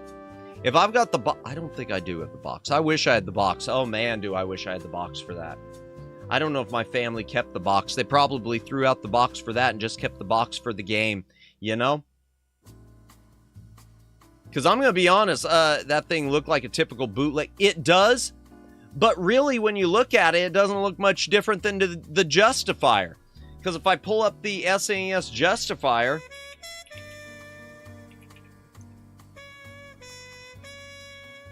because there's a, it looks just like the Justifier. That's the Super Famicom one, but yeah. Except it doesn't say Konami. Yeah. Wow. Oh, man. Yeah, it just... Oh, wait. No, it looks like they blurred the Konami if you look at that.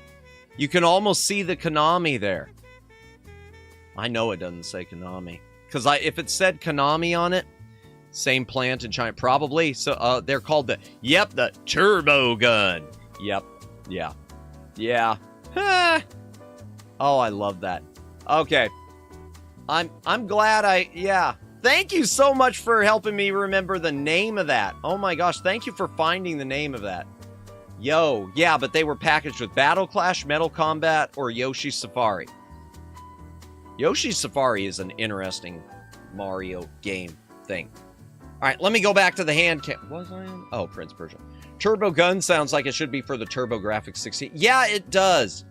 Man, that's a console I do wish I had. That's a console I do wish I had. And I tell you, Cabbases, boy, you'd probably have a great conversation with her. Someone who we love on this channel.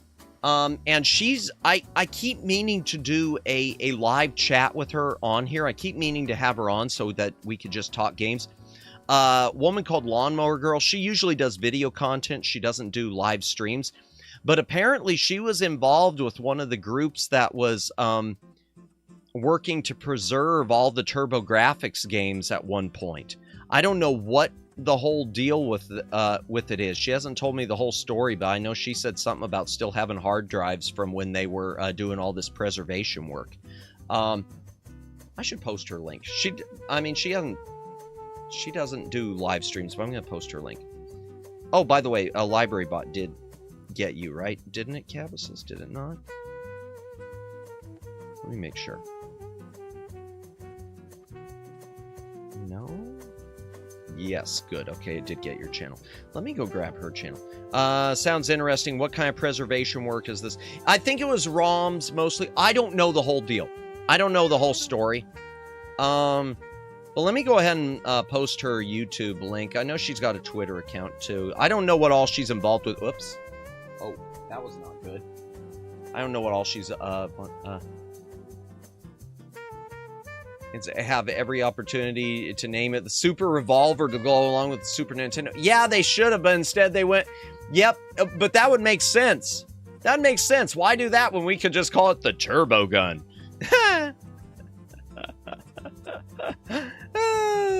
Okay, let me get her link. Because we love Lonnie. We do love Lonnie. Lonnie. I do want to have her on soon. In fact, I'd like to have her on soon just to talk about that even.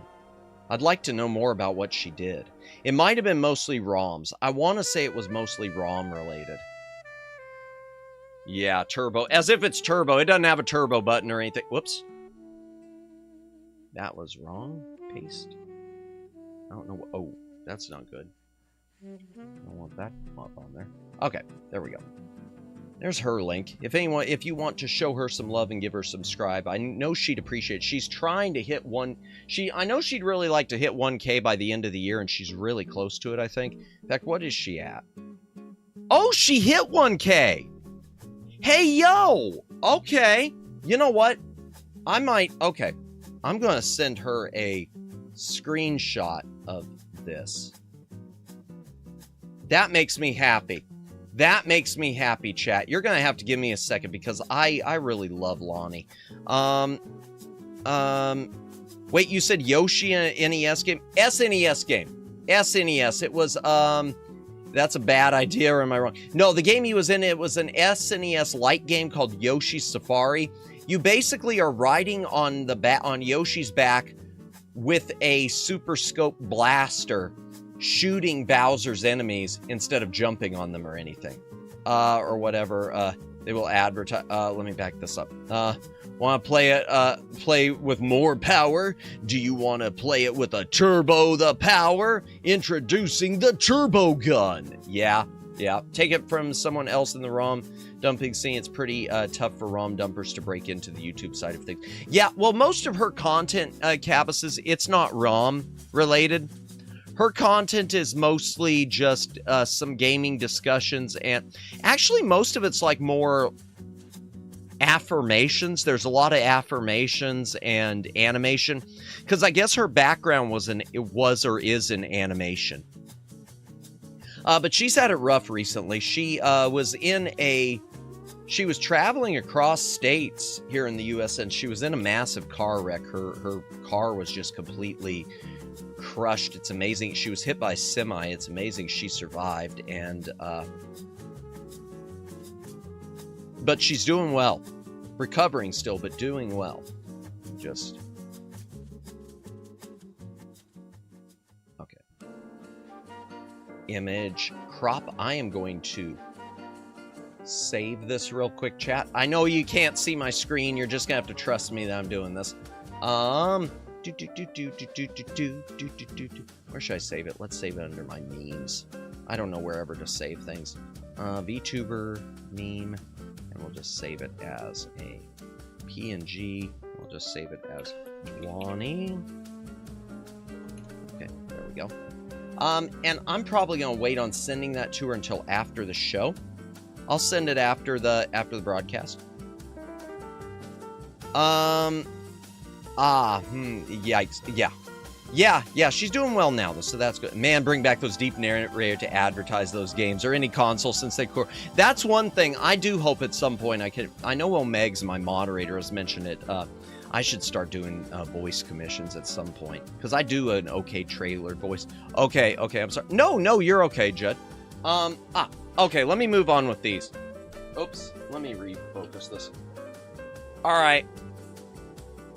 Prince of Persia on Super Nintendo. I'm not going to show screenshots, but this one's interesting. It doesn't have rotoscoped animation, so it doesn't look like the original. And it isn't like the original. Number one, the good news is it has a longer time limit. If you've ever played the original Prince of Persia, you have to beat it in an hour. What a classic. Yeah, and the Super Nintendo one's interesting because, number one, they changed some of the level designs around. Number two, no rotoscoped animation. It's pixel art. And number three, the game itself is longer. It has more levels, and it has boss fights. Now, the bosses are just people you have to fence with. They're like the characters you usually sword fight with in the game. But yeah, this is a longer version than the original. It's got more cutscenes. It's got bosses. And it's got a longer time limit. But being longer, that longer time limit is still a problem. You got an hour and a half to beat it instead of an hour. And you're still going to be pressed for time because it's a longer game. But yeah, Konami's version of this is very cool. There is an SNES release of Prince of Persia 2. I do not own it. I wish I did. Maybe I'll pick up that, of course. Of course, Konami would add bosses. They're all about bosses. But, you know, I got to give them credit, Cabbases, because every other version of that is a port. I got to give them credit for making that interesting, especially when you had, Prince of Persia was on NES. It was on Apple IIe. How do we freshen this up? Another one I think about always is, oh my gosh, why is it escaping me? On NES is the NES and Famicom disc release of Gyrus. Because I know the arcade version is pretty much just a sort of a 3D gyroscopy Space Invaders clone. The NES version, they added bosses, they added power-ups, they updated the music. Konami did a really good job expanding Gyrus on NES. So I gotta give them credit, Konami. You know, before they were into just making pachinko machines like they are now.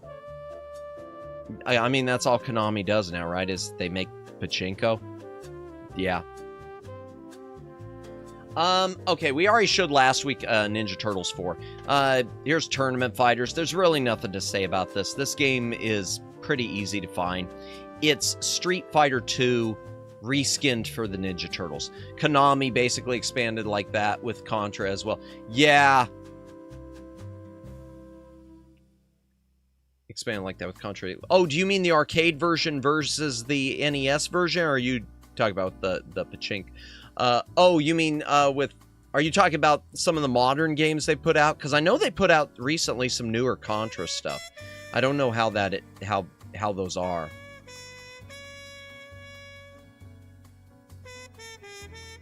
And Konami even sued... Did they sue Uma Musume for what? I didn't know they sued Uma Musume. For what? I didn't hear about that. What did they sue them for? Let me look that up. Yeah, I know Konami's put out a few new Contra, so that's something to talk about. Yeah, let me look that up real quick. I'm just curious. Konami sues... Games. What do we do? Konami sued over allegations of patent infringement, seeking $26 million. Lawsuit was settled. Konami. Okay, Pretty Derby. Lawsuit claims infringed on multiple patents. what, for gameplay mechanics? Oh god, I hate stuff like that. Pattern stuff. I hate stuff like that. Come on. You know, variations on a theme. That's like Nintendo doing the suing on everything is copying Pokemon. All right, that's it. It's up to the fans to make the Uma Musume beat 'em up. Yes, we need a beat. Yes. Oh my gosh. Okay, I would play that. Yeah, basically what Nintendo pulled. Yeah, exactly. That sounds exactly like something Nintendo would do. Yo, and I don't blame Cygames. And poor Cygames, they probably had to settle because gameplay, it would have interrupted the game. Like it says, they were allowed to continue operating the game without interruption. That's what they, jeez, so shady. Yeah, it does seem like Nintendo with Pal World and everything.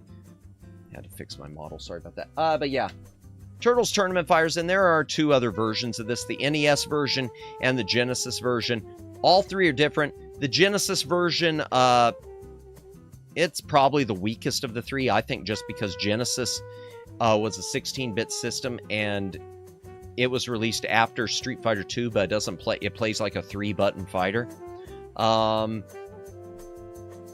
Super NES is probably the best. NES is the most interesting because the Nintendo Entertainment System does not have, as far as I can think of any more arcadey Street Fighter style one-on-one fighting games other than Tournament Fighters.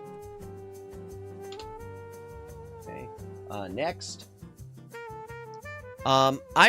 This is one I picked up for streaming purposes. I've never played this. I've played the NES Tiny Toons. I've played the Genesis one. I've never played Buster Bust Loose. So, it's a Tiny Toon Adventures platformer. If you know what Tiny Toon Adventures is, it's a Looney Tunes spin-off thing from, I guess, the 90s? I don't know. I've only seen it later in life. Does that game have April O'Neil? Yes, it did have April O'Neil. In fact, she's in all of them, I think. I don't think she's playable. Well, no, she might be playable in the NES one. I don't know. But yeah, she's a playable fighter in all of them, which always seemed weird. Always seemed weird that she's having April as a playable fighter. To be honest, using patterns as an excuse to sue a smaller company is a dick move. Yeah, and unfortunately, Japan especially has let companies like Nintendo patent things that shouldn't be patented.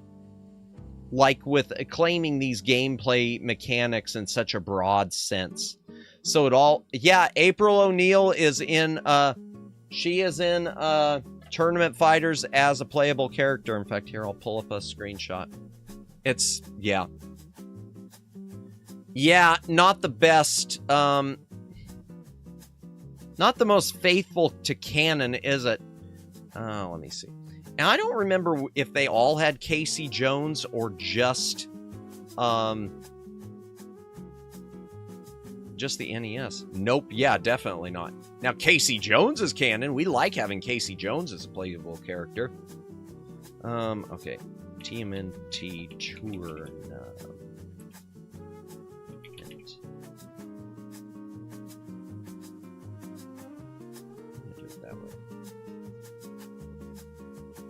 There's the Super Nintendo. Okay, to find, I'll type it. Teenage Mutant Mutant Tournament. Let's do it that way then. Okay, there's the Genesis one. Okay. SNES, first of all. Screenshots, let's see. Okay, it lets you choose 4 there.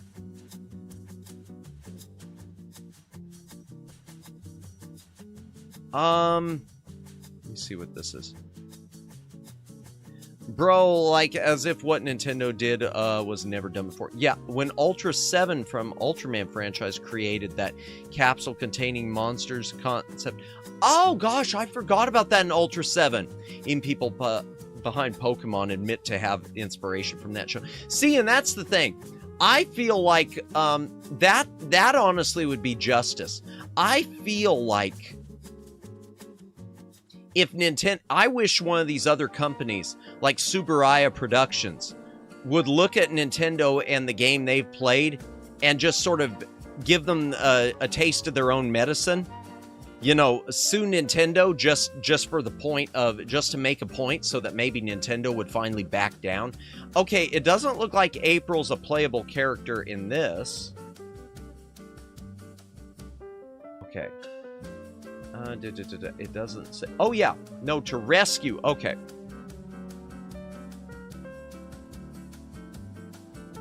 Story mode, where you rescue April and Splinter. Tournament mode, where you fight for fame and money. Okay.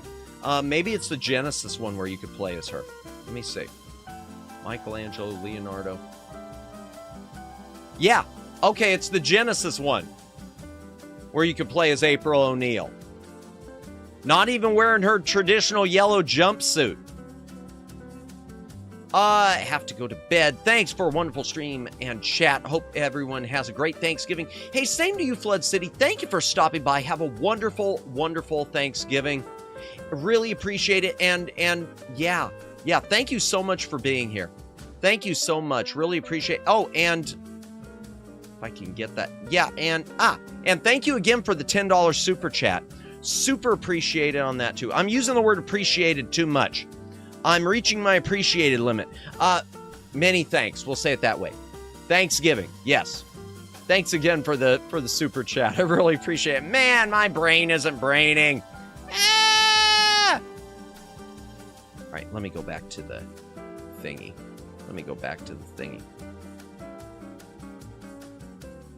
Handcam. Okay. Fade. Okay, so I was wrong. You can't play in April in this one, but you can in the Genesis. Probably can in the NES, too. I want to say you can in this. Man, that's dangerously looking like it's going to topple. I'll have to be careful with these last few. Okay, now we're on to Hudson Soft. I already did a stream with this one. Never beat the game. I just am not cut out for it. Super Adventure Island. It's like Adventure Island, but super. Which is like Wonder Boy, but not.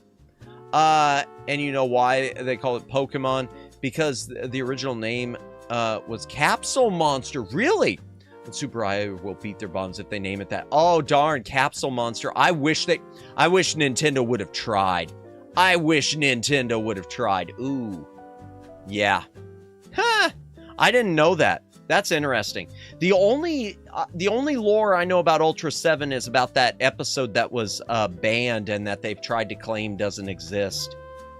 Which I guess a version of it was aired in Hawaii at some point, but we still can't get it on any, Blu-ray or DVD sets. That's the only thing I really know. I mean, I've seen Ultra 7, except for that episode. But I didn't know that. That's very interesting. Okay. Super Adventure Island. And this is Super Adventure Island 2. I just recently picked this up. I have not played this at all. It's like an urban legend about it. Oh, about the capsule monsters? Because I almost feel like the lost episode, even at this point, feels like an urban legend. Even though we know it exists. I feel like they've tried to treat that as it, too. Anytime they claim something doesn't exist and then someone can pop up with proof. Like when Disney claimed Fantasia didn't have the, there's, we'll just say a bunch of, the slave girl scenes, and then people popped up with their private prints. It's like like Under the Ice Bridge about that lost, episode. Yeah. I just know it's, oh, really? Like they've got it hidden somewhere. That wouldn't surprise me. I mean, there's reports the movie The Wicker Man that the original negatives for The Wicker Man are buried under a road in England. And apparently they know where they are, but no one will pay to excavate them. That's just a weird situation. Yeah, I wish that Ultra 7 would get... I think the whole deal of getting upset about it... I understand... It's so hard, because I understand the sensitivity, since it had to do with the bombing of Hiroshima and Nagasaki. I get that, okay? I get that. But I think the idea that it's offensive is just crazy. That's like saying you shouldn't. It reminds me of, there's a movie which I love called 1941. 1941. It reminds me of 1941 because there was a situation where I guess John Wayne was asked to be in the movie, and he claimed it was anti-America because it was a comedy about World War II. And I just think that, I mean, I love John Wayne, but I just thought that was nuts. No, it wasn't. Is it too soon? It was being made in like 1978. It's not too soon. It's like, okay, Konami will sue Nintendo because they made a Yu-Gi-Oh movie called Capsule Monster. Who knows? I mean, is there a Yu-Gi-Oh movie called Capsule Monsters? I didn't know that. Tokusatsu media have a lot of unexplained reports and drama that should stay hidden. I'll take your word for that. I'm not familiar with a lot of it. The only things I know, there was that deal with that other production company, Taiga Productions, where there was a whole people over the years were saying don't buy the home video releases because they're not authorized and they're bootlegged or something like that. That's the only thing I remember. I remember the whole thing where Taiga was claiming they owned it versus Tsuburaya or Tokusatsu. I don't know. Chayo, thank you. Not Taiga. Chayo, thank you. Okay. Yeah, that's the only thing I know of. And I don't know much about it beyond everyone was saying, don't buy the DVDs. You shouldn't buy the DVDs. I bought the DVD. I'm sorry, I bought the DVD. Yeah, well, honestly, Judd, if Nintendo could sue Capcom over Yu-Gi-Oh, I think they would in a heartbeat. Nintendo could sue on anything, they'll do it in a heartbeat. But Chayo, yes, that was the one. Okay, so don't buy, never mind. Yeah. Yeah, pretty much, yeah. I mean, now I've got the official ones. I mean, now the current, here in the United States at least, the current Blu-rays are fully licensed proper from Tsuburaya, but the older like DVDs of Ultraman that were out, they were all Chayo. And they were always, the quality always was lesser. But part of the reason was, from what I understand it, Tsuburaya wasn't interested in cutting a deal with U.S. distributors. There were U.S. distributors who wanted to put this stuff out, and they just weren't interested at that point in the whole U.S. audience. So I don't blame a company for saying, fine, we'll go to the other guys. The whole thing about Chayo is, was a big mess. Yeah, it seems like it's a really crazy thing. I need to do a deep dive for myself about that someday and read up on it. But Super Adventure Island 2, you could hardly read it there. This is a recent pickup for me. I picked this up just, I really want to play it on stream because it looks more like, Adventure Island and Wonder Boy are basically the same thing, but they split at some point. This one feels more like a Wonder Boy game. Like a Wonder Boy RPG actioner with an Adventure Island motif. It's kind of hard to come by. This is probably the most expensive SNES cartridge I've picked up. But at least it was in good shape, so what can you do? And last of the Hudson Soft ones is Super Bonk. I don't remember much about this one. I haven't played Super Bonk for years. I love the Bonk character, but I remember not being super blown away with this game, other than I know the character could grow super huge. You could get a power-up for him. I wonder if there's any screenshots of it. Let me see. We might have to do another, I was planning to do, cover some other stuff tonight. We might have to do another stream of SNES games, because I don't think I'm going to get through all these. Super Bonk. 1994. Oh, apparently there was a Super Bonk 2 we never got. Screenshots. Yeah, you could make him grow giant, which was pretty awesome. I love giant character sprites. Always looks cool to me. There's something about these Hudson Soft games, just something special about the look of them. Okay, chat. I have to change my stacks of games. Let me go grab, we'll try to go through one more stack. Let me get one more stack of SNES cartridges. I will be right back. I'm not going to go to the BRB screen, though. Excuse me. And when I get back, we'll take a hydration break also, because, oh, my throat is dying. Ow.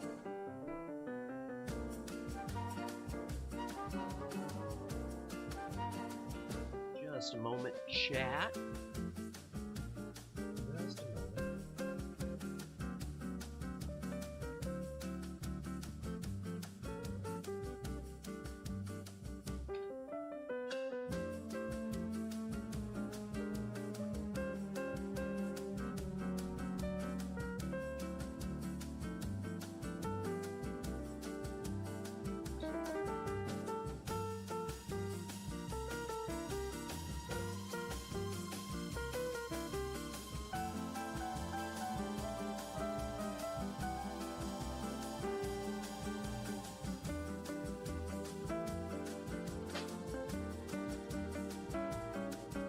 This will probably be the last that we go through tonight, chat, just because of the time. Because I did want to wrap it up a little earlier tonight. I say a little earlier, we're almost at the 5-hour mark. This will probably be the last that we cover tonight. Oh my gosh, I was going to, actually, it's not going to be the last we cover. We're going to finish this stack. Oh, it makes you're still there. We're going to finish this stack. And then we're going to look at a few of the Black Friday sales. I just wanted to highlight for some of you, the Fanatical stuff. You say early, but it's been forever. No, you're right. You're so right.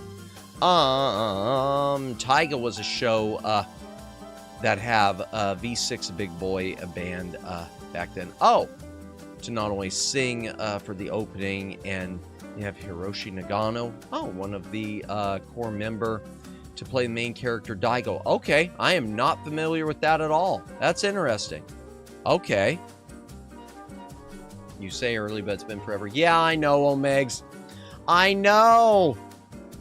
Alright, let me go back to the Handcam. Yeah, we'll still do some of the Black Friday stuff. We'll do a few of the Black Friday things. We'll try to fly through these. I know I've said that before. Oh, speaking of Black Friday, I just found out about Amazon Haul. You can get items like super low price, like $1. Really? I'll look that up right when we get through the Amazon Haul. Let me write the word haul down. I'll remember haul. Ow. Okay. A-M-Z Haul. I'm going to check that. That Madamus likes $1.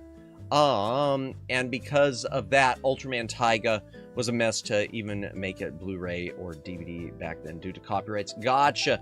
Copyright stuff in Japan. Yeah, no kidding. Copyright stuff in Japan is a big headache. Yeah, I know that from some of the anime stuff I've read about. And I know Toho is really a mess to deal with too. There have been a real problem with getting the English dubs and the US theatrical versions of Godzilla movies in the States anymore, because a lot of the U.S. distributors let their rights here lapse, so everything went back to Toho, and now it's a case that anytime like Criterion wants to put out the U.S. version of, say, Godzilla Raids Again, which was Gigantus the Fire Monster, Toho said no-ho, and we had to call the whole thing off. It's on the actual Amazon site. You just type Amazon Haul, it takes you there. Ooh! Okay, Omegs, yeah, I'm going to check that out. I'm not going to be logged in, obviously, when I do it, but I want to check that out. Let me just finish flying through these last couple piles. I think we can fly through these. Okay, Jalico. Operation Logic Bomb. This is a cool... I'm not going to show screenshots. This is a cool top-down game. Kind of has a Contra-ish feel, but it's a top-down actioner... Okay, I'm not going to show... It's just a top-down... Oh, darn it, I'm going to have to show screenshots, aren't I? Yeah, because this is one of those ones most people aren't familiar with. This is one of those ones that you'd pass up in a store because you'd see a name and a label like that and think, so what? This is one of those ones that Little Madamus remembers picking up. Hey, yo, welcome in, Fruit Punch Bicycle. Welcome in. We're just looking through some SNES cartridges, and then we're going to look at some Black Friday stuff. But welcome in. I hope you're having a good night. Operation Logic Bomb. Screenshots. Yeah, it's just a top-down sci-fi-ish actioner, and it's one of those ones that, because of the US cover, I'm convinced that the cover art is one of the reasons that people never paid much attention. And it's one you can get for really, really cheap. It's the same art as is on Antstream. I guess it's on Antstream. That's the US cover art. I don't know. To me, it's just kind of a nothing. It looks okay. It's got a comic book feel, but I don't like it. Okay. But it's a good game. It is a fun game. And it's one that'll make me, want to cry, probably, because it is difficult. Oh, God. I remember, Kamen Riders, is that, I'm not familiar with that one. Is that Ultraman show? No, Ultraman shows were all called Ultra. They all have Ultra in the title, Judd. If you're talking about Kamen Rider, no, it's not Ultraman. It's similar. It's Tokusatsu, Tokatsu. Oh my gosh, I'm going to call it pork. Tonkatsu pork. Going back up to where it was written in chat so I could read it properly. Tokusatsu. Yeah. No, Kamen Rider isn't Ultraman. Similar, but not, it's probably closer to Power Rangers Super Sentai, I'd guess. Okay, Arrow the Acrobat. It's a platformer. This was recently reissued, too, by Limited Run. The Genesis version was also, I think. Yeah, it was. I'm not going to really cover that. Arrow the Acrobat 2. It's more of the same. Well, no, it's not more of the same. It's different, but it's just a platformer. Sunsoft tried to get they wanted a mascot character to stick for them like Mario. It didn't stick. Ultraman is a silver, Ultraman is a silver and red naked alien fighting monsters. I prefer to think that he's perfect, that he's clothed. I'm still going, my headcanon is that is an outfit. It is a suit. While Kamen Riders are karate, bike, riding bugmen. That's a good explanation. I like that. Yeah, they got the bug aesthetic. Speaking of Kamen Rider, am I the only one aware of the cheesy anime about the people who decided to become IRL Kamen Riders? Maybe, unless it's unless it's Rolling Girls. Because if it's Rolling Girls, I've seen it. Tojima, wants to be a Kamen Rider. Is that what Tojima wants to be a Kamen Rider? I've never heard of that. Oh, I'll have to look that up. I'm not familiar with that, Daylin. But I do want to, that sounds awesome. Is it a new one? It's a fun show. Oh, well, that's the reason it's a new one. See, I'm so backlogged on stuff. Hell, I'm backlogged on backlog. I was backlogged on more modern stuff, like I still needed to finish, the 4th season of Is It Wrong to Pick Up Girls in a Dungeon? And now, but I'm also still trying to get caught up on Bubblegum Crisis of all things. It's that anime, Teddy Lloyd even composed the OST for it. Really? Okay. Tojima. Okay, I'll look that up. I like this game. A lot of people don't like it. The Death and Return of Superman. I think it's good, but it's too difficult. This is a beat-em-up, but it's a single-player beat-em-up that follows Death of Superman and Reign of Superman and Reign of the Supermen, and does so pretty well, except that it's lacking a few of the characters. It would be better if it had Green Lantern and if it had Supergirl, and maybe if it would have had some other Justice League characters, I think it would be better. But you get to play as all the Supermen. You play as Superman, the Superboy character, the Cyborg, the Eradicator, Steel. I think this is a good game. Now, there is a Genesis version with a different soundtrack. I think the Super Nintendo one bests it. It's also harder to find. I mean, I wish I had it, the Genesis one, but I know it's harder to find. But this underrated gem, in my opinion. Of course, if it was 2 players, it'd be better. A brawler that is 1 player is always awkward. I always feel like it needs to be 2 players. I've never played this. I picked this up on a recent, just an eBay run some months ago. Roadrunner's Death Valley Rally. I haven't heard good things about it. I did play it briefly. Well, I say I've never played it. I've never really played it. I tried it out to make sure it ran. I know the controls are very floaty. You play as Roadrunner, trying to escape Wile E. Coyote. There is a Genesis one. I don't remember what it was called, but in it you can play almost 2 different games, either as Wile E. Coyote or the Roadrunner. Oh, I missed what you said, Judd. Sorry. But the controls were really floaty from what I remember. Another Looney Tunes platformer. I mean, it's just a generic platformer. Daffy Duck The Martian Missions. Or the Marvin Mission. The Marvin? Yeah, the Marvin Missions. It's basically Duck Dodgers in the 24th and a half century. And I think that is the mistake. That's one thing I don't like about this. I hate calling it Daffy Duck The Marvin Missions.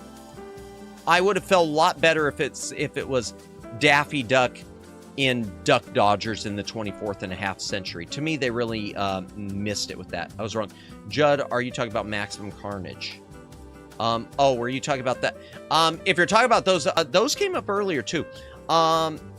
I've got the Genesis versions of Maximum Carnage. I don't have them on Super NES. I've got the Genesis of Maximum Carnage and the follow-up Separation Anxiety. Those are pretty good. Even though I want to say Separation Anxiety is 2 players, even though Maximum Carnage was 1 player. Yeah, and to me that made it awkward too, as being a single-player brawler. But that was a good game. But yeah, I've just got the Genesis. But yeah, I think they missed the opportunity with the name. Is this another? Okay, this one, I haven't even touched this other than making sure it turned on, so this one I'll have to stream someday. Bugs Bunny Rabbit Rampage. They really played up the fact that this was a 12 meg cartridge, which sounds like nothing, but for Super NES, that was really big. From what I've seen in the screenshots, I'm not going to show them. From what I've seen in the screenshots, this one looks the part. This game looks really, really, really, really, really, really, really, really, really good. I played SNES Maximum Carnage at my friend's house. He rented it. I think later owned it. Yeah, it's a good game. It's amazing that it was published by LJN, isn't it? It's so hard to believe it's an LJN game. Now the Genesis was not LJN. It was Acclaim, but Acclaim owned LJN at that point. So guilt by association.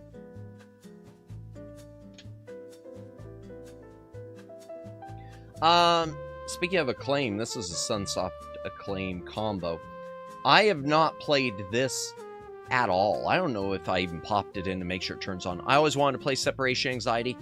Honestly, Daylin, it's more of the same. I know that's... and I don't mean that as a negative too much, but it is more of the same. Which is fine, because if you've got a good thing, don't break it. But also, it's one of those, don't go into it expecting something completely groundbreaking. It is more of the same. There is a PC version for Windows 95 also. I wonder if it would run on modern PCs. I should look into it and see how much it is. Okay, I haven't played this. I played the Genesis version. Okay, so this is the Scooby-Doo Mystery. Scooby-Doo Mystery is a puzzle platformer that has kind of some bad game mechanics from what I've seen. I know, I mentioned Amia Aranya earlier. I know she did a stream of it just recently. I think she got frustrated with it. Oh, I know I said that before, but good night. Hey, good night, Judd. Again, have a good night. Appreciate you stopping by. The Genesis version of this, same title, same storyline, or storylines, because there's 2 stories in there. It's 2 episodes. The Genesis version of this is a point-and-click adventure. And it is so much better. It is so much better. I'm not showing screenshots. I know. Hydration break. If you got a drink, take a drink. Hydrate or dehydrate.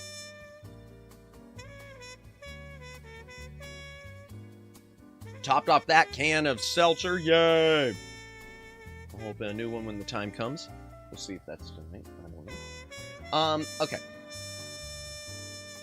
I already showed I've got Mortal Kombat 3 boxed. So here we'll go through the rest. Mortal Kombat on SNES. It's Mortal Kombat with no blood. They just, you know, throw sweat when you hit them. What can you do? Don't say so like that with the jazz playing in the background, Matthew. Sound like you're in a corno. No, I'm not in the corno. Oh my gosh, not the corno. But we need the blood. Yeah, and that's the thing. But sweat and Kano pickpocket. Does he pickpocket you? I wouldn't be surprised. I don't remember all the moves on this one.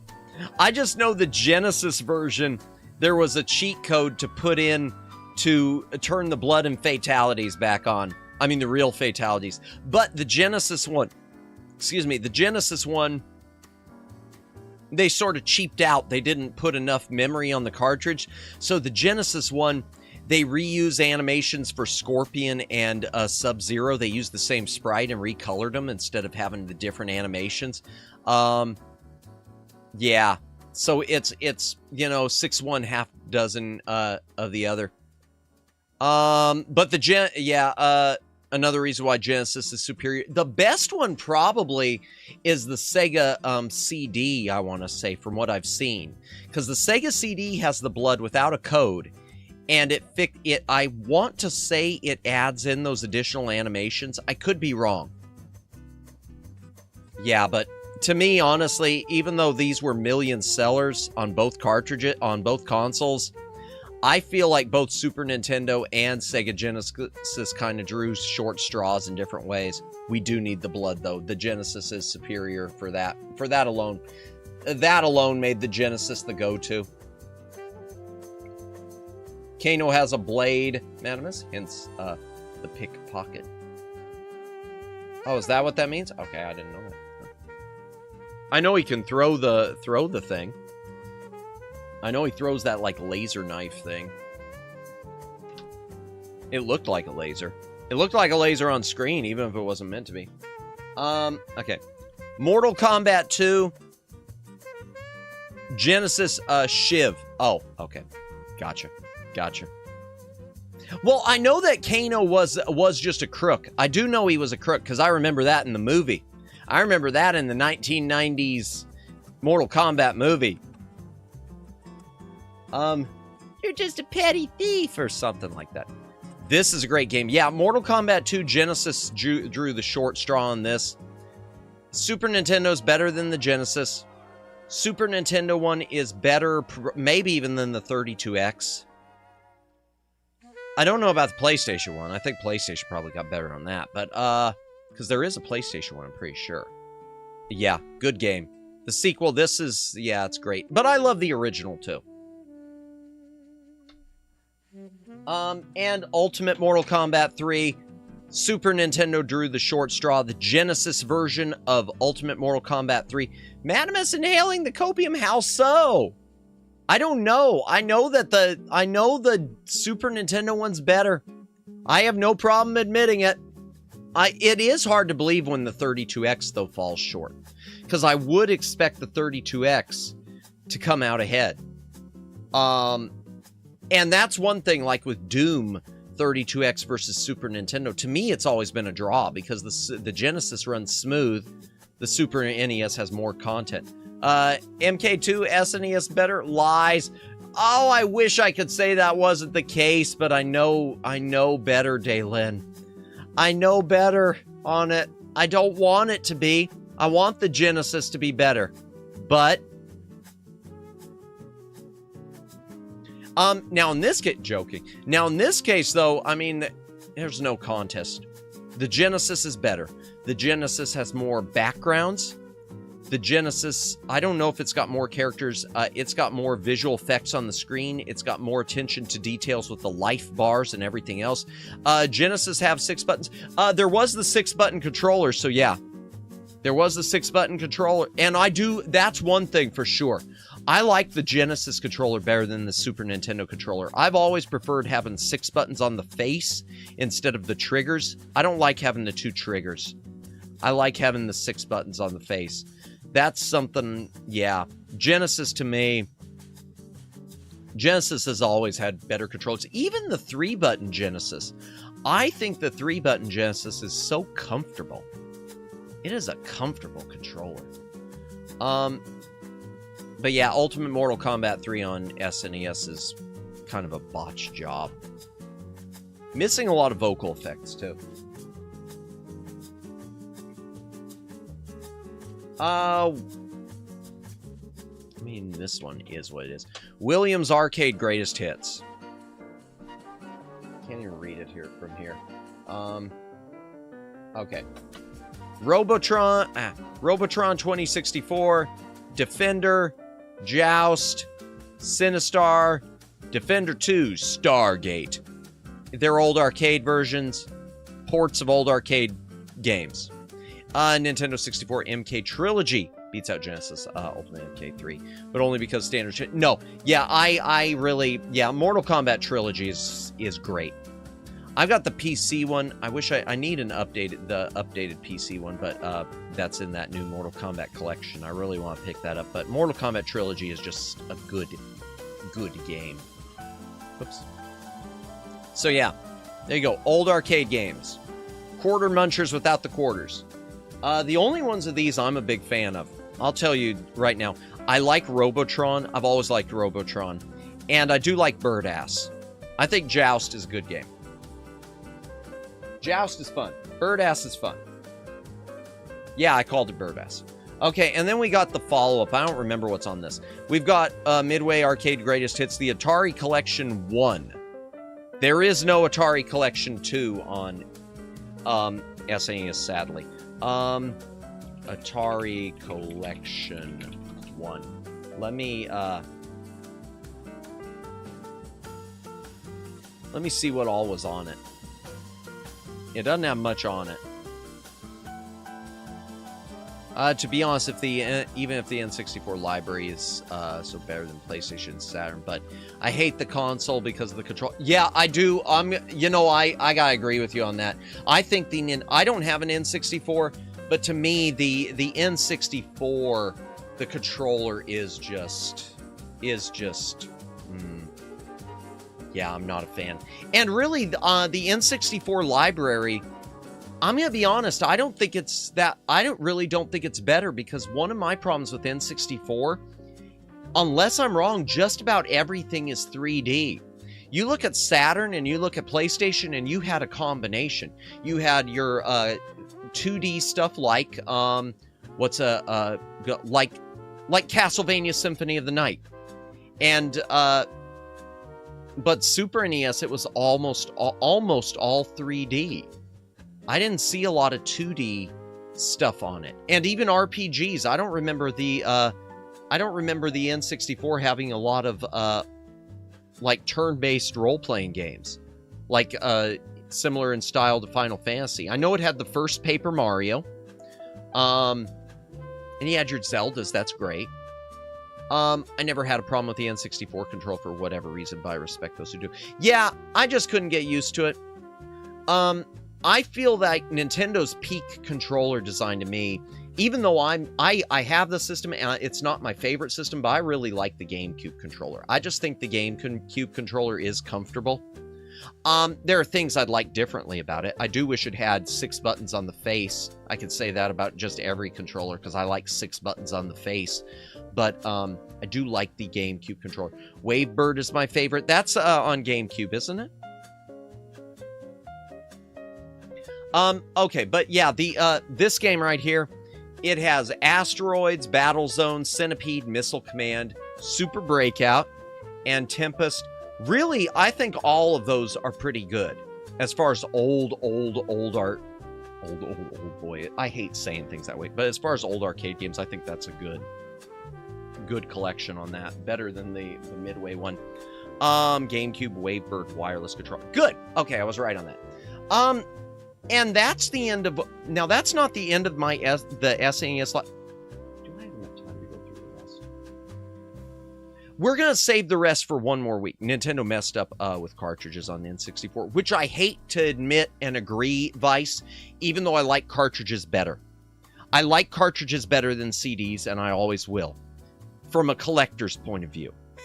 But in terms of, you know, data on the cartridge, I agree. If we would have been at a point then like we are now with SD cards where you can pack so much onto where you could pack so much onto a cartridge as you can now, then I would I'd disagree. But yeah. At that time period, Nintendo needed to move on.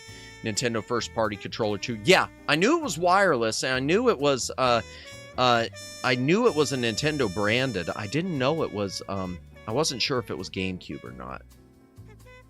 Yeah, a lot of people, I don't play with wireless controllers, but a lot of people seem to really love that Wavebird. I've heard that mentioned a lot. Okay, we are going to, I mentioned, because I did mention this, that's why Square Enix went to the PlayStation. Yeah. But for the cartridges, I understand that. It's too bad because you can get, optimized and compatible, adored and sought out for Smash. Ah, I see. And see, I don't play a lot of Smash Brothers. I suck at it so much. Just not my jam. I wish it was. I didn't know that though, Vice, because, you know, I mean, they still could have done good RPGs on the N64, but I understand why they wouldn't want to, because for their cinematics and everything, because you wouldn't be able to have the cinematics.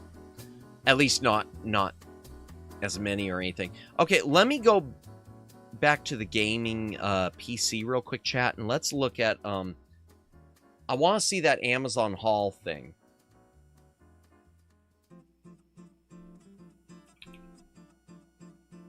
And we will do the rest of the Super Nintendo cartridges next week. Next week, we will finish the Super Nintendo cartridges. Yeah, so many deals. In fact, there's one I'll point out for everyone. They want all my money. Yeah.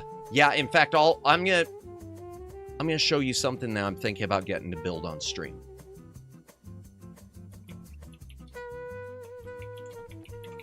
I'm thinking about building this on stream.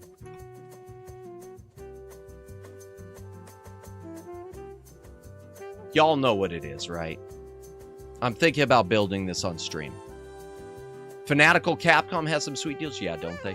And right now it's $16.78 plus 5% off coupon. I make Capcom games. Yeah, the Capcom one. Yeah, I know they've got some, I know they've got a good Capcom bundle. We'll look at that in a moment. Yep, I'm thinking about building this on stream. Can't get to zoom in well. Oh well, don't care. I'm hyped for Okami too. No.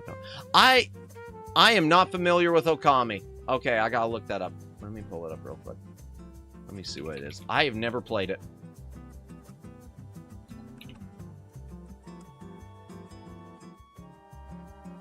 I didn't Lauren recently play this? Our good friend Lauren and TB. That is not the. Huh. Madamus, build it. Build it, I bid thee. I'll probably pick it up. I'll probably pick it. I'm not familiar with Okami. Huh. So there's this game is one of Capcom's masterpieces. Oh. Is it on PC though? Okay, there is a Windows version. Huh. Okay, let me see if it's on Steam real quick. Let me see if it's on Steam and then I'll finish. I want to check Amazon haul. Okami. Okay, it is. HD. Oh, $9.99. That's not bad. Okay. And plus the Kunitsugami. What the heck? Oh, okay, well, I've got that one. Fine. Oh, there's Ukami. What's Ukami? Oh, that's a different Okami. I'm guessing that's not the Okami I should click. I'm guessing Okami isn't the right one. Okami is, I bought it ages ago. Is it good? I'll have to check that out then. Yeah, that doesn't look like the right one. Yeah, we're probably gonna do Mega Maid. I probably will pick it up. It's peak? Alright, let me see if it's in their bundle. I'll check Fanatical in just a minute, Omegs. I want to check first Amazon Haul. I want to see what this is. Hello. Okay, I mean, not the clothing. I'm looking at the prices.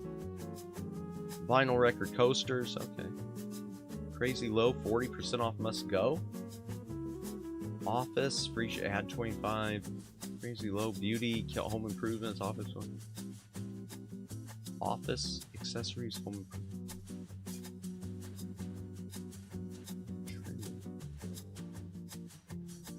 The HD one and whatever, the Kunitsu or whatever bundle. Yeah. Hold on. Let me back this up just a minute. It's peak. Everyone and I cry when they announce the sequel after 18 years. Gotcha. Well, then I hope the sequel's good. I say that just because there have been so many, and you know this, there's so many sequels that come years later and they don't hit the mark. So I really, really hope it lives up to your expectations. I really do. Okay, okay. At the top, they have this $1 flash deal. If you click it, it'll list the items. Where am I looking? I see the major... Oh, $1 flash deals. Okay, well, it won't let me click that. It just lets me go through it.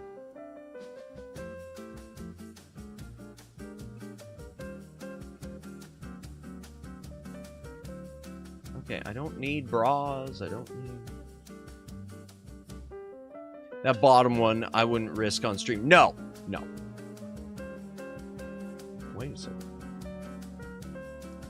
Storage bag, that's maybe. It's above. Sliding by above. Okay. It won't let me click any. Oh, there we go. Oh, no. There it is. Okay. Ah, I see. Okay, home vibe frequent flyers. Okay. UV lamp. Ooh. Okay, that's maybe. Ooh. Oh, now that's useful.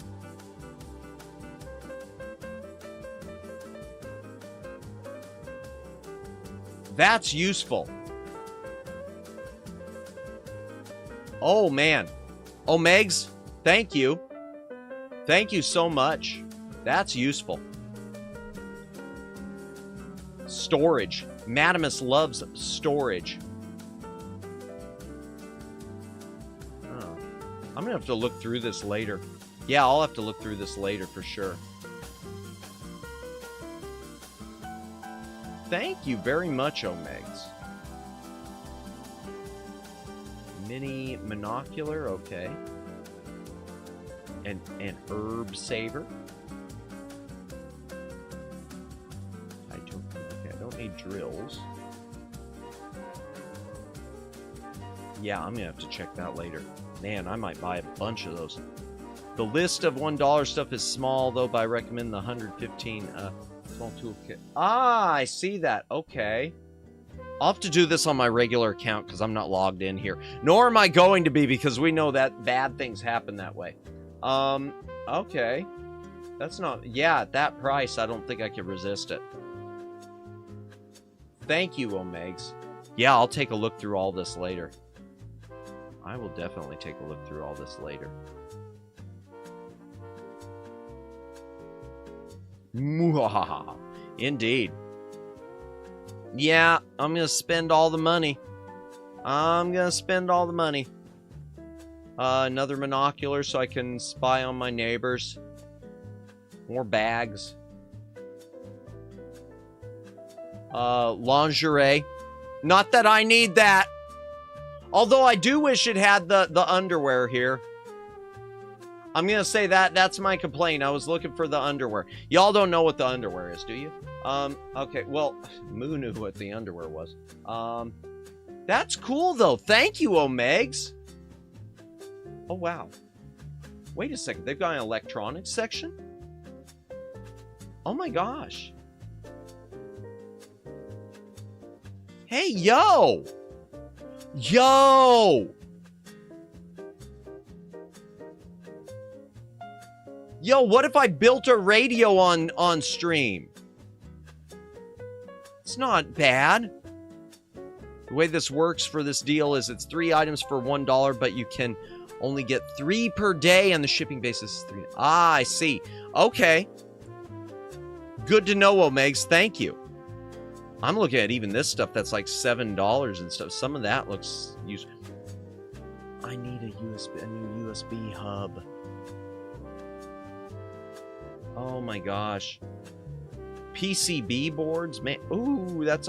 Oh my gosh, if this has a... if this thing has a noise, if this has the beep to it, the multimeter, I could test my Laserdisc player myself. I need a good multimeter to do it. Roku TV remotes. But still, that toolkit, yeah. Some of the other items listed are generally 10 to 8, so you're saving... Yeah. No, I agree. Thank you, Omegs. USB adapter, even that would be useful. I wonder, does this stuff work good?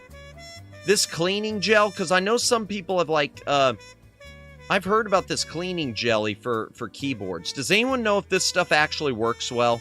Because I do need to clean my keyboard. Or am I better off just removing each key? I mean, I'm probably better off, but still. Yeah, interesting items. Yeah. I haven't used it for... Never knew they had a haul section, found it on accident. That's the way it always seems to happen, isn't it? It's always by accident. Labels? I haven't used it. I use compressed air. I don't have compressed air, but I've got one of those little mini blowers. I should try that. I need to use a mini blower on mine. I need to charge it up. It runs out of juice so fast. I don't know what that is. Hello?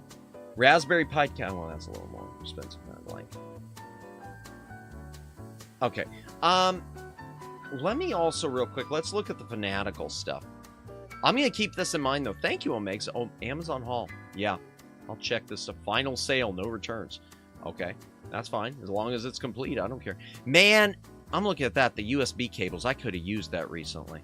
I bought so many USB cables recently. But generally, all haul items are super low price with base shipping price that generally takes 2 weeks to ship. That's fine. I can wait for it. Ooh, that's a nice surge protector for an outlet. I don't trust the headset at all.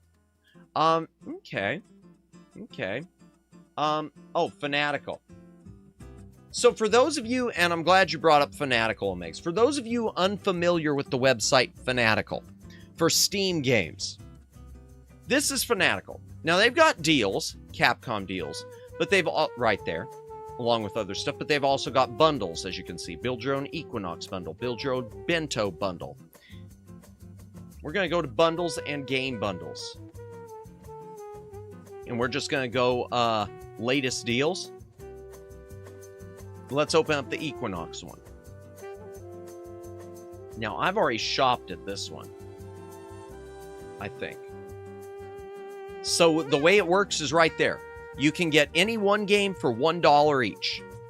If you buy, I recommend haul if you want to slowly buy some tools for general housework. Yeah, that's a good idea, Omegs. In fact, I wish I would have known it was their memory game. Totally not Simon at home. Honestly, I wish I would have known about that a few weeks ago when I was, because I did have to buy some USB extensions for power and stuff. Before I had this up, well, no, it was, I'm using them even with the up system for my my retro scaler and for this HDMI audio thing that I have to use now. I don't think I've looked through the yeah, so $1 per item. 5 games. If you buy 5 or more, they're 60 cents each. If you buy 10 or more, they're 50 cents each. But the Ascent, I don't know what this is. Action RPG shooter Cyberpunk. We'll view it on Steam. Yeah, January 1st, 1900. Sure, that's when I was born.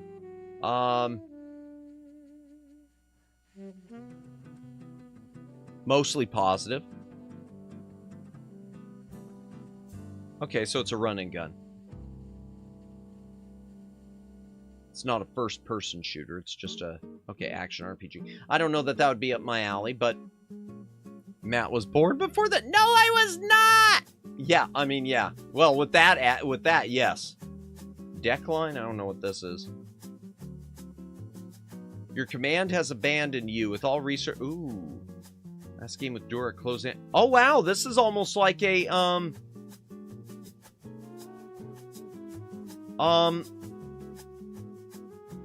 this sounds almost like, the Russian roulette game. I fell asleep. Did we find anything good? Welcome in, Briar. Welcome in. I don't know. I'm opening up the, I just opened up Fanatical and we're looking through the, we're looking through their Equinox sale. So their Equinox bundle is $1 per game. $1 for the first game. If you buy 5 games, they're 60 cents each. If you buy 10, they're 50 cents. Funny enough, a guy I watch online comments and made running jokes about him being immortal in there for a lot of major events. Gotcha. Oh, dear. So this looks a lot like,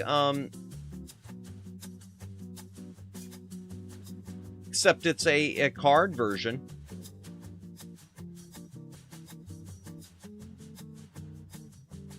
This deck line.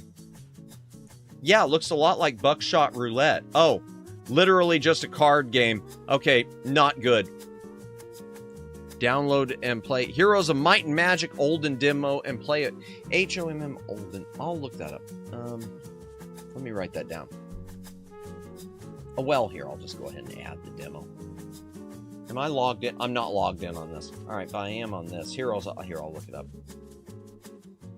Heroes of Might and Magic Olden era. Demo. Add to library. There, boom. It's free. Do it now. Done. Added to the library.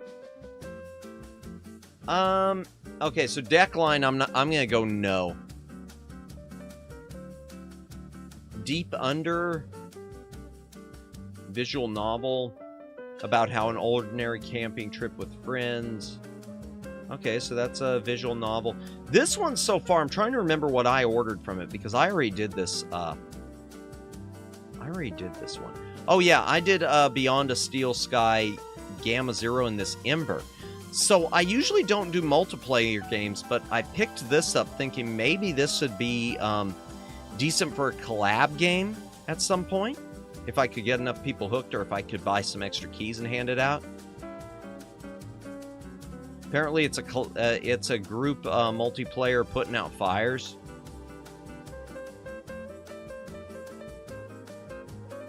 But recent reviews are mixed. That's what. But then you got a 1,288 positive. Wow, 2021. I guess it is a new game. It's only 4 years old.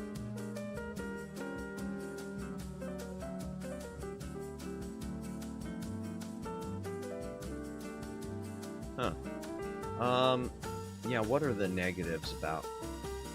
What are the oh, it's got free content. Okay, that's good. What are the negatives? Okay, review type negative. Online videos made it seem more fun than it was. Didn't enjoy. Couple hours while playing with friends, but got old quick. Ah. RPG and fantasy bundle has some really good games like Moonlighter Complete Edition, Children Immortal. I'll take a look at that. Probably, I might have already looked at it. I'll take another look. I know the one that I'm looking forward to. I've never played Beneath a Steel Sky, but I did pick this up in this bundle for $1 tonight. Beyond a Steel Sky. Oh, I don't like trailers like that. It's a 3D follow-up to the classic point-and-click. Oh yeah, the SHF Dragon Ball line is peak. I'm not familiar with the newer stuff is awesome. I'm not familiar with that. You know, I've never watched much Dragon Ball. I've only watched bits and pieces over the years. There's a Pokemon Light Bright on Amazon. Oh, God. Put some clothes on, man. No, we don't walk around like that. You need to put clothes on.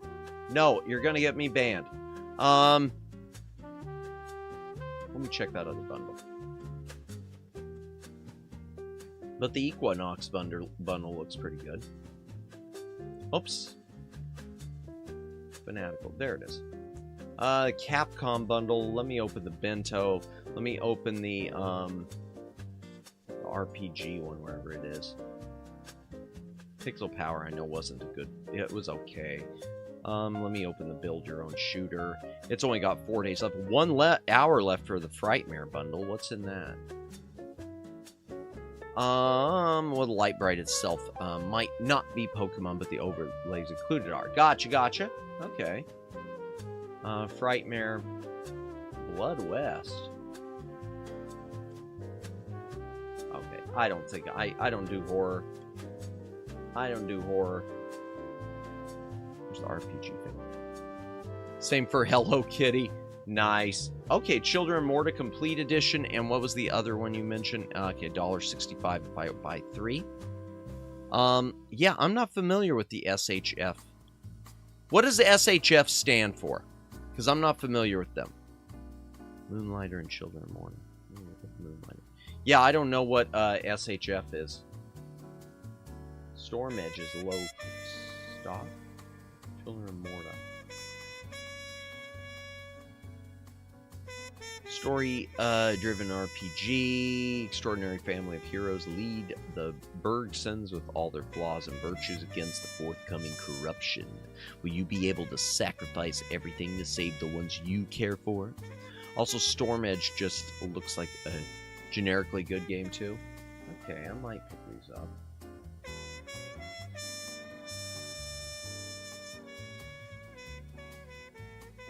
Very positive. That's good. And it is the complete bundle, so that's good. I like it when it's got all the DLC. Okay, Storm Edge I'll look at. Low stock on it, so maybe I'll have to pull them up individually. Storm Edge. Storm Edge.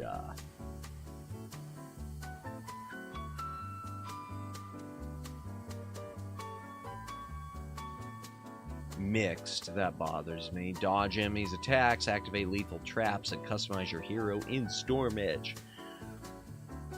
Elemental storms that will put your skills to the test. Okay, so it's got weather-related stuff.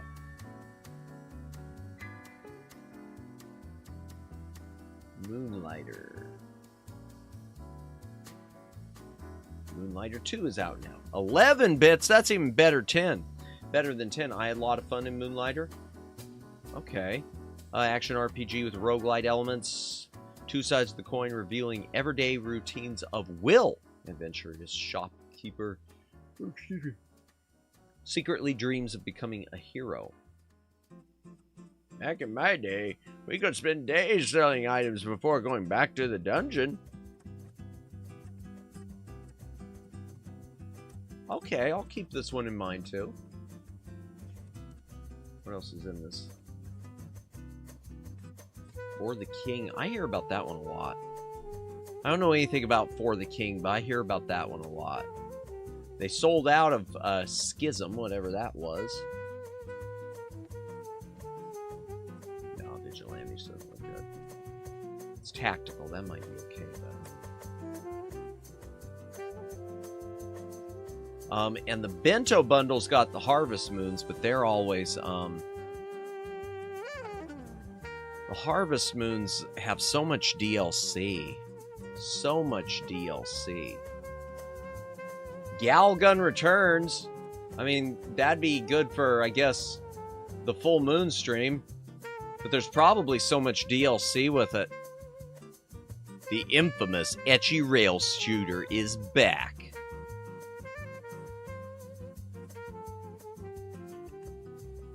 Oh my gosh. Okay, yeah. That would get me in trouble. There's so many other ones, though. Okay, because Double Piece, is that the one that has all the... one of these has a whole bunch of... yeah, this is the one with all the DLC. I hate that. I hate all the DLC. Okay, I'll keep that in mind for the RPG set. I don't think there's anything in the bento set this time for me. Except maybe that Not Monday Cafe. I want it, but you can't buy just one item on its own. I'd have to buy 3. I know Not Monday Cafe. I've seen some other streamers do it. I want to say,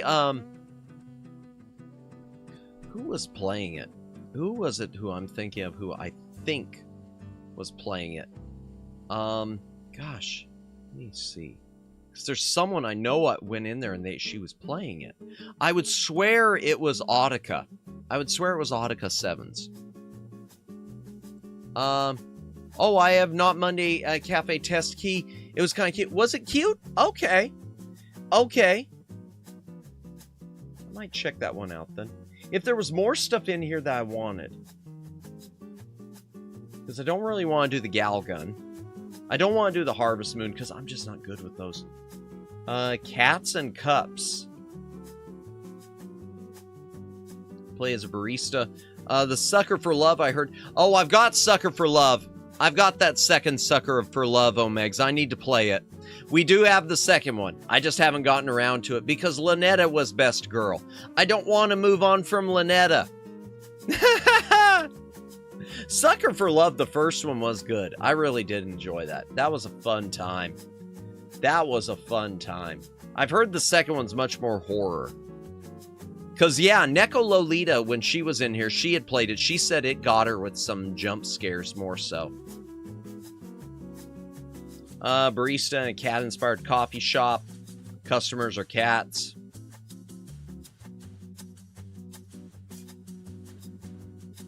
Okay.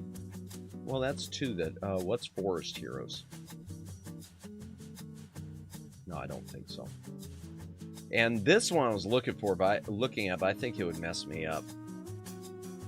I think this one would mess me up too much. This, Broken Lore Low.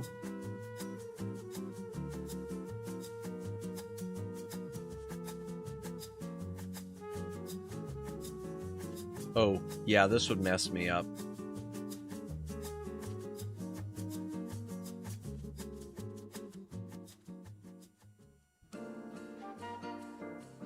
Yeah. Madamus doesn't do good with horror games. Madamus is struggling enough with Soma. Which I am looking forward to on Monday. I am looking forward to heading back into Soma. I'm not gonna lie, I am looking forward to it. What's in the Capcom pack? Okay, okay, it does have Okami. They're $6.50 each. Okami, man, all the Resident Evils. Village, 7... Resident Evil 2, Resident Evil 3. Madamus Galgun's Guardian is also in the Galgun series. Though internationally, the name Grim Guardians kind of throws off. Someone say Okami. Welcome in, Shy Siren. Welcome in. Yeah, if you've never checked this website, the Shy Siren, I always pitch it. Even though, I mean, I'd love to be sponsored by them. Fanatical.com.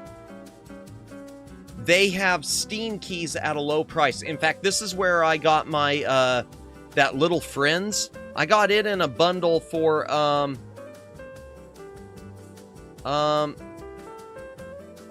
got the,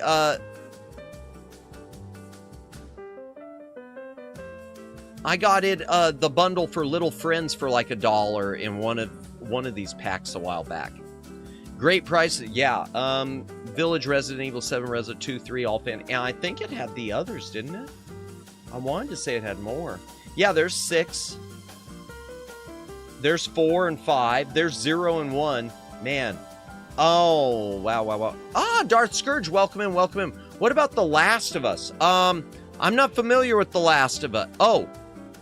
I don't know. Is that a Capcom game? Because these are, this is a Capcom pack. But welcome in, Darth Scourge. Welcome in. By the way, chat, if you have not followed the Shy Siren, please be sure to do so. She puts out some fantastic content. The Mega Man bundle and Stadium Arcade are major. Yes, and unfortunately I've already got those. I've already picked up Capcom Arcade Stadium and Arcade Stadium 2. I got those a while back in a different bundle. There's also this beat 'em up bundle. I don't know how it compares. And the Fighting Collection. The Fighting Collection might be okay. What all's in this? What all's in it? Okay. Darkstalkers, Night Warriors, Vampire Savior, Vampire Hunter 2, Vampire Savior 2, Hyper Street Fighter 2, Super Puzzle Fighter 2, Super Gem Fighter, Cyberbots, and Red Earth. Oh, no. Oh, and I guess there's a second one coming too, or it's already out. It must already be out. Oh, yeah, it's already there. Huh. I suck at fighting games, and yeah. Oh, Capcom versus SNK. Capcom versus SNK 2. Fighting Evolution, Street Fighter Alpha 3, Power Stone 2, Plasma Sword. I wonder about the Capcom versus SNK. That might be worth it alone. Last of Us is Naughty Dog. Oh, gotcha. Okay. Yeah, it's not in this bundle then. And this bundle ends in 13 days. Yeah, they got some of the Ace Attorney. They got Great Ace Attorney Chronicles, and they got the Phoenix. They've got the Phoenix Wright trilogy. That takes me back. Which one? The Last of Us, or Phoenix Wright, or the SNK? I don't have that second Fighting Collection. Yeah, I don't have either. Capcom versus Gotcha. See, I've never played any of them. I never played any. I suck so much at fighting games. I love them and I suck at them. Monster Hunter World Deluxe. Man, yeah, there's so many good things in here. So many good things. I have the other fighting stuff, though. Gotcha. Yeah, I might have to do this just to get Okami, too. But yeah, chat, seriously, if you've never shopped Fanatical, I recommend them. And recently, I don't know if they've reopened it or not. I'm looking through their software bundles too. I got my I picked up a Magix collection in this with Vegas Pro, one of the older versions, but Vegas Pro plus Music Maker, and I think it was SoundForge for $30, which was a really, really good price for those. To have an updated Vegas finally. Generally, lowest price they go is $10 on Steam. Yeah, it's not worthy for me. I pay taxes if I buy things at so any savings I'd get in Fanatical, the government would be the one benefit. I'm sorry. Now they are a I don't know how they do regionally. Luciano, because I think they are out of Germany. So I don't know how the pricing is regionally. I don't know if they're out of Germany or out of the UK. But I know they're not a US-based company. So the taxing, I don't know how it would affect you. So gotta pick up Ace Attorney stuff, 4 to 6 collection, Edgeworth. Well, it's Ghost Trick, Phantom Detective. Ghost Trick is same. Is it? Okay. I was wondering about that. What do we got here in their software bundles? Okay. Plugins and samples. I'm going to open that. Monsters and Magic sound effects. Oh, okay. Sound effects bundles. What have we got in that? Horror sound effects. I don't need VFX. All right, I always like a good... Okay, what do we got here? Music Masters, okay. For $1, comprehensive dynamic collection of royalty-free pack, okay. Drum loops, okay, so if you want some music loops, you could get a set of 3 of them for $1. If you don't want... Oh my gosh, my ear trumpet has been struck by lightning. Family. Thank you so much, my ear trumpet has been struck by lightning. I really appreciate... Wow, you just clued me into what time it is, too. Thank you so much for the gift and membership. Let me go ahead and moan the name. William Wilson. Ooh, woo. Thank you so much. Really appreciate it. And welcome in. I hope you are having a fantastic day. Gosh, yeah, it's definitely not super early, but it's morning for you, I guess. Never sleeping. Yeah, man, waking me up. That woke me up. So even $10, man. If I knew how to, okay, what's this? Delay, music, okay, I don't know a lot of these plugins. Reverbs.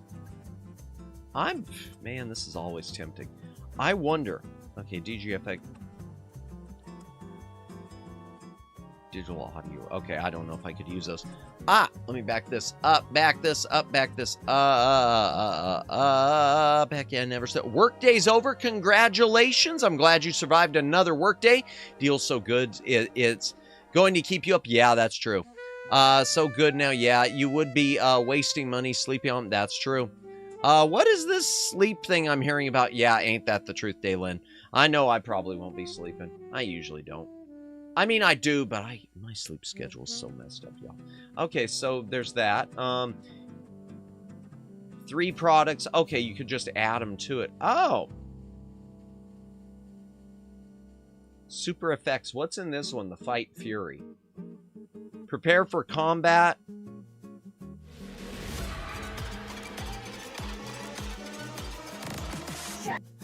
Okay. You know, that might be... I might have to pick up a few sound effects packs. I think the fighting game one could be useful. I wonder about futuristic weapons. Wait, was that a music library? No, a monsters library.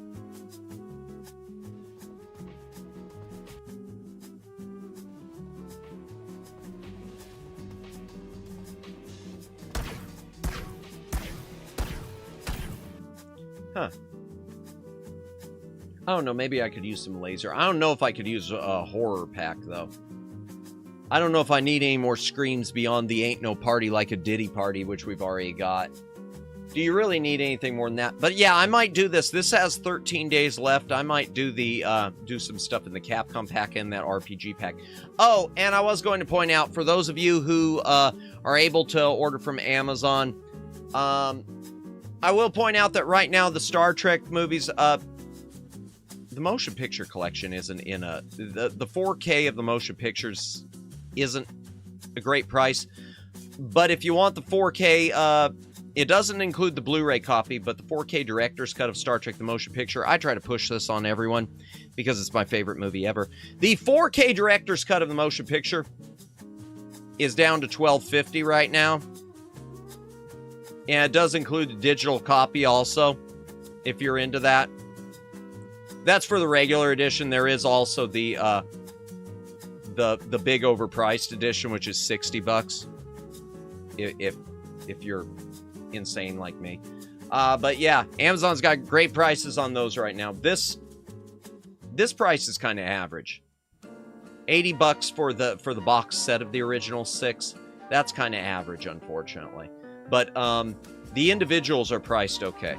Even though like I said, the motion picture, the individual doesn't include a Blu-ray copy. Yeah. Oh.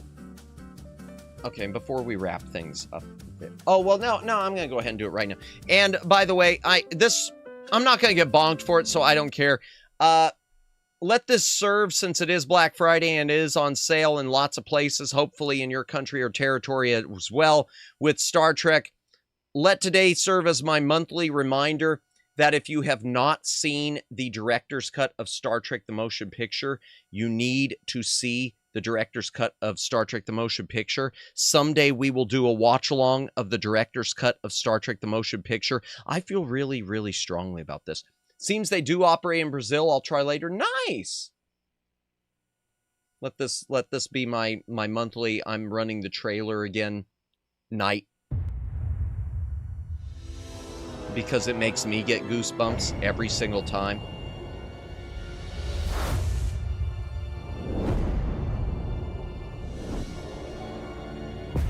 And no, I won't get bonked. Amazingly.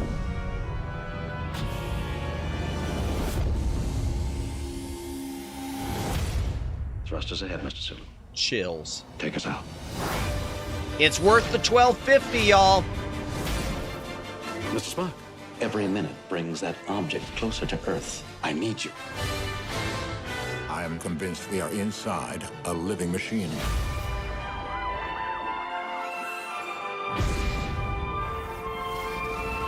Such a gorgeous movie. It does. Shall I go to battle station, sir? Insatiable curiosity. Spock, you haven't changed a bit. You're just as warm and sociable as ever.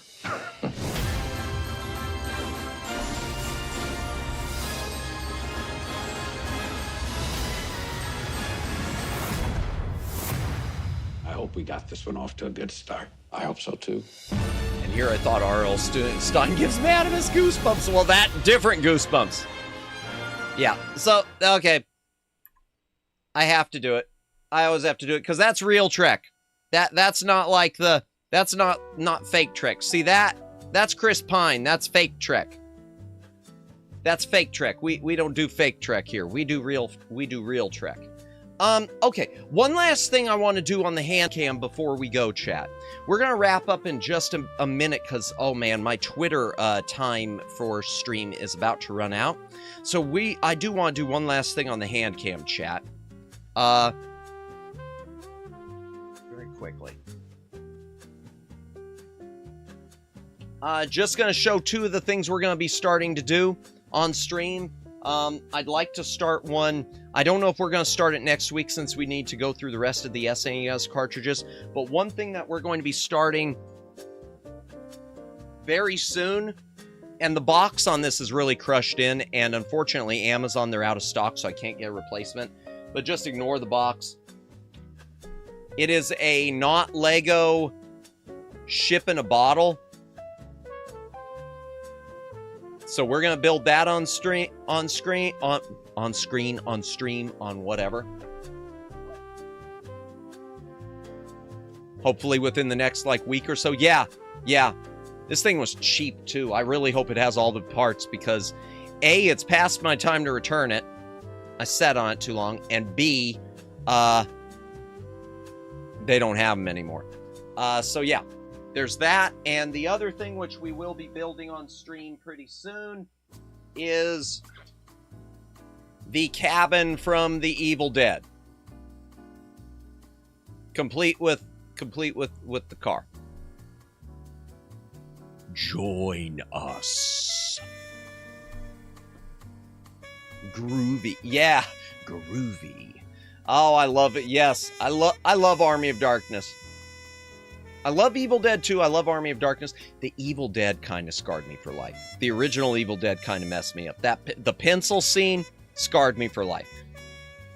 I love it, but the movie, but yeah. I don't, that's one of the few horror things, like horror that I can actually do. Probably because I've just desensitized myself to it enough over the years. Let's head back into the library chat and let's wrap things up and we'll do a raid. We'll do a raid. Does it come with the Necronomicon? Let me take a look. Ah! Focus. It looks like it does come with Lego Necronomicon and it does come with Lego Chainsaw. What more do you need? Hurry, chat, tell him more deals. No, I'll never let him leave. No, not tonight. I can't do it. You got no. Door transition.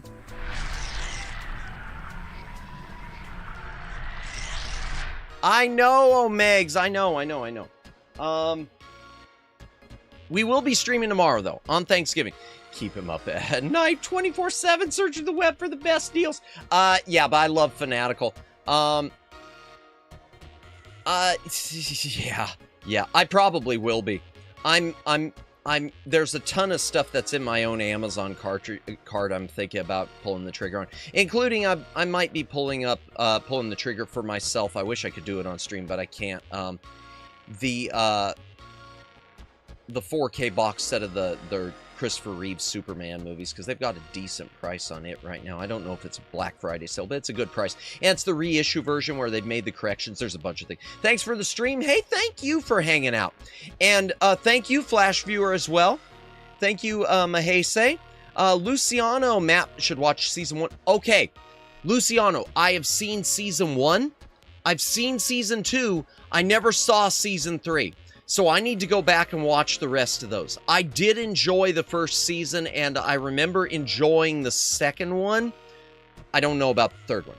I'm sure I'd still probably enjoy it.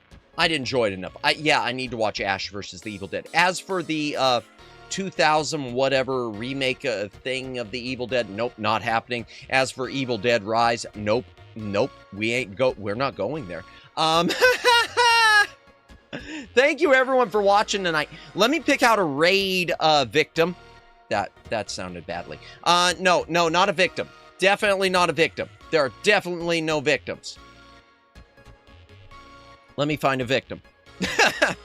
And then we will say our proper goodbyes. Oh yeah, and I will send a message to Lawnmower Girl letting her know if she didn't already know that she hit 1K, because good for her. In fact, let me refresh it and make sure it didn't go down, because I don't trust the YouTube. Because the YouTube, you know, the YouTube giveth and the YouTube taketh away. Yeah. Whoa, what was that doing? A Law and Order SVU, the Madamus Edition. Wait, what? Oh, dear. I wish Miu was live. Is she not? Darn it. Yeah, that's too bad. I like raiding into Miu. We raid into her quite a bit, though. We do raid into her quite a bit. I don't want to raid into her too much. I already feel like I do too much. And Aiko, I feel like I do too much. And Rhea, I feel like I do too much. There are a lot of people I do too much, but it's usually there's something going on that it's like, wow, this is a really good one for the, definitely no victims. Definitely, probably, yeah, who knows. Stream settings, edit. And like I said, tomorrow night, we will be playing Bizarre Adventures of Woodruff and the Schnibble at 8 p.m. Eastern Standard Time. So those of you, when you are done with your Thanksgiving dinners in the States, and those of you elsewhere around the world who want to hang out, I'm going to be doing the point-and-click adventure. The really puzzly one where I'll probably have to look to a guide because my brain is small. Miu had karaoke. Oh, did she? Did I miss it? Oh. I like her karaokes. I like everyone's karaokes. Let me see. What's this? I would like to be your victims. Oh, God. Okay, we got Avarice Incarnate. Hiragi, she's doing a violin stream 24/7. Holy Hannah. Oh, she's just reposting. I don't think she's actually live. Lala Lulu. We haven't rated into her for a long while. Sato, Shiicho, Onigiri, Toriosione. Obake Pam. Oh, I always want to raid into Obake Pam, but this is when my brainworms kick in, because I just don't feel like I'm worthy. Oh, Mercy Modiste is doing I Have No Mouth, but I Must Scream. Oh, I just mentioned Audica, and she's on. Miss Chimera. We ran into her once. Kurosaki. Choco's on. Sinasua singing into one. Okay, she's on. I've never raided into her. We're going to raid into Audica. I haven't raided into Audica for a hot minute. Yune Yumi is on. Who is this? Let me see who this is first. Hold on, chat. Just a moment. Just a moment. We can beat the clock for Twitter. We can beat the clock, I swear. Wait a second. Okay, is she on Twitch also? Yeah, I don't want to do a dual stream. Okay, we're going... Okay, I know who we're doing. We're doing Audica. Audica's playing Resident Evil Remastered. So yeah, we'll do Audica. We haven't raided into... Wait, I don't have my Miri with me. Wait, Arise, Raiders, into Candyman. Wait, I've never watched Candyman. I have never seen Candyman. I summon the Raiders. He's gonna pull out the hook. Wait, Obake Pam is live. Yeah, she's live. I always am. She's someone I'm always. I'd love to raid into her, but she's someone I always feel is above my pay grade. I know she'd be probably super welcoming, but there's some streamers that they're so big, I just feel she's above my pay grade. Someday I will have the intestinal fortitude to raid into Obake Pam. Tonight we're raiding into Audica. We love Audica. Yeah, we love Audica. So raid message is going to be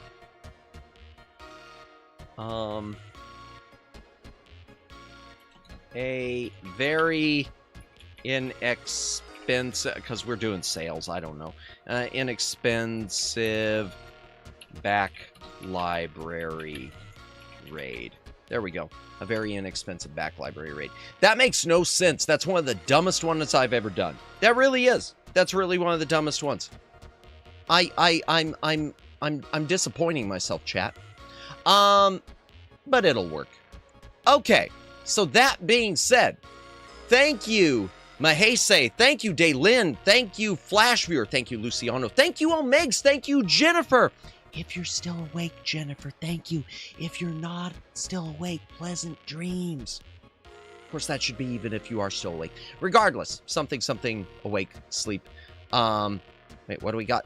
Thank you, ASN. Thank you for today. Hey, thank you for hanging out. Thank you for lurking. Appreciate it. Thank you, Briar Mayor. Thank you, who else we got? Who else? Thank you, Judd. Thank you, the Shy Siren. Why didn't I get Shy right out of the gate? Thank you, Judd. Thank you, my ear trumpet has been struck by lightning.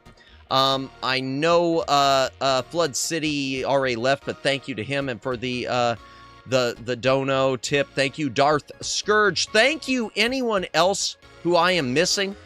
If you are lurking, thank you for your lurking. If you've been VOD watching, thank you for watching the VOD. We're going to do a raid tomorrow night, Bizarre Adventures of Woodruff and the Schnibble. You don't have to go... Oh, in the poll. Hold on. In the poll. Okay, the winner was... That's tomorrow. Ugh, Black Friday is next. Came in second. That's tomorrow. Is tied. Or it's next after that. And that's every day. Only got 10%. Y'all aren't thankful every day. Y'all aren't thankful every day. So much disappointment. No. Thank you, everyone, for watching. You don't have to go home, but you can't stay here.